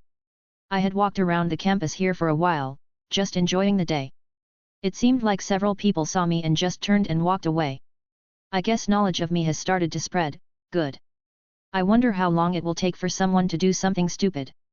Well, it's not like I'll be staying specifically here for that much longer, only a few days, and I should be making my trip to the Land of Shadows, and who knows how long I'll be there. Though I will be here back and forth quite a bit, well, we'll see what happens in the future. I think anyone would want to approach me is just watching and waiting for now. I'll deal with that nonsense when it comes. Speaking of, I should go back and check in. Maybe the old man needs some stuff from me? I would rather the project not get delayed because I was absent. A hop, skip, and the upscale living areas were not far away. No way Zelretch would be living among the common folk. He wasn't exactly the snooty sort, but he did appreciate the finer things, and he would acquire the best if it were available. You! Rin shouted as I walked inside, grabbing me and pulling me into grandfather's office. I just blinked, getting forced down in a seat as the man himself turned around in his chair, staring at me menacingly. Does the defendant have any words to speak in their defense? He tapped his fingers together. I want a lawyer. Denied. Rin answered, looming over me. You have some explaining to do.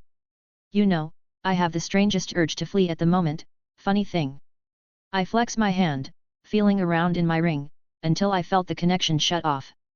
Zelretch just wagged his finger. There will be no magic in my courtroom. OPOO. I believe I have a right to know what charges are against me. May the prosecution present her case? Zelretch ushered to Rin, seemingly ignoring me. Rin nodded, pacing around the room. A couple hours ago I was deep into my research when I was interrupted by my servant, the victim, stating that she required my help. She narrowed her eyes at me. Apparently, she was asked out on date. A date? Zelretch repeated. And which dastardly villain seeks to corrupt our pure and innocent saber? He is sitting here in this courtroom right at this moment. She slammed her hands on the desk. I see. Zelretch nodded. And what does the prosecution recommend for punishment? Immediate execution. She declared, pointing towards me. Accepted. He leaned back. I gave him a deadpan look. Sitting up I flicked Rin on the forehead. Ow, she whined, rubbing the spot. Is this really necessary? I asked. Zelretch just shrugged. Is anything necessary? Oi, don't start going all philosophical. I sighed. Why are you both acting like I'm asking for her hand in marriage? It's a first date, it's entirely possible that nothing even comes of this. How did you even get Saber to agree to date? Rin asked. Let me answer your question with another question. Why the hell does she think she has no charm or appeal? Rin threw her hands up. I have no idea. I've been trying to get her to stop thinking that way, but she just won't accept anything I've said. How did you convince her to go on a date? She started some bullshit about not being attractive. I denied it was so, but she doubled down. I had no choice but to force the issue, challenging her to a duel, and if I won, I get to take her out. I explained. You won against her? Rin looked surprised. Fuck no. I laughed. She kicked my ass, but I think I got through enough. She seemed to accept I wasn't trying to pity her or any other weird thoughts she has. Yet, regardless of the outcome, I just want to take her out and have some fun. Well, this is wonderful news. Zelretch said happily. Rin had approached me not long ago about this very issue, and I admit this isn't exactly my area of expertise. He then turned towards me. I hope I don't need to explain how cross with you I will be if you are merely playing around with the young woman. I admire Miss Pendragon very much and I would hate to have a very different conversation about her with you. Really, a shovel speech? I raised an eyebrow. Besides, do you really think I'm that kind of person? I do actually like her, you know. Rin looked at me, eyes slightly narrowed. Her physical attractiveness aside, I find her temperament very charming. Did there have to be more than that? I don't think there's a threshold where you must reach to be allowed to like another person. It's not like I was confessing my love or anything. Good. Rin acknowledged. What are your plans? Well, I haven't really thought much past this point. I scratched my cheek. I have a few ideas I'll need to double check on. What kind of clothes will she need? Is it inside or outside? Will she need special shoes, maybe some kind of dancing? Or are you going for something classic, maybe just a movie and dinner? Rin started to bombard me with questions. Mostly outside, a bit of walking, and somewhat warm weather. I listed off, thinking about it. Oh shit. What? I don't actually have any money. Well, at least mundane currency. Idiot. Rin sighed. I turned towards the old man. So how about that pocket change you mentioned? He just laughed, waving his hand, making a piece of parchment fly towards me. I read it over, furrowing my brow a few times. Are you seriously trying to extort me? I grumbled, taking out a few items in my ring. These metals should work fine, though you may want to double check, and here's a few more gems, the quality should be about what you need. I looked over everything I set on the table. How is the project progressing? Do you have all the resources you require or do you need me to fetch some other stuff? I really wanted my staff back, I felt weird not having it with me. Not like I was feeling vulnerable, but maybe I just didn't like my things being out of my grasp. It's good, I should be able to get the gateway up and running in a few days if these work as intended. Zelretch stated, rubbing his chin. I'll give you access to my accounts here in England, it should be much more than you will need. Yeah, that's a bit of an understatement. Just his mundane currency was in the millions, that wasn't even touching things like stock or other forms of wealth. Actually, I think he has a garage somewhere with a couple dozen cars, definitely going to raid that at some point. Now I need to take her shopping. She started giggling to herself. Shoes, dresses, what else? Well, it seems like Saber will be in good hands. Actually, I need new clothes too. And shoes. Now that I think about it, my whole wardrobe needs an upgrade, from this singular outfit I've been wearing for a whole month. Magic or not, I'm sick of it, I will want to look my best when I take Artoria out. Now the thought of her in a cute dress won't disappear from my mind. Chapter 44, Chapter 43. I had been running around for a couple days now, getting several things sorted and making some preparations. To say I wasn't the least bit excited for my date would be a lie. Truthfully, I've never been on a date before, so sue me. Well, at least in the context that someone my age and origin would recognize as a date. Old man. I entered my grandfather's office. Have a seat. He said smoothly, gesturing towards one of the chairs. There was a pleasant silence as he finished up whatever work he was doing. We haven't had a chance to sit down and talk. That's true. I admitted. You used our first meeting as a learning experience for Rin. I let out a small sigh. Not that I'm complaining, but if it were anyone else, I would have been extremely upset. He hummed in agreement. She's still a bit immature, I wanted to expand her worldview a bit. He stroked his beard. And there was no good way to let her see the wider world, I think this method had the least effect on her mentality. Except for that inferiority complex she has going on. I snorted. Yes, well, that isn't something that can be handled overnight. He smiled slightly. You did a wonderful job of opening her eyes though, I am infinity grateful for that. Yet, she would have to work through some of her own issues by herself, we can only help so much. I don't need your gratitude, I care about her just as you do. I waved him off. I still have some memories of her before, I couldn't just sit back. She was a good girl, still a bit hard-headed and arrogant right now, but she matures quickly. Not that I could exactly throw stones from my glass house over here. I'm tempted to ask about that, but I think I would like to look forward to the years to come before the world becomes a bit more chaotic. A small smile graced his face. 100 years, give or take. It's not long to prepare, even when we can bullshit the timeline a bit. Language. He chided lightly. You have a bit more freedom than I do in that regard. You have more freedom than I do to explore other worlds, I can only give a few cursory glances at world lines away from Gaia, while you can walk upon them. And you think that our salvation may be out there. Salvation. He laughed. I never believed in anything like that when I was devising my strategies. I never thought something like you would even exist.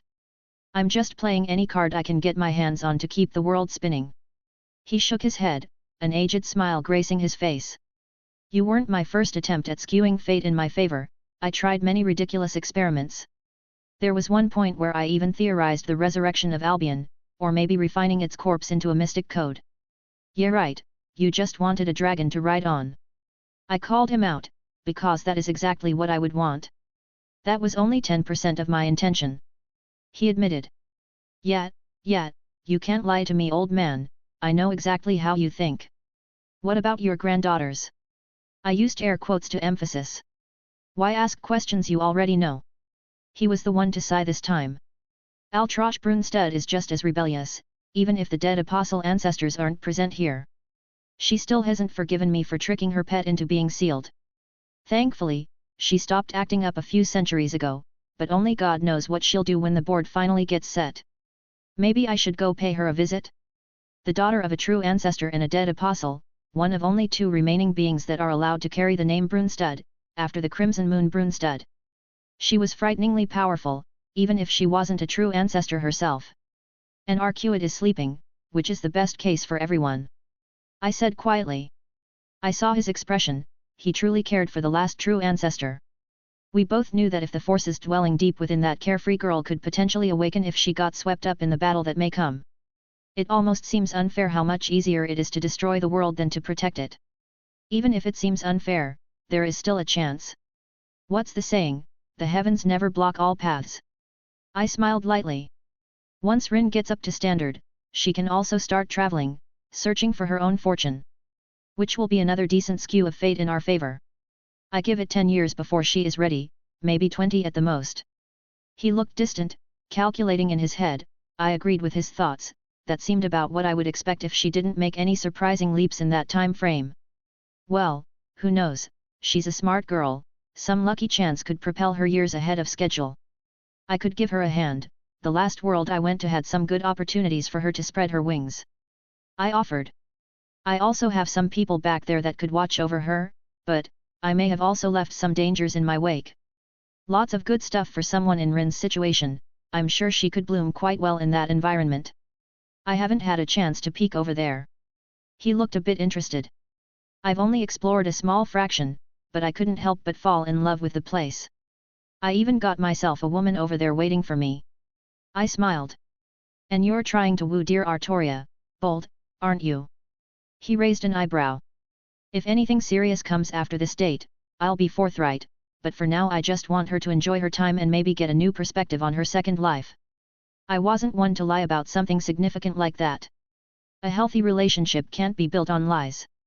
As long as you understand. He nodded. That reminds me. He sat up, shuffling over to a cabinet and searching through some papers. Here we are. He set the parchment on the desk. I made a little list of some world lines and their coordinates if you wish to visit them in the future. I think some of them may have some things you might want. I just quietly put it away in my ring. No need to get distracted right now, I still need to go find my teacher before I start treading this path. Your foundation is a mess. He said without any sympathy for my feelings. I know, I've been made abundantly clear how disorganized I am. I was so focused on just grabbing anything that I fancied that I'm a mess. Well, the immortal witch should be able to sort you out. He chuckled. I'm a bit interested in the land of shadows, I do hope you will regale me with some tales when you return. He smiled wistfully. Do you have any plans of returning to your birthplace? I couldn't help but wince, choosing not to answer. It's going to remain a thorn in your heart if you don't go back. He explained. Not to mention the debt you owe. I know. I said curtly. It's just, I don't have many good memories there and no one to go back to, maybe I can visit mother, put some flowers on her grave. His expression softened. Well, think about it another way, there are plenty of good things there for you to grab. He shrugged. You already stole something of significance, what more harm could you cause? You don't need to remind me. My reluctance does not mean I'm ignoring my debt. My tic presented itself again as I ran a hand through my hair unconsciously. I'll head back and take a look after I get back from the land of shadows. When you return after that, I do have something I need done if you are interested. Like what? There is a world line near us that is cut off from my view, I have some ideas of what's happening and the general outline, but I would like a more in-depth look and you would be the perfect person to investigate.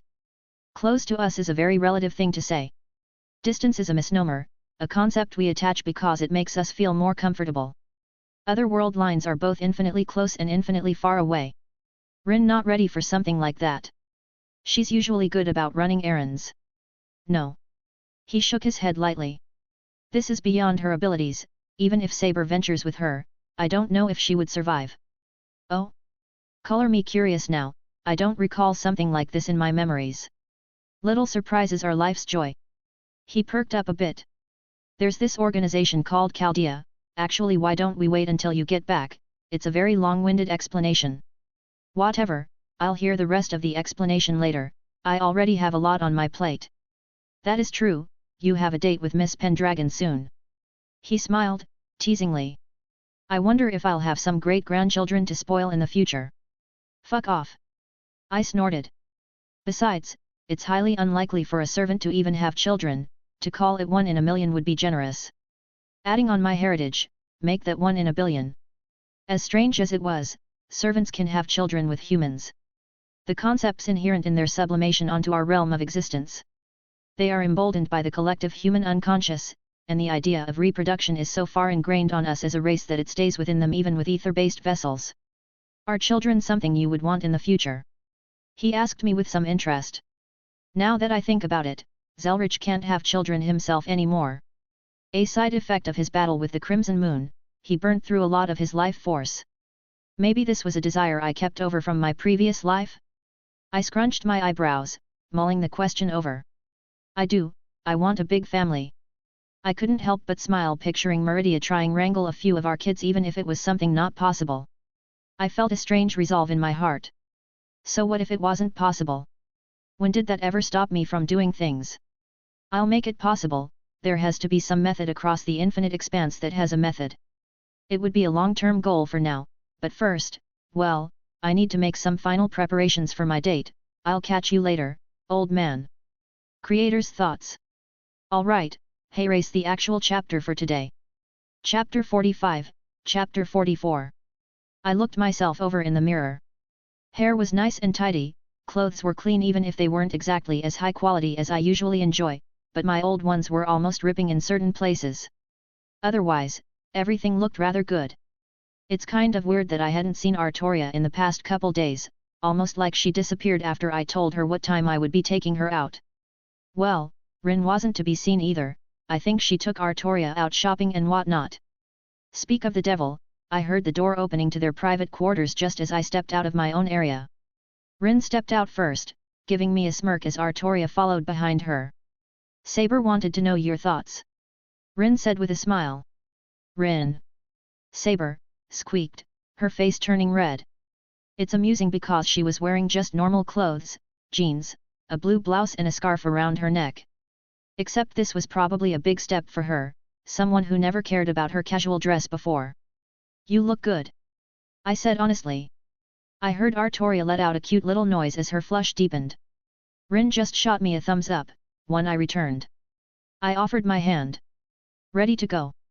Yes. She smiled brilliantly, offering her own up. I opened up a portal, taking her through with me. There was no large pause between movements, one moment we were at the house and the next we were in between some buildings in another part of the world. "Welcome to America," I said, helping her through. She blinked looking around. "I am curious, what plans have you in store for us this evening?" She looked up at me as we walked out from our secluded little alley. "Well, I had several thoughts initially," I admitted. "Maybe a romantic dinner somewhere? Perhaps something a bit more modern, like a movie or something, but then I realized that I just wanted you to have fun." "Fun?" she questioned. "Regardless of how our relationship turns out, whether it be staying as friends after today or maybe we pursue something more, I wanted you to enjoy yourself." We turned another corner, encountering a large crowd of people, fences up high and tents spread out everywhere with many decorations set up. "And I thought you would find this amusing. It was a Renaissance fair. Why are they dressed like this?" She looked around in confusion, looking at people dressed, or at least attempting to, dress like people from her era. Some walking around in chainmail, others in fabrics that wouldn't look out of place on peasants. "For fun," I replied with a chuckle. "You can consider the people to be actors of sorts, they play their parts and allow people to experience a culture long past." I explained realistically, "It's far off from what you would be familiar with, but I thought you would get a kick to see how people interpret what you lived and how they enjoy it. Can we?" She took a step towards the entrance, clearly interested. "Of course, why else are we here?" I smiled, seeing the small bit of excitement on her face. There was no entrance fee, one of those types of places that kills you on all the other costs. "Mutton, fresh mutton for sale!" A larger man behind a stall shouted. "Come test your luck, can you pull the sword from the stone?" Another dressed as a knight was handing out flyers to passerbys. "Be our lucky winner and sit in the king's seat during the joust. 3 tries, $10, can you hit the bullseyes thrice and win the prize?" A third waved around his axes as he tried to goad people into playing his game. A few women dressed in elaborate dresses passed by, flanked by a couple knights, giving us winks and flirtatious smiles as they passed, doing rounds about the fairground. There were a cavalcade of horribly fake accents and wrongly used old words that seemed to accompany every person dressed up. "This is," she said quietly, not quite finding the right words. "Do the modern people truly look back at us like this?" She let out a small laugh, growing quite a bit louder as she placed a hand over her mouth. "It is like I'm watching a play from back home." She took a moment to calm back down. "This is wonderful," she finally said. "Good, I was hoping she would like the idea behind this. What do you want to do first?" She looked at me then turned her head every which way before finally pointing. "There." She pulled me along towards the stables, offering horse rides. $10 per person. The man standing at the entrance said as we approached. "Only got one in right now, the others are being used. You can wait or ride together, if you need help we have a trainer on standby." Ah, the days before people needed to protect themselves so thoroughly from litigation. Give it a couple decades and I would have to sign a contract before even seeing a live horse in a place like this. We stepped inside, a woman greeted us, brushing the mane of a beautiful stallion. She looked at us, setting it down. "Are you both riding together or separately?" "Together," Artoria said. I just blinked in surprise but didn't dissuade it. "And have you ever ridden before?" the trainer asked. "Yes, I am very familiar with horses, I raised several and rode them all my life." She nodded, clearly excited. "Good, well, Pebbles here isn't he fastest, but he has a good temper and enjoys a nice ride." She gentle pat the big horse that gave a small noise at her ushering. Artoria, with grace that was hard to describe, climbed up the horse. She looked at me, ushering me up as well. "I've ridden horses before, but never as the second." I mused, setting myself up behind her. "How tightly do you want me to hang on, my knight?" I teased as her face turned a tad red.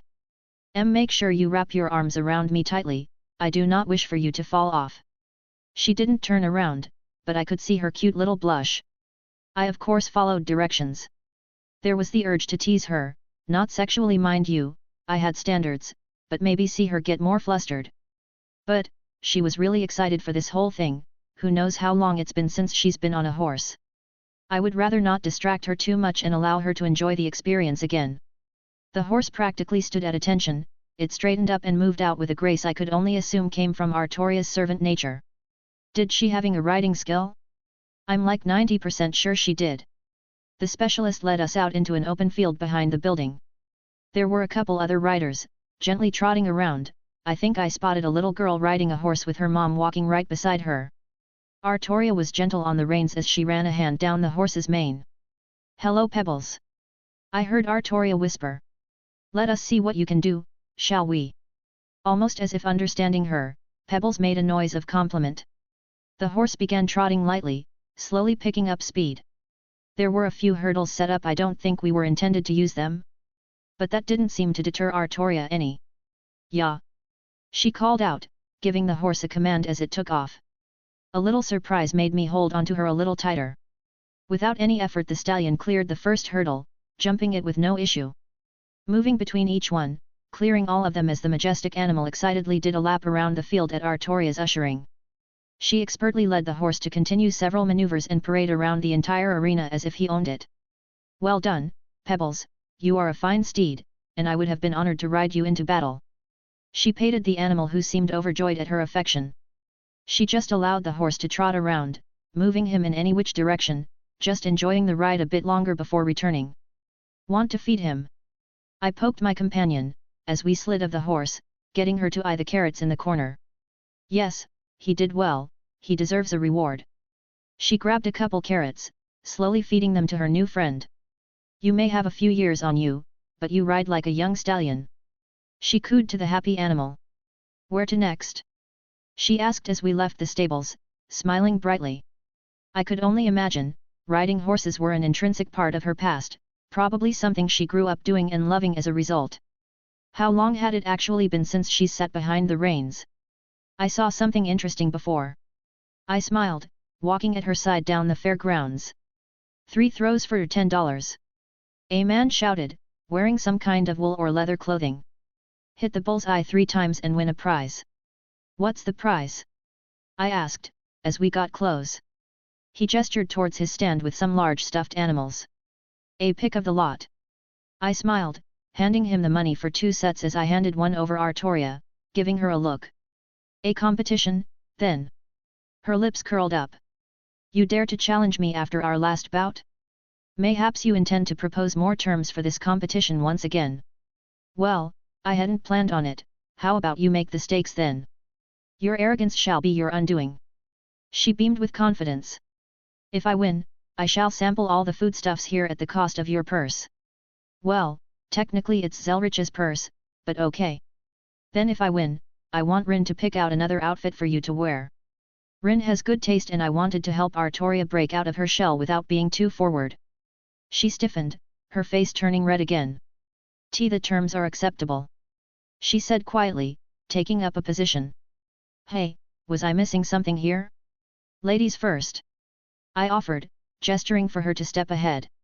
She nodded politely, standing still holding one axe up. With a casual throw, it embedded itself deep within of the targets, a cut-off log with a painted bullseye on it. It seems I have taken the lead. I tossed my axe up, getting a feel for the weight, aiming towards the same target. I turned my head towards her, making eye contact as I threw it. There was a loud thump as I knew I hit the target and saw her brow furrow. "Well then." I smirked. She huffed cutely, getting a bit more serious. She truly is a very competitive person, but it is still just as adorable as everything else about her. "Ha!"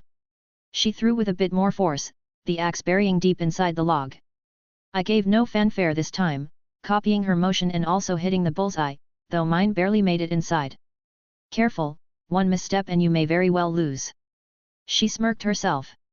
"Someone sounds confident, why don't I go first on this last one then?" "I do not mind, may you have any perceived advantage, you shall need it," she said simply.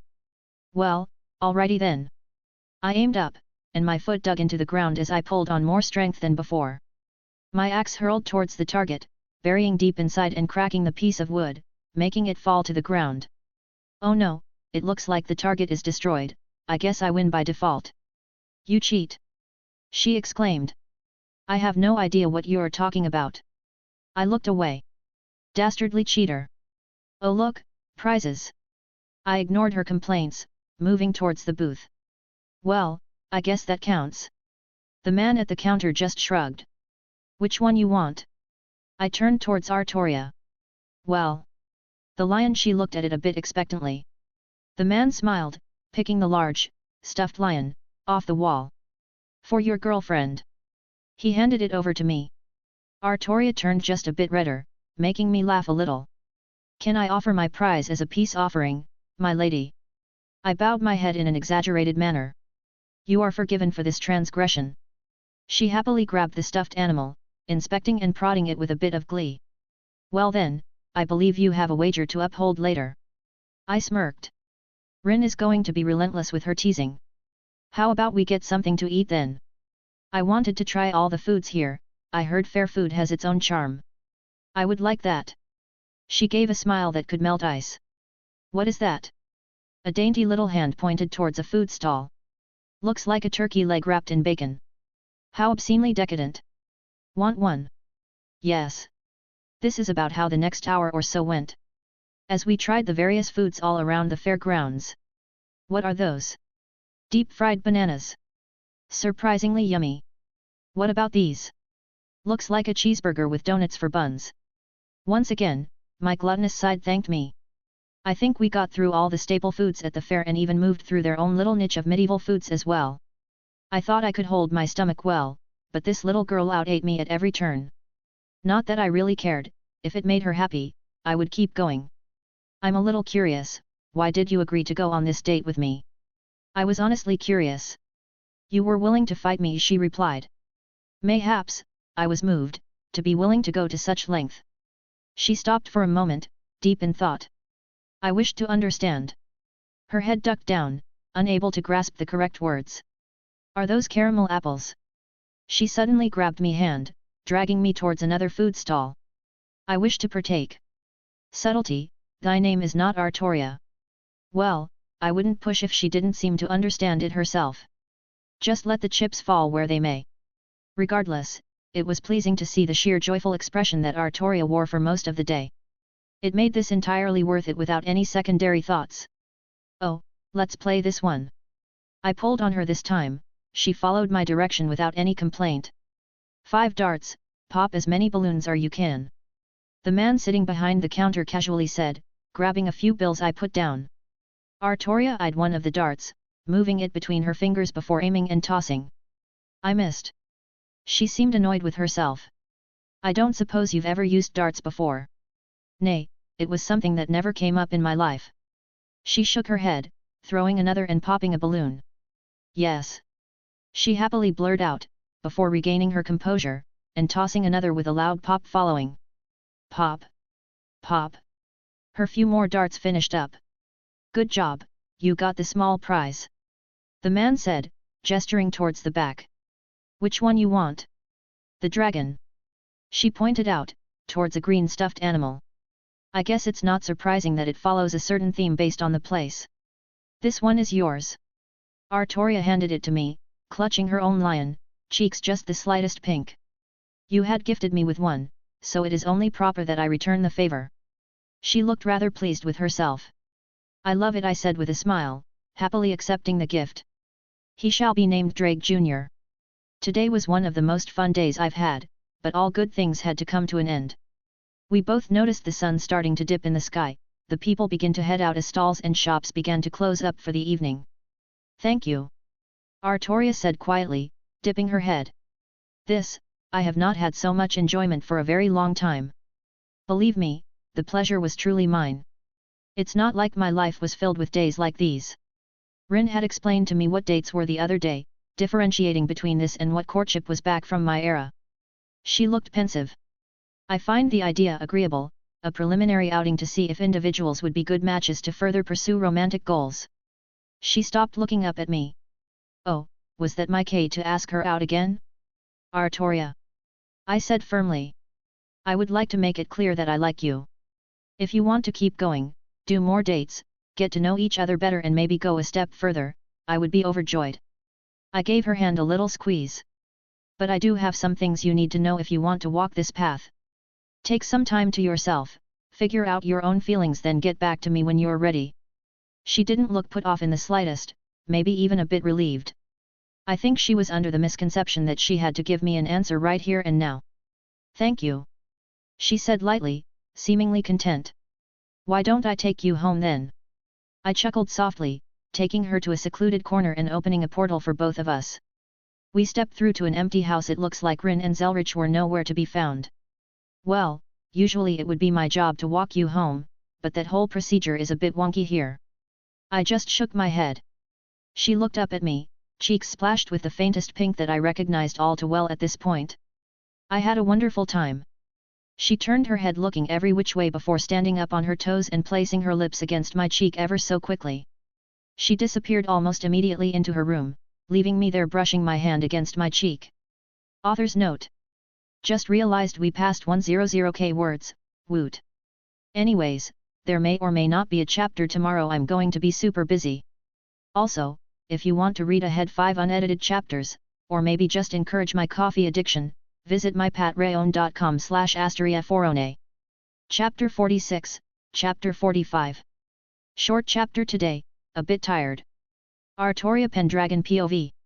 I kissed him. The image continued to overtake all my thoughts. It was only on the cheek, but it was a kiss nonetheless. Was he put off by my forwardness? Do men dislike women who take the initiative? Rin told me that it was a common occurrence at the end of one of these dates. What do I do now? Do I request for further courtship? No, that isn't the correct word any longer. Dating, becoming one's girlfriend, there are different steps in this era.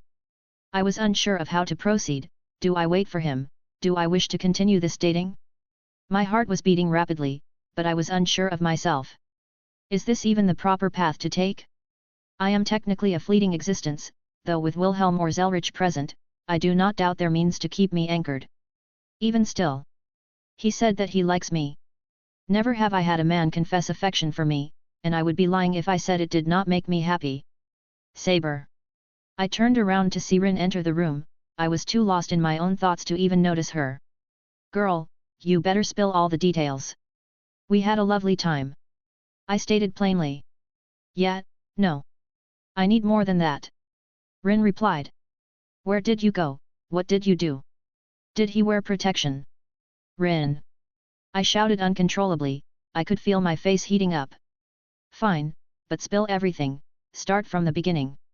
She smirked. He took me to a fair over in the colonies. All the way over in America? What kind of fair? They were dressed up in attire reminiscent of my era. I explained, without getting into the details. Oh, one of those. She exclaimed. How was it? Did you have fun? I suppose such a thing is common knowledge then? The Holy Grail deposited memories unto me of the era, but there's simply too many details it did not fill in. It would have been most embarrassing thinking an automobile was some type of beast had the information been less available. It was amusing to see them act out their parts. I smiled. And yes, it was an enjoyable evening. I had not had such an enjoyable time in many years. Well, what did you do? They had a stable prepared for their patrons to ride horses. I explained. We shared a horse together. He sat behind me. There was nothing wrong with two people riding together on a horse. Rin's lips curled up, giving me a look that I knew all too well. Oh ho, did his hands roam? She made a lewd grabbing motion with her hands. Rin. I let out an indignant complaint. Truly Rin's perversions come out in private. He was a perfect gentleman. Boring, so he didn't take advantage of you. She said a bit more seriously, perhaps with some concern. No, his hands never attempted to molest me. I noticed her concerns and I did not want her to think incorrectly. Good, otherwise I would cut off his D. Rin. I huffed. Only one date and you're already so attached, she laughed. So, what else did you do? We merely partook in the facilities. I stated. There were many activities, we even competed in axe throwing. Did you throw him off with how competitive you get? I am not competitive. I said evenly. I merely have a healthy interest in winning. I am not overly competitive, regardless of what Rin, Sir Ector, and especially Merlin, have said. Ahoy! Rin looked unconvinced.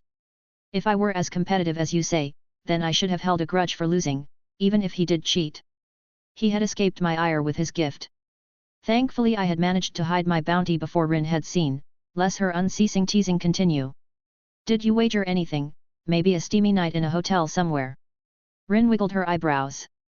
We did no such thing. I crossed my arms. He merely. What? It is unimportant. Said quietly. The thoughts on some of the outfits Rin made me try on, I would die of embarrassment if I were to wear them in public. Look at you, going all red. Rin laughed. It must have been something good. Rin's relentless teasing. I should have expected it to make a comeback at this moment. So what are your plans? One and done, or are you thinking of being his girlfriend? She asked, her tones becoming a bit more sincere. He doesn't seem like a bad guy, even if I have trouble coping with his race. I don't want to judge him based on that. I'm sure you can judge him better than I can. Yes, his nature still gives me pause. I do not judge him on his family, one cannot control the circumstances of their birth, but knowing he is born of those from hell is still an odd thought to consider. I have believed in my own instinct for my entire life, it has yet to fail me, and so far, Wilhelm has been nothing but sincere. I also believe that the wizard marshal would not allow a dangerous individual so much access to his home. I do not know. I said honestly. I have never considered a romantic pursuit in my life, much less this second one I have been gifted with. I was not aware I had any appeal as a woman until he thoroughly crushed that thought. I've been telling you this for years. Rin threw her arms up. But no, all it takes is one cute guy to tell you you're pretty and suddenly you're all hunky-dory. She sighed, slumping her shoulders. Do you want something like this? Something more than just a friend? I would not be against it. I said quietly. He has many attributes that I find attractive in a partner. He is objectively handsome. I focused as to not blush in front of Rin lest she tease me again. I enjoyed spending time with him, and learning the few things he has shared. But I still don't know much about him. Indeed, we did not delve much into our pasts, merely enjoying our time together. Then go on more dates, spend more time with him. You don't have to get engaged or anything like that. Is it truly that simple? Mayhaps I am simply overthinking everything. Wilhelm POV. It had been a bit over a day since my date with Artoria. I haven't seen either her or Rin in this time, merely helping the old man set things up and run some errands. Hey, old man. I walked up towards Zelretch. He was standing over a table full of materials. Perfect, I was going to contact you soon. He didn't even look up. I believe I have made a breakthrough, we should be up and running very soon. I took a look around this abandoned courtyard, one of Zelretch's properties somewhere in the world he purchased many centuries ago. A nice spot for some experiments and one of his safe houses that litter the planet. The staff of Magnus was floating in the center of a ritual circle on the ground, filled with many materials, most of which I recognized at a glance. Some would require actual inspection to ascertain their properties. Curious, you replaced the blessed iron with ebony. I looked over the ritual site, mentally tracing the spell's intent. Well spotted. I realized that I would need to recalibrate several mechanisms with the addition of your materials, otherwise it would have taken much too long to find something more suitable. He stepped next to me. If you look towards the center, you would notice I inversed the flow, instead of the magical energy flowing where the blessed iron should have been, instead, this ebony is acting as a dam to redirect it to the other corners. Yes, you did similar things with orichalcum, and is that a paste made from death bell, troll's fat, and fire salts? I admired his work. Indeed, you brought back some interesting stuff. He gave a small smile. If Rin ever does head over there, I'm going to have to give her an assignment to bring back a large portion of ingredients. He chuckled, though I could tell he was not kidding. Remind me to show you their enchanting system, I think you will find it particularly intriguing. I blinked, almost forgetting an important bit. I almost forgot. I withdrew several soul stones, bigger than I have used in the past. These should help stabilize the portal's initial actualization. Fascinating. He held one up to his eye. I would very much like to investigate these at a later time.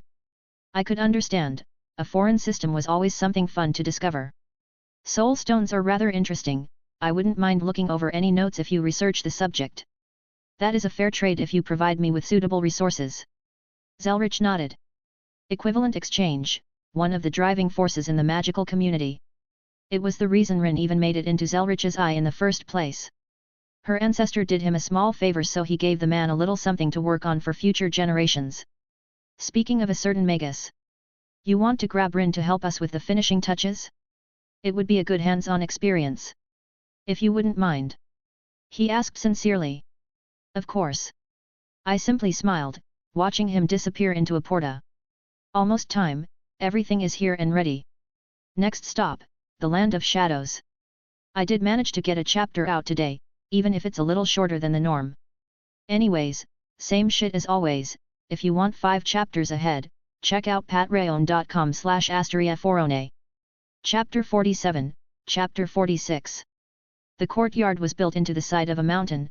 I could peer over and see the surrounding foliage that littered the valley below. It was a beautiful sight, practically devoid of any kind of human touch. I wouldn't be surprised if it were a monastery in the past.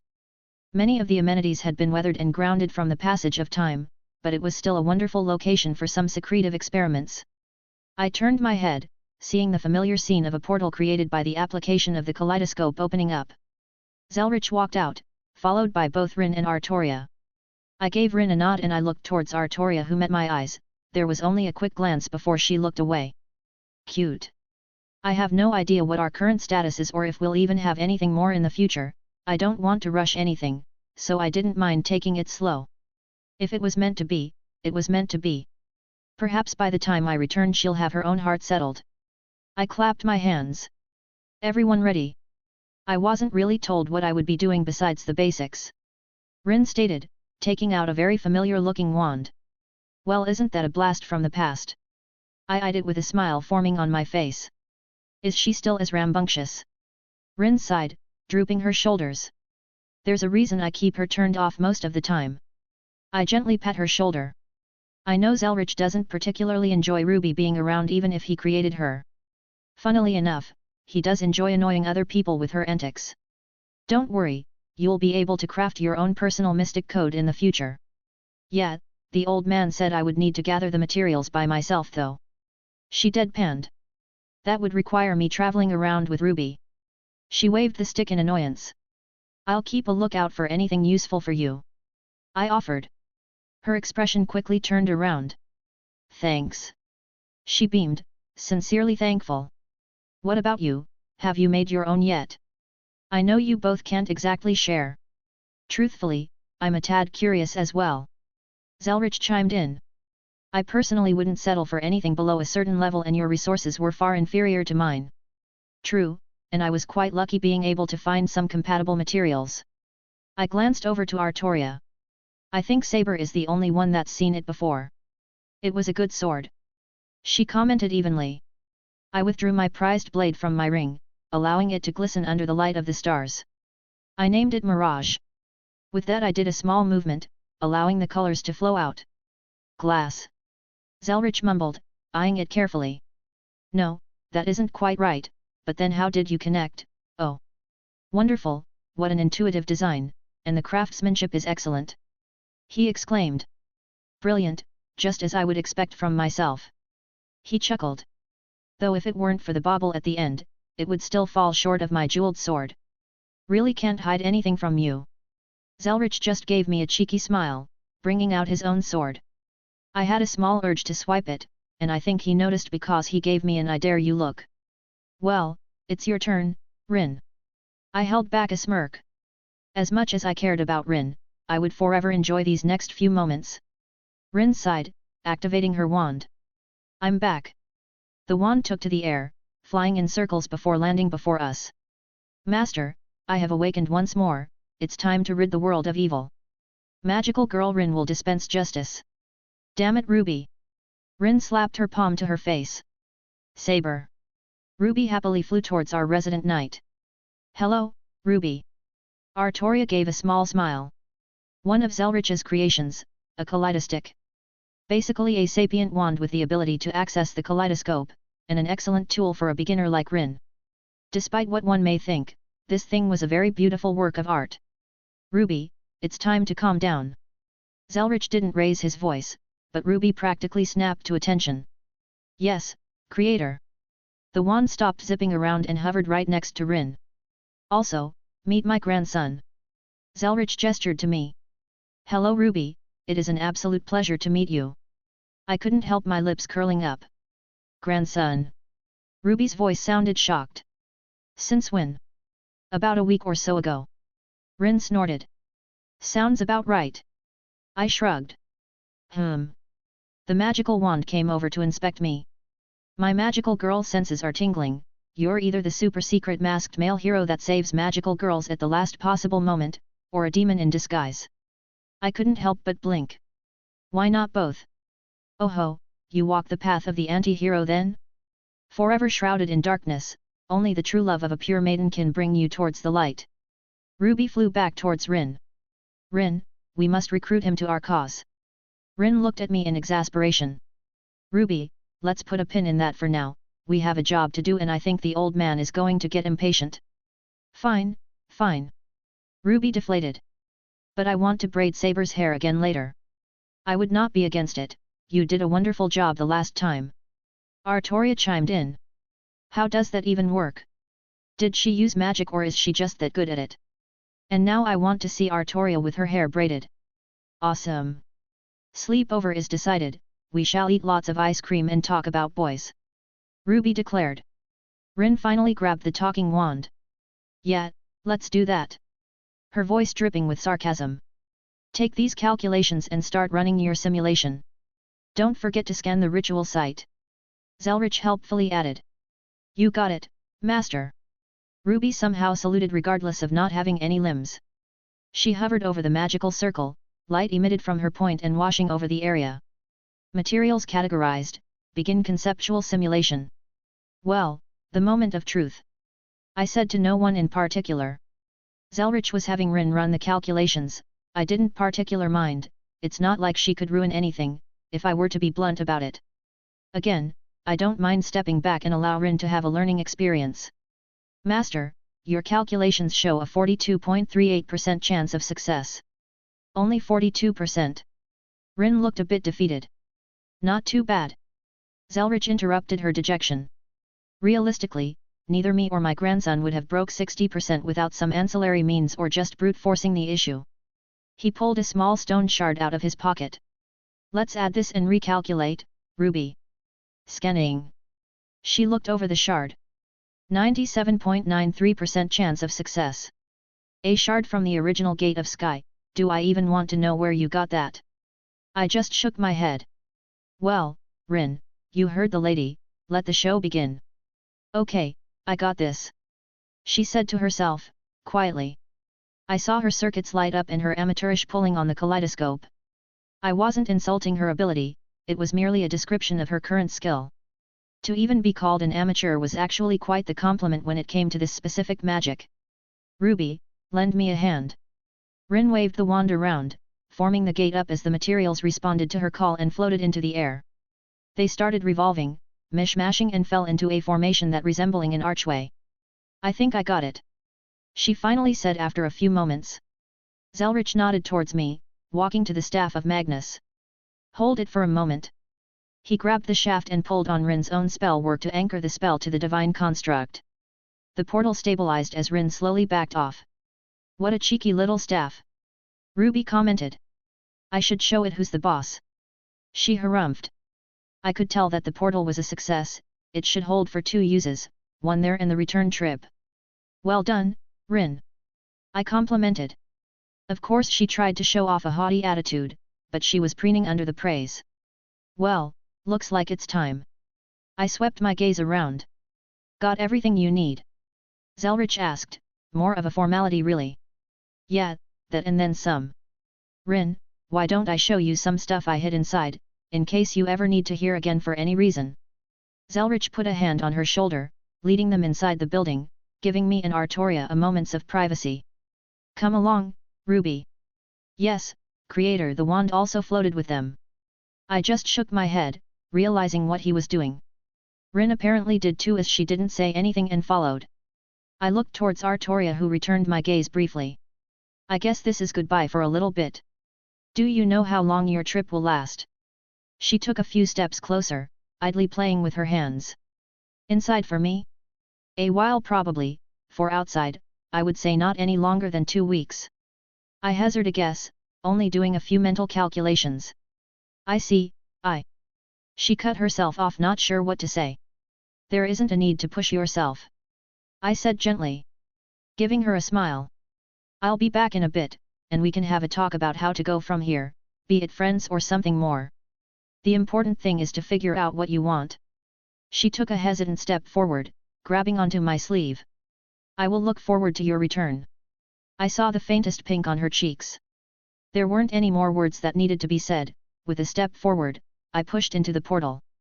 Death. Cold. Resentment.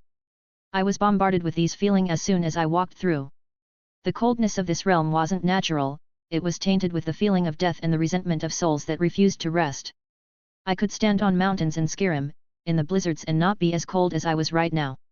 The term deathly cold never held more truth than it did here. The cold air literally penetrated my skin.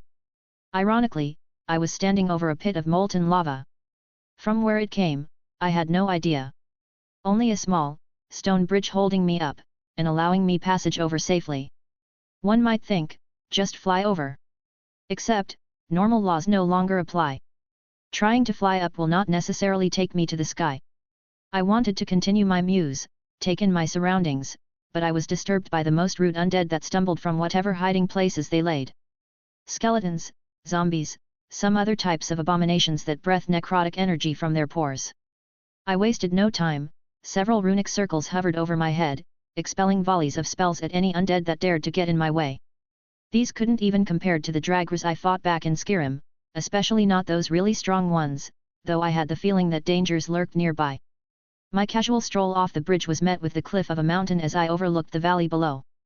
I couldn't help my eyes widening as I saw an uncountable number of entities limping about, undead creatures of all kinds refusing to stay dead as they continued their mockery of life.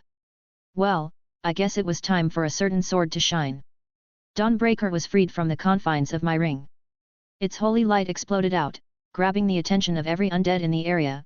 They all stared up, some with more intelligence than others. I would have to go through them regardless. Sliding down the rocky terrain, many came up to meet my assault. Stumbling through stones, cracked and rusted weapons in hands. The former figures of warriors, from ages past, they meant nothing under the light of Dawnbreaker.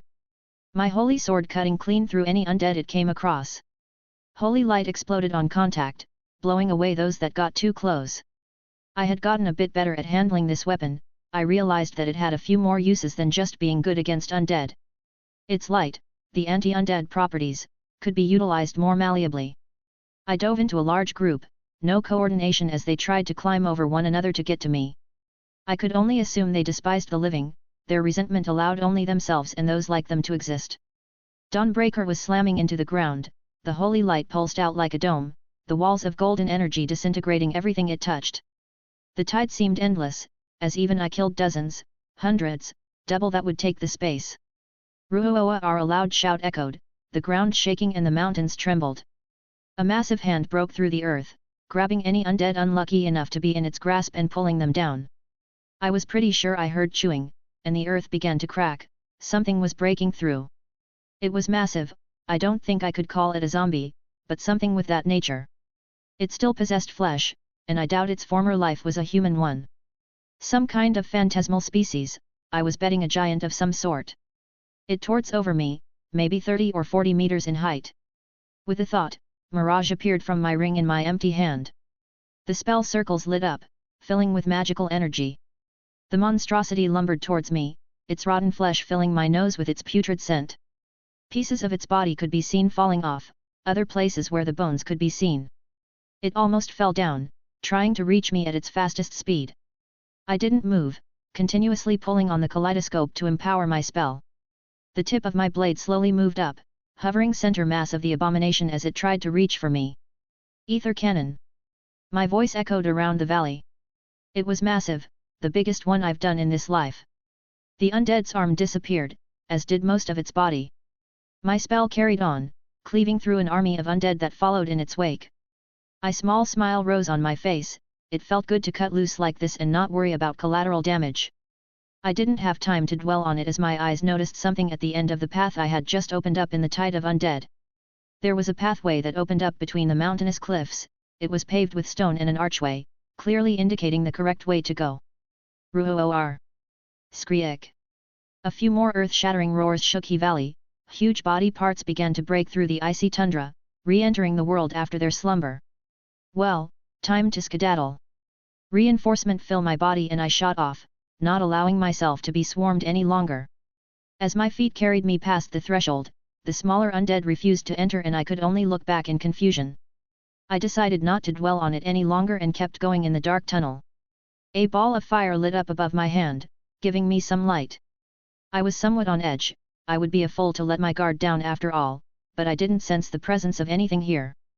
The tunnel carried on, maybe for another mile or so until I saw a light at the end where it opened up.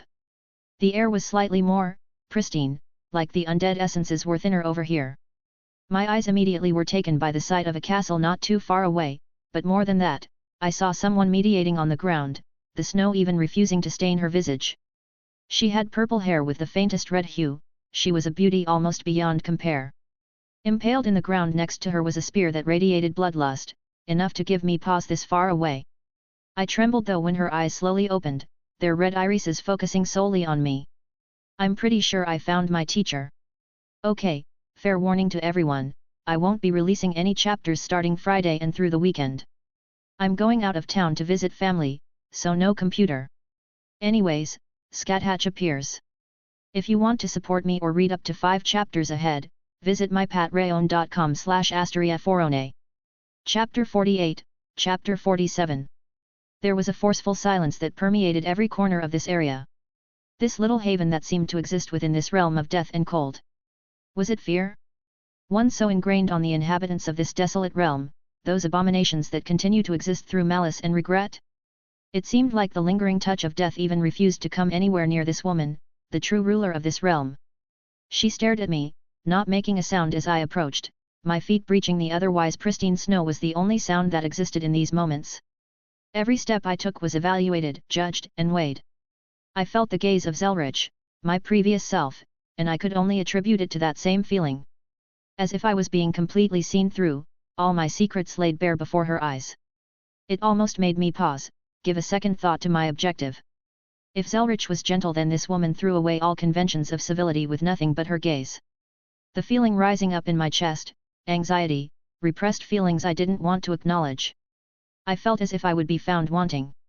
How many times in one's life are your worst parts laid bare, shown to something to be judged? Under her intense stare, all of it was bubbling up to the surface. I wasn't unaware of my own issues, my shortcomings, and my faults. Despite what one may think, having another lifetime's worth of memories doesn't mean I don't feel emotions, that I don't have problems and fears. Irrational some of them may be, but I was still only 18 years old. I am petty sometimes, perhaps a bit too whimsical and prone to flights of fancy. My greed gets the better of me and I can admit at being a tad lustful. No, my memories don't stop these things, they give me perspective. Someone who is depressed can't just fix themselves by knowing they're depressed.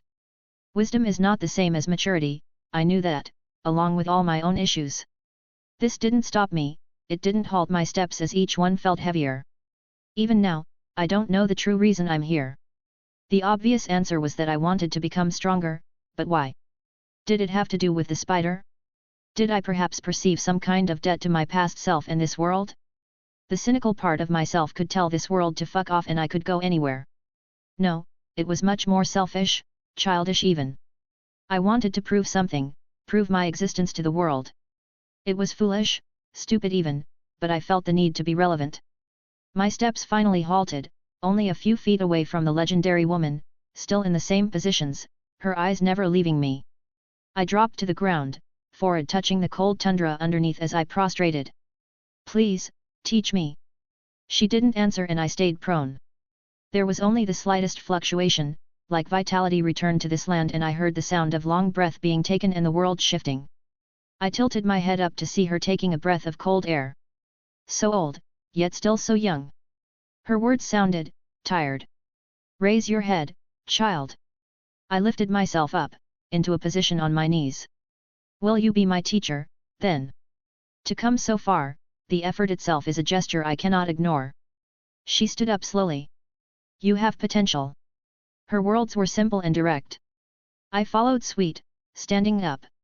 I brushed the snow off my clothes, only pausing as I felt an intense bloodlust lock onto me. Scathatch placed a hand on her spear, looking back towards me. "Defend yourself," were the only words of warning I received. Her cursed spear rocketed towards my heart, no sympathy for my well-being. Bloodlust and magical energy surged around like at a torrent. The boosted gear appeared in my hand, blocking the impossibly sharp weapon, but I was still flung back several yards before regaining my footing. I wasted no time in pulling out Mirage. 4 birds. My sword phantoms launched towards the still form of my new teacher.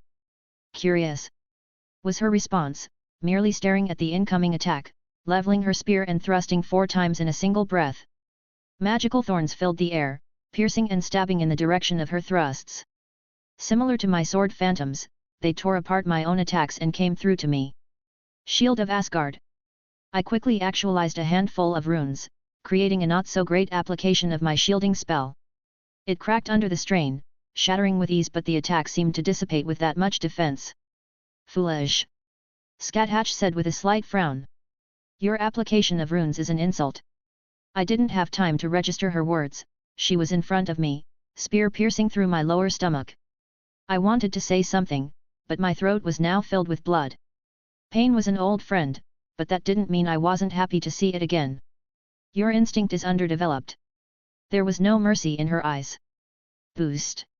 I grit out, blood dripping out of my mouth as I grabbed onto her spear and swung my sword towards her neck. Her response was to crack me across the face with her fist, dislodged her spear, and follow up with a kick to my new wound. It happened quickly. I was taken down in but a moment. "Too young," she sighed. She just looked at me, allowing me time to stand back up. "Distort," I said quietly. Tens of illusions surrounded me now. "A bit interesting." She looked around, and I could tell she saw through them all with but a glance. She slammed the butt of her spear onto the cold ground. A wave of magical energy burst out, dissipating all my clones. I created several runic circles overhead. Lightning. I knew it wouldn't be much, but I didn't want to give up so easily. Better, but far from enough. Her spear met the incoming magical attacks. A quick twirl left the lightning completely defeated against her might. My body filled up with enhancement magics, and I pushed it forward again. Boost. I kicked off the ground, sword in hand as I lashed out towards her. My sword seeking the exposed skin of her neck, but a familiar spear popped up, diverting my blade with minimal effort. It seemed to come alive as I couldn't even recover from my swing, and the butt of her spear already met the side of my head, dazing me. "Again," she stated. I steadied my erratic breathing. My body was starting to feel faint, possibly from the bloodlust. I don't think the pain had quite caught up with me yet. My blade was held evenly, as I readied myself. "Swallow returns." "Oh." She just made the smallest sound as I moved. It did not fill me with confidence, and I think my blade reflected that. Because when I should have made contact, I instead felt the feeling of death approach. There was no time to think. The familiar darkness of unconsciousness claimed me. I awoke to strange surroundings, stone walls all around me and a scene that wouldn't be misplaced in a different era. "About time." A familiar, feminine voice rang out. "I had thought I hit you too hard on the head for a bit." My thoughts returned to me, blinking in realization as to what happened. I don't even know how she defeated me. Sasaki Kojiro told me there were holes in the technique, no doubt she could see through it so easily as well. But that's why I'm here, to get better. He has a hard head, he can take it. Another voice I recognized sounded. I instinctively looked at my hand for Drake, but it wasn't there. I gathered my wits, looking around. I was laid back in a chair at a large table that could accommodate dozens of people. At the other end was Scathatch, with the boosted gear sitting in front of her. But that wasn't all. Dawnbreaker, Ascalon, Mirage. All of my armaments, my stuff was sitting about as she went over it all. I looked down at my ring completely missing. "Did you take my stuff?" I couldn't help but asked. "Yes," she said with no reservations. "Can I have it back?" "No. Please. It's mine now." Her lips curled up as Driag let out a laugh. She took the boosted gear out of my soul when I was unconscious. The realization dawned on me even after seeing the gauntlet sitting there. "Damn it, Drake, what have you been telling her?" "Everything," he said with amusement. I couldn't help but scowl. I did not like my stuff being taken. It almost gave me an itchy feeling seeing someone else play with my stuff. You know, if you wanted a ring from me that badly, there are different ways of going about it. He defaults to flirting when he's embarrassed. Fuck off, Drake. It's alright, I don't have much interest in boys. I prefer men. Skathika's words went straight of the jugular. Damn, I would have loved to fight you in my prime. The dragon said happily. Scathatch smiled lightly at the comment, turning her attention fully towards me. You have some potential. She said plainly. But your foundation is abysmal. We will have to build it up from the ground, that is why I sealed your magical ability for now. Wait, what? I tried to pull on any amount of magical energy, my circuits refused to respond. I have devised a plan, we shall begin tomorrow. Her words authoritative, leaving no room for response. Relish this peace, there shall be none once we begin. I am starting to have second thoughts. Maybe I should just make a break for it. Grab my stuff, and hope for the best? I think I like my chances better with that horde of undead. Driag can go fuck himself and can stay here with the scary lady. Hit him. Drake said, across the room. I recognize that face, he said something about one of us in his head. God damn it, Drake. Scathatch nodded her head. I shall remedy his attitude through training. Well, what's the worst that could happen? Well, Christmas plans were ruined because someone got COVID, not me. Fun. Anyways, here's the final chapter for the weekend, the next one will be on Monday. Happy holidays everyone. If you want to support me or get 5 chapters ahead, visit mypatreon.com/asteriaforone. Chapter 49, Chapter 48. I felt much colder than I had yesterday, one doesn't realize how good they have it until it's gone. My innate magical abilities were sealed along with my ability to generate magical energy. I couldn't even bring out my wings at the moment. Despite what one may think, the usage of the kaleidoscope did require being able to draw in magical energy to use. It just so happened that once one got good enough, it became a secondary thought as you had access to a near infinite amount. My only thought on how she achieved this was through the use of primordial runes. To also take Drake out of my soul without me even feeling or knowing about it, how scary. I don't think I could even do that, it just goes to show how absurd her magical abilities are. Change. My new teacher threw a mess of clothes at me. Pardon. I caught them awkwardly. Did I stutter? Change out of your clothes into these. I looked them over, coarse and not the best, but they would probably hold better than my current garb and they looked a fair bit warmer. Fine. Well. She looked at me expectantly. Are you not going to give me privacy? You have nothing I haven't seen before, boyo. Ah, so my teacher is a per. My words were cut off by a spear smacking me on the head. What was that? She raised her deadly spear at me with an eyebrow raised. I said my teacher is a pervert. I rubbed where I had just been smacked, giving her a look. A small smile curled up on her face. Well, you have some balls at least. She turned around and walked out of the room.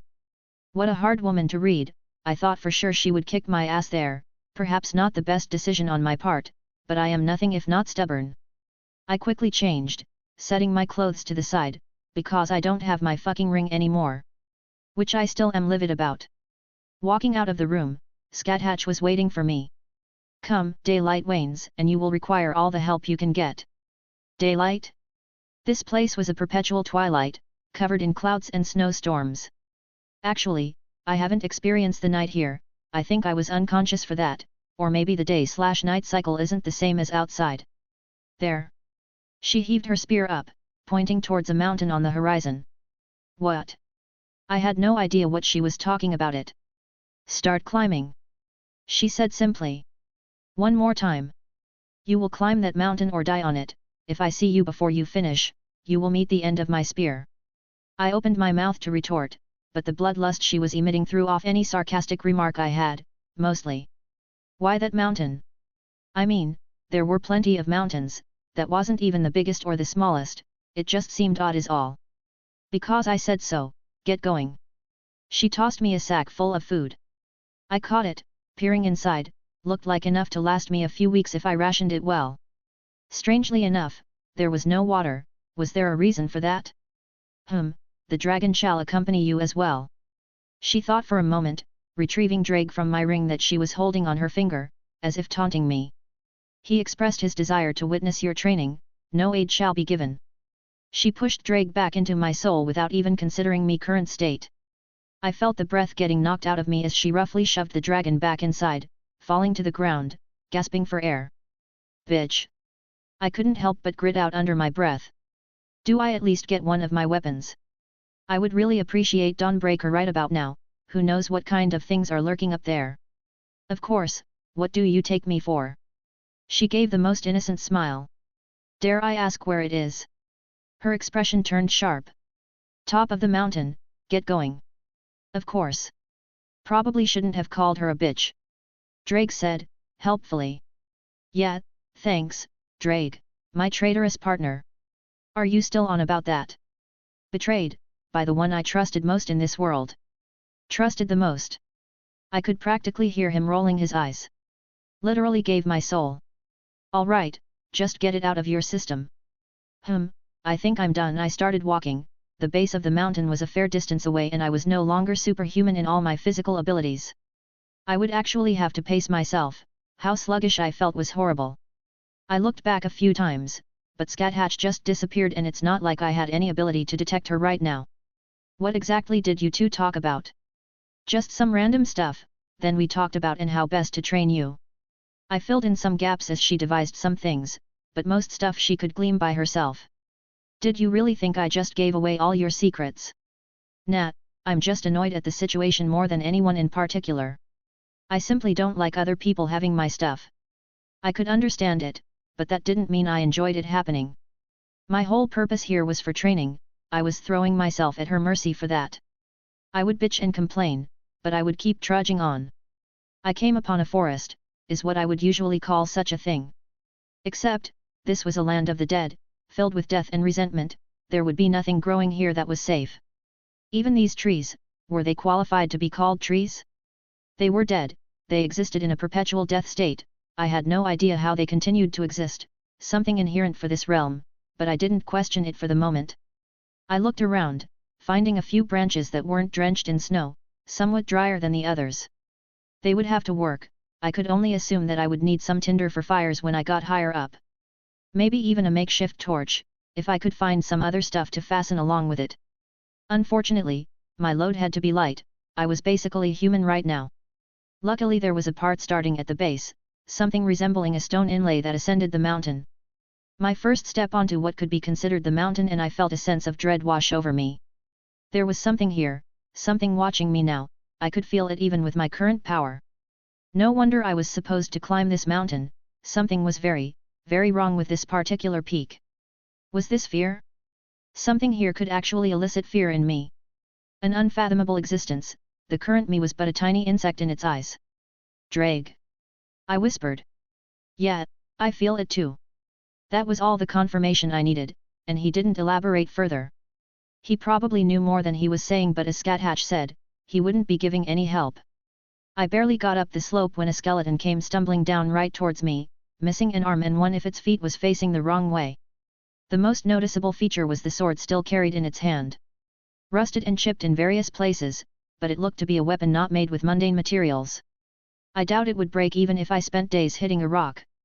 The glow in its eyes settled specifically on me, nothing else in the world mattered.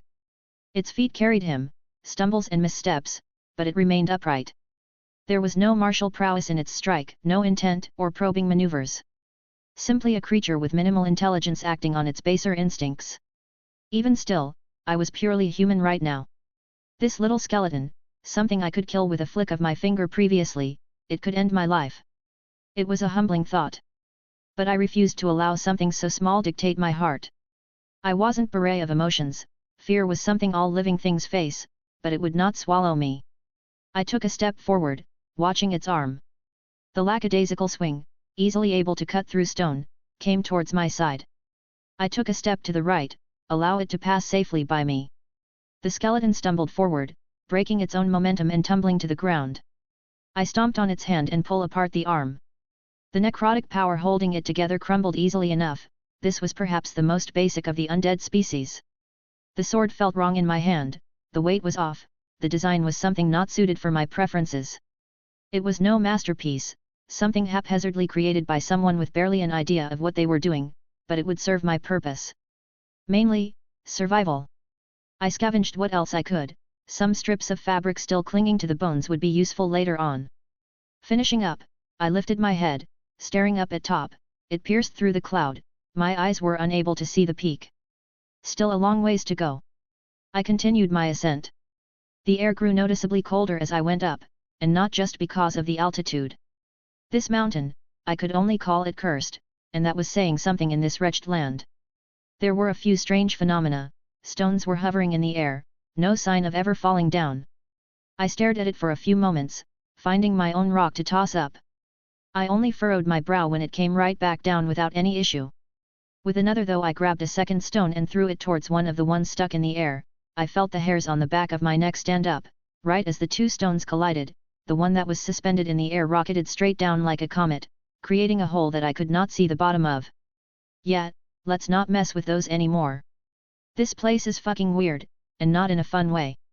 Return, a voice bellowed out, my head swiftly turned to the origin. There was a half-frozen corpse sitting at the entrance to a small land bridge that connected two cliff sides. It was the only way forward, and this hulking undead was filled with hatred, eyes locked onto me. Frankly, I was surprised it could talk. Can I pass? I tried. Return. The ice around it shattered as it stood up, grasping at its massive sword impaled in the ground.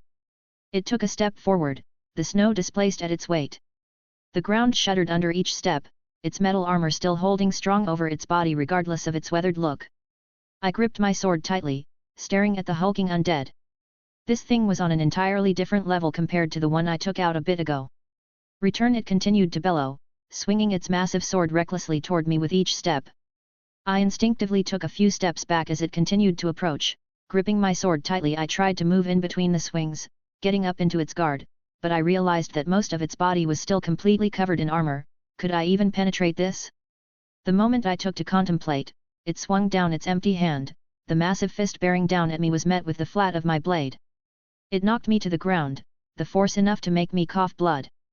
I quickly rolled to the side, a massive steel blade penetrating the earth where I was a moment prior. I wobbly got to my feet and retreated dozens of yards back to regain my composure.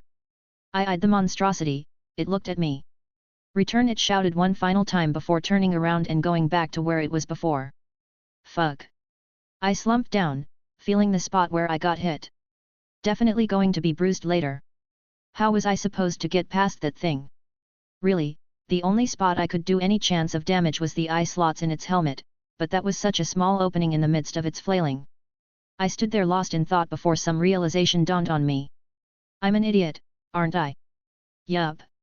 Usually, I would retort something towards the dragon, but I couldn't find it in myself to do so right now. I looked up towards the sky, letting the snow land on my face. When was the last time I simply swung my sword? I just sighed. Was I relying too much on my past knowledge?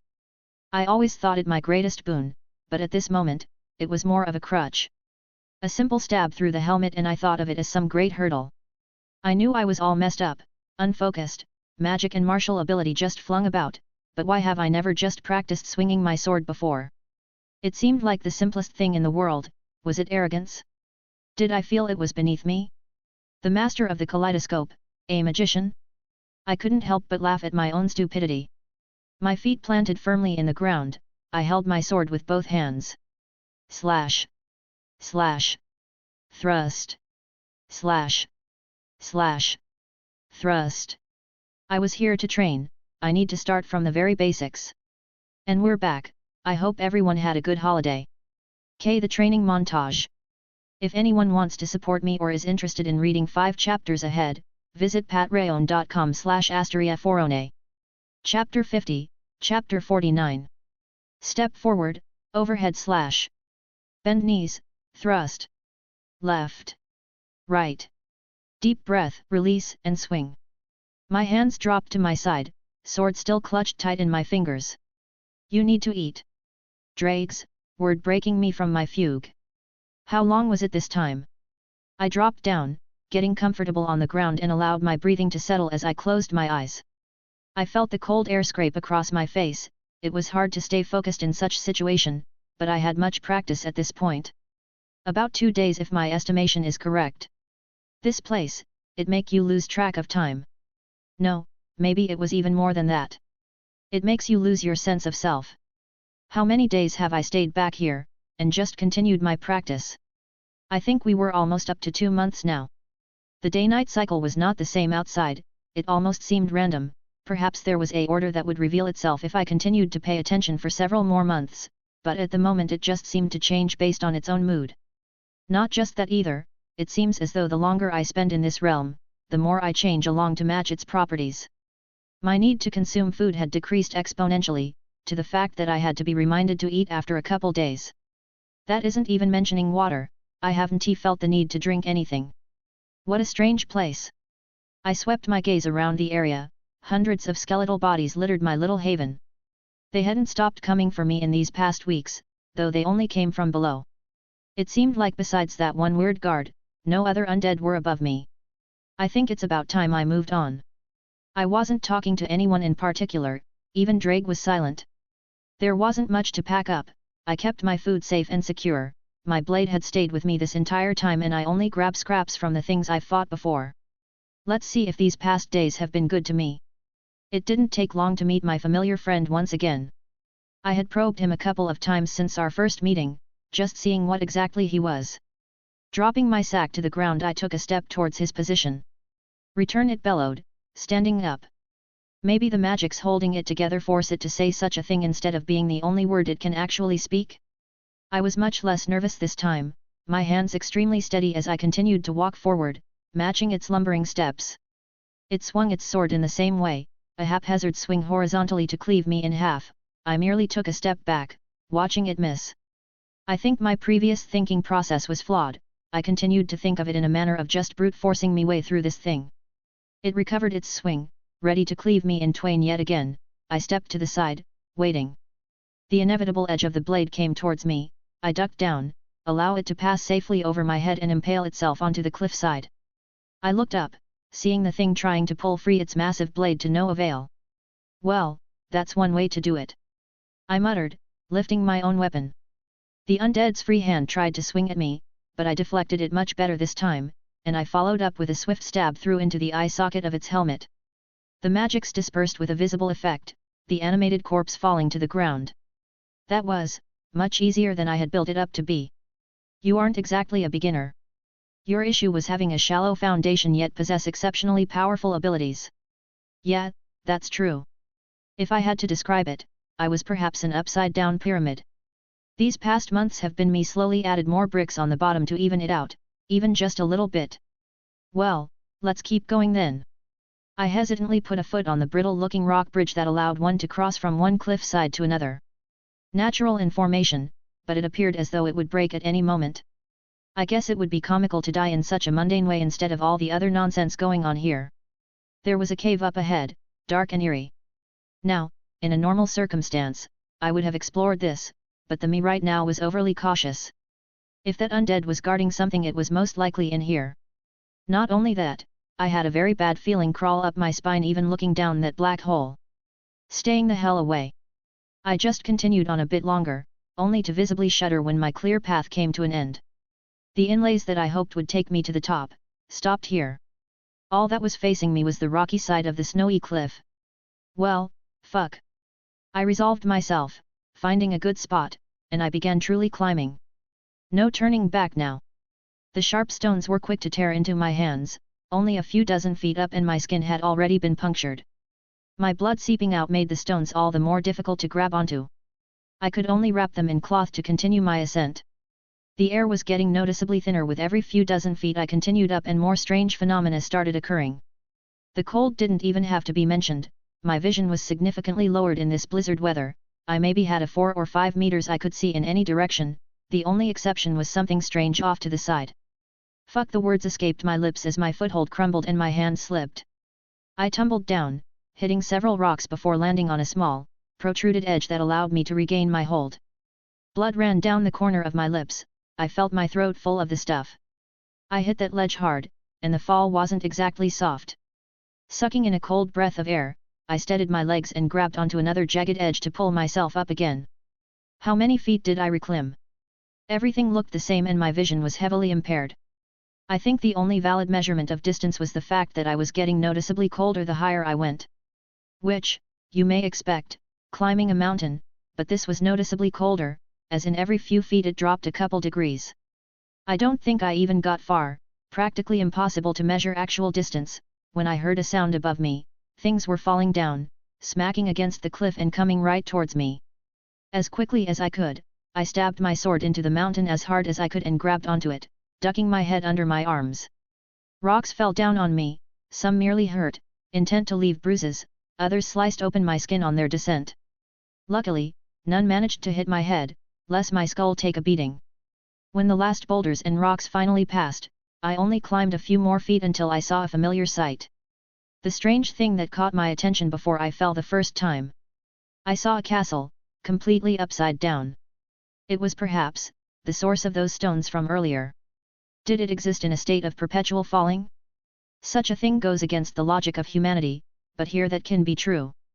If it was always falling, that meant as soon as something disturbed its stasis, the momentum would carry it downwards, like those rocks. No wonder they buried themselves so deep. Perhaps there was a ceiling on their velocity, but I did not want to test that. My breathing was becoming too ragged, I didn't dwell on it. The only solace was that I found a tree jutting out of a small cliff nearby that I could sit down and rest. I took out some wood and some pieces of scrap metal. I hit my sword against the scraps, trying to light up some tinder I bundled together. Come on! My hands shook slightly, I was freezing, and a little fire would do me good. Just a little spark, please. I whispered. I continued until my fingers became numb. Nothing. I couldn't get a single ember to appear. A sudden urge to throw my sword off the cliff appeared, but I quickly squashed it down. No point in torturing myself more than this place is already doing. There were thoughts in the back of my head, little whispers telling me to just go back down and continue with what I was doing before. Fuck this mountain. I stood up, feet a little wobbly. I took my sword in both hands and began to swing it again. The same rhythmic movements that I have spent the past couple months mastering. It was soothing, perhaps even a little warm in its familiarity. It allowed me to just ever so slightly take my mind off this biting cold. My eyes slowly opened, ice literally falling off my eyelashes as I moved them. I had somehow managed to catch a few hours of sleep in this god-forsaken weather. I can only thank the remnants of my devil physiology that I didn't freeze to death. Even with most everything being sealed away, there were some things just inherent to my physical body. I'm not even sure how she went about sealing some of my racial abilities, perhaps she more so shackled certain aspect of my physiology in addition to my source of magical energy. I wouldn't die of hypothermia. Probably. And I don't think any of my body parts would be frozen. The snowstorm did die down, a little bit. I could see maybe a few more feet in front of me now, small mercies. Wait, I abruptly turned my head and looked at the tree that was providing me with some manner of shelter. I reached up to grab something hanging off on a small string. Teacher. I whispered lightly, holding a piece of flint in my hand. I cradled the small object like it was the most precious treasure. I gathered my stuff back up again and struck my sword against the small piece of flint. It was much easier to light a fire now, a quick strike of my sword and sparks flew, turning into little embers. These pieces of scraps I've kept dry all this time, and some tinder I found at the base of the mountain. Warmth. The tree hanging overhead blocked most of the snowfall, allowing my little fire to persist through this deathly air. I needed this, it filled me with resolve to keep going, that's all I could do right now. I would stay here for a bit longer and warm up then continue on. Maybe another day or so, to allow this fire to run its course. How likely was I to find another little area like this to take another break? Cooking a potato over the fire, I allowed myself to enjoy this little prize. But all good things couldn't continue. I noticed the storm starting to pick up again and I didn't know if I should continue staying here for longer or not. Almost as if the world to give me a boot, a large swath of cold air blew in from the side, completely enveloping the fire and snuffing it out with an overlay of snow. Fuck this mountain! I wanted to rant and rave, but I couldn't even find the energy to do that right now. I slowly grabbed all my stuff once again and searched for another foothold to continue on. My hands already numb to the pain, I couldn't even feel the sharp rocks anymore. Moments after leaving the safety of my fire, and I couldn't even recall the sensation of warmth. After a while I think I saw a cloud pass by. How high up was I exactly? Did the sky even have the same concept here as I was used to? I don't know how long I continued forward, my stamina was starting to deplete until I rolled up onto a protruding cliff, able to sit down and rest for a moment. How long did I continue to climb after this? My memories started to blur together and I caught myself almost stumbling off the side of the cliff. I could recall skirting alongside the cliff side, barely enough room to stand on, a very large and strange mushroom that I avoided, and even what appeared to be fish, flying through the air. Wait, did I imagine that last one? Did it not sing me a song as it passed by? Well, I heard a voice, and I looked up to see what looked like Meridia waving her legs over the side of the cliff. What? Am I really that far gone or is something else going on? I'm pretty sure I haven't crossed into crazy territory yet. Perhaps I would have continued this question, had the figure not dispersed into a strange mist. I think this mountain was doing something to my consciousness, or rather something here was messing with me. Well, I just had to ignore it for now. Looking up, I couldn't find a good vantage point to keep going. It seemed as though I would need to find another way. My eyes darted everywhere and I noticed a small chasm to the side, the opposite end looked to be a decent place to continue upwards. I walked up, wiping away the copious amounts of snow at the ledge, getting an idea of the distance and taking a few steps back to get a running start. Leaping across, I managed to get most of my body on the ledge, able to slowly pull myself up after finding a good place to grab. Wilhelm. Another voice grabbed my attention. I saw Artoria squatting down, offering her hand. Perhaps it was a moment of weakness, because I reached out instinctively, only for my hand to go through hers and she dispersed into more mist. Fuck, I shouted, sliding down, almost falling off the side of the cliff. My foot managed to stop on a good foothold so I didn't fall down. With more strength than I wanted to muster, I was able to pull myself up and over, rolling on my back as I peered over the edge. Stupid, stupid. I whispered to myself. What the hell was going on? Was something raiding my memories or was I projecting my own towards whatever source was fucking with me? This kept going on, days, weeks. I think time began to lose meaning to me, the only semblance of the passage of time was me running low on food. Oh, it's teacher this time. I muttered, seeing a clearly fake scathatch trying to lure me somewhere. Seriously, who would fall for this, again? Maybe put your A game into it next time. I threw a rock at the little mirage, the illusion that seemed to emanate out of this mountain. I rolled my eyes as it burst into mist again, only for it to re-emerge back into her form. I just sighed, deciding to ignore whatever was going on. If it could physically affect me, it probably would have by N. Oh my! I did a double take as this time the illusion started to strip. Okay, bonus points here. I gave it a shaky thumbs up, as it tried to get me to follow it in a specific direction. I did take a few moments to just watch. Nice, I wonder how accurate that is compared to the real thing. I nodded. Hey, if I stick around long enough, will it try to do this looking like Meridia? It would be a lie to say that I didn't enjoy it when her image showed up, it had been quite a while since I've seen her. Truly, this thing is a formidable opponent. This little distraction did help relieve a small amount of mental fatigue, but my body was reaching its limit. I was exhausted, I don't know how much longer I could keep going. The only thing that kept me moving was the fact that I could see the top of the peak from here. Roughly 400 meters, if I eyed that correctly. The snowstorm seemed almost completely gone here. I could do it, I could do this. Was it getting harder as I got closer or was I just imagining it? It was almost like a dream, each foot up I took, I don't even remember doing it, but I saw the top coming closer and closer into view. Will, come with me. Meridia looked at me coquettishly, her familiar dress drooping slightly past her shoulder. You better pray I don't find you later. I growled, throwing a rock through the illusion. As much as I would like to see that scene, for some reason I'm actually pissed off that Meridia was being used like that. 300 meters. Will, stay with me or I'll jump off. Meridia once again appeared at the edge of the cliff. I just blinked, looking at it. Seriously? You really don't have any idea who that is then? Just borrowing the image from my subconscious? If she were truly here, this entire realm would tremble with each of her steps. I don't know why I wasted the breath saying this, but the look the illusion gave me was satisfying. A hint of annoyance on her face before dispersing. A little more. I spoke even at the cost of my dwindling energy. 200 meters. The stones I gripped were pulled out, maybe I would have been fine, but I saw the illusion of Meridia killing Artoria, making me tumble away back down in my very brief distraction. My arms got cut up from the jagged protrusions, but I was able to stop myself from falling further. Maybe my anger was now fueling me. I think I climbed back up faster than the first time. 100 meters. I no longer had any feeling in my arms. I looked around, but I saw nothing, so I kept going. 50 meters. Coming to the final cliff, I almost fell down again as my footing crumbled. Grabbing tight, I hefted myself up, pushing over the edge and rolling onto the top. There was something there. I could almost roll my eyes, but my energy was lacking right now. I pulled myself up, not recognizing the lower half of the figure, only to pause when I saw its face.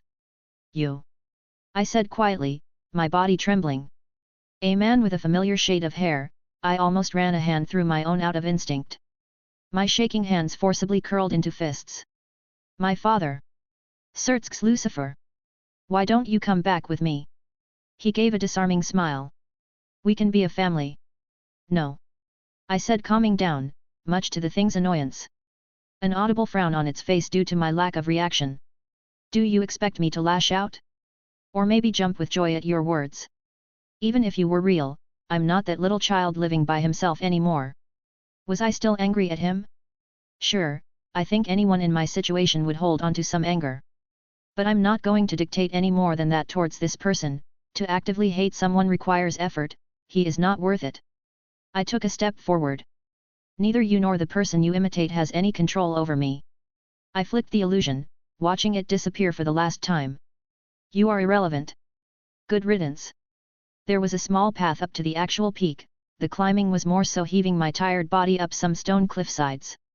"I did it," I said quietly, falling to the ground, barely sitting up and taking in the view from the top. "You did," another voice answered.